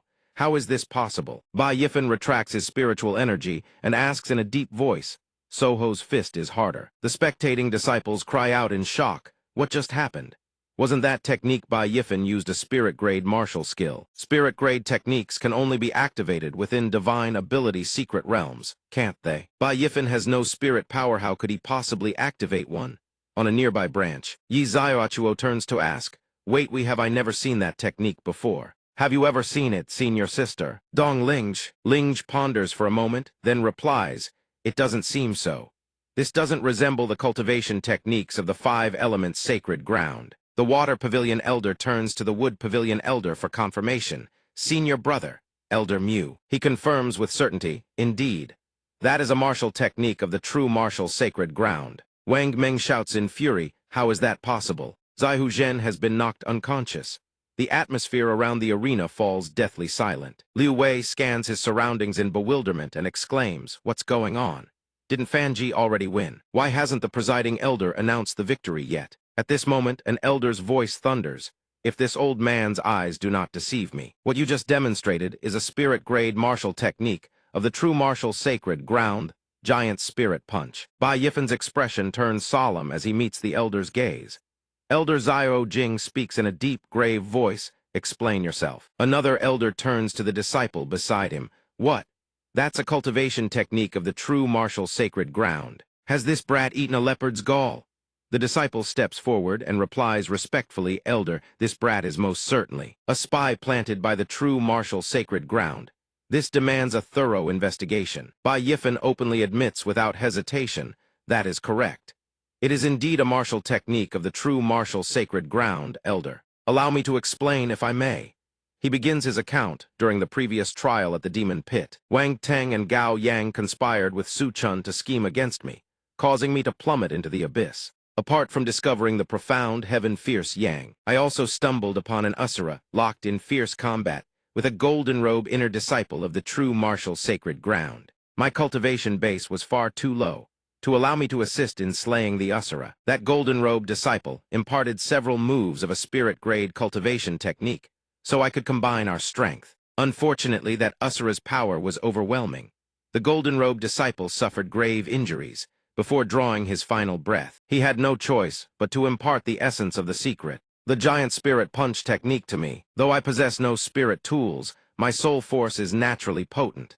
After fusing it with my chi and blood, I could barely activate the technique. Only by pushing myself to the absolute limit did I manage to slay the Asura and escape that ordeal alive. Hearing this, Elder Zio Jing turns his head aside and falls into deep contemplation. 4 months ago, during the expedition to hunt the fire cloud demon monkey at the Wangu Demon Pit. Indeed, the true martial sacred ground did report a missing inner disciple who wore golden robes. It appears Bai Yifen is not lying. Wang Meng presses her challenge. Even if you are innocent, you are a disciple of the 5 elements sacred ground. You should not be using techniques from the true martial sacred ground. He points out the fatal flaw in her argument. But before the match began, the elders stated very clearly, regardless of what methods are employed, only victory or defeat matters, not the means. Isn't that so? She is furious but cannot refute him. She spits through gritted teeth, You!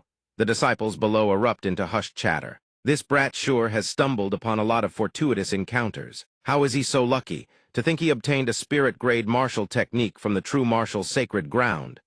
Another disciple sighs, Forget it. Luck is also part of one's strength. Yet another chimes in, Exactly.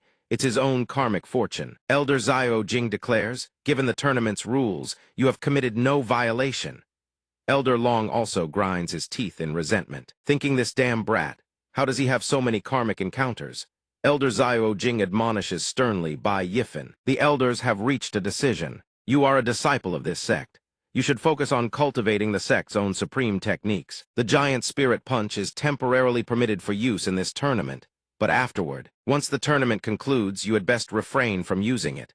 Otherwise, it will only invite calamity upon you. Is that understood? He clasps his hands respectfully and bows. This disciple obeys. Elder Zio Jing then declares the victor is Bai Yifen. Liu Wei and the others erupt in cheers. Hooray! That fight was absolutely incredible. Amazing, Fanji. Meanwhile, Wang Meng seethes with rage, cursing under her breath, Damn it! To think Bai Yifen learned a spirit-grade techniquep your luck, but your luck won't last forever.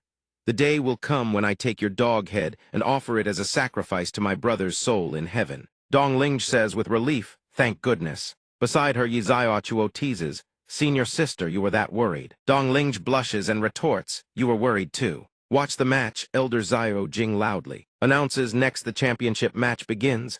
Bai Yifen versus Zio Shi. Zio Shi speaks with absolute confidence. Junior brother Bai, your giant spirit punch is indeed formidable, but you are still no match for me. He roars in defiance. Who is strong and who is weak we'll only know once we fight. He immediately unleashes the giant spirit punch.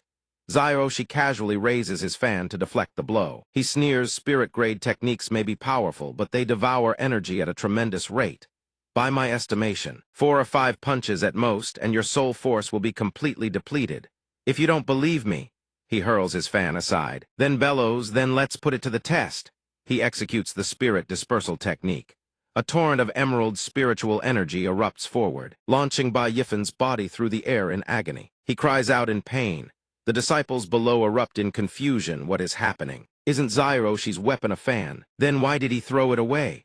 Another disciple shouts, Look closely at that spiritual power. Has Zio Shi actually broken through to the divine ability realm? Yi Zio gasps in alarm, This is bad. For martial cultivators, the gap between the divine ability realm and the violet palace realm is an insurmountable chasm. This is not something Bai Yifen can contend against unless he still has a hidden trump card. If not, Zioshi speaks in a low, grave voice, do you see now? This is the distance between us. He waves his hand and commands, go. A dagger that had been frantically absorbing spiritual energy now soars into flight.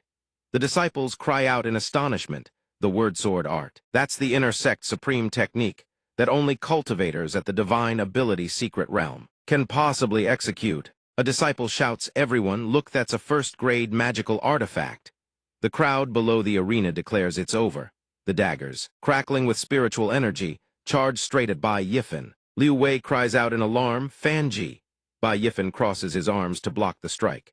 His expression remains calm as he asks, is that all? He begins forming hand seals and says, Senior brother Zio, your sword control leaves much to be desired. He thinks to himself, I originally intended to keep my trump card hidden, but now there's no choice but to use it. This is the perfect opportunity to test just how powerful my trump card truly is. The aura around him begins to surge violently. He activates the Jengjin sword manual and declares, how about watch this instead? Ziyoshi's momentum is immediately suppressed. He exclaims in shock, this is, Dong Ling says in astonishment, the Jengjin sword technique. He actually finished cultivating it. But I remember I only gave him a single vial without enough gold needles. It should have been fundamentally impossible to achieve this. Ziyoshi sneers, Junior brother, you do love to put on a show. That pitiful sword energy of yours is so feeble, how could it possibly withstand my magical artifact? You dare pull such a cheap trick in front of me. Then the two strikes collide. The space between them cleaves in two, one side bathed in emerald green, the other blazing with golden light. But in that fleeting instant, Ziyoshi's flying daggers immediately fall into a disadvantage. They are forced into retreat. At this moment, cracks begin to splinter across the blade. Ziyoshi screams in horror, what? My artifact. He thinks not good me artifact is about to shatter. He furrows his brow in fury and bellows, impossible. This cannot be. His strength is clearly inferior to mine. Gritting his teeth, he commands, Spirit Origin sword return now. The blade shatters through the defensive barrier and flies back. He exhales in relief, phew, at least I managed to recall it in time. He gazes at the cracked sword in his hand and curses, damn it. I was careless. I never expected your sword technique to be this powerful. Bai Yifen hovers in midair, spiritual energy swirling around him, his silhouette appearing strikingly elegant. He calls out, Senior brother Zio, if you don't go all out now, you truly will lose. Zio-Oshi has yet to recover from the shock of that exchange. His hands tremble as he stammers, you mean that wasn't even your strongest technique? He begins forming hand seals once more and replies, Senior brother, the true power of my sword technique has not yet been fully unleashed. He roars, Jengjin sword manual full liberation. Countless swords explode outward in every direction. Zio-Oshi cries out in terror, the number of sword energy several times more than before. The four elders of the four pavilions shout in unison, he can actually control this many swords? This is truly astounding. Liu Wei grins from ear to ear, Fan Ji is looking kinda badass right about now. Zhang Tai chimes in with a smirk, more like insanely badass. Refusing to yield so easily, Zio-Oshi unleashes the coiling dragon sword technique. Dragon scale sword armor shield me. A blue-green dragon materializes behind his back. Then a bell-shaped barrier envelops his entire body. He thinks to himself, the spiritual energy on that sword. This chi, though it appears fragile, all of the spiritual power is concentrated entirely at the blade's tip. The control required. This spiritual energy is truly monstrous. Bai Yifen channels his spiritual power, silently reciting the Jengjin sword manual's sword-breaking form, then roars, die. The myriad of small swords converge into a single colossal blade and strike down toward Zio-Oshi below. He is wrapped in the azure dragon and shielded by the great bell, yet he still feels the terrifying might of the incoming strike. He marvels, what is this? Condensing all spiritual power into a single point like that. The spiritual pressure is overwhelming. In less than a single breath, the azure dragon and the great bell shatter simultaneously. He is hurled backwards, screaming in agony. Aleg. The onlookers gasp in disbelief. Holy Senior brother Zio actually lost. He continues chanting, his voice deep and final, it's over, Senior brother Zio-Oshi. The golden sword streaks forward. When it is mere inches from Zio-Oshi's face, he screams, wait! The blade halts instantly before his eyes. He collapses to his knees, clasping his hands toward Bai Yifen, and says with a trembling voice, I I admit defeat. Yi Zioachuo stands on a tree branch watching from above, stunned. She covers her mouth and gasps, am I seeing this right? If Bai Yifen hadn't shown mercy, she would have lost an eye just now. Bai Yifen stands before him, clasps his hands in salute, and says, Senior brother Zio, please accept your defeat.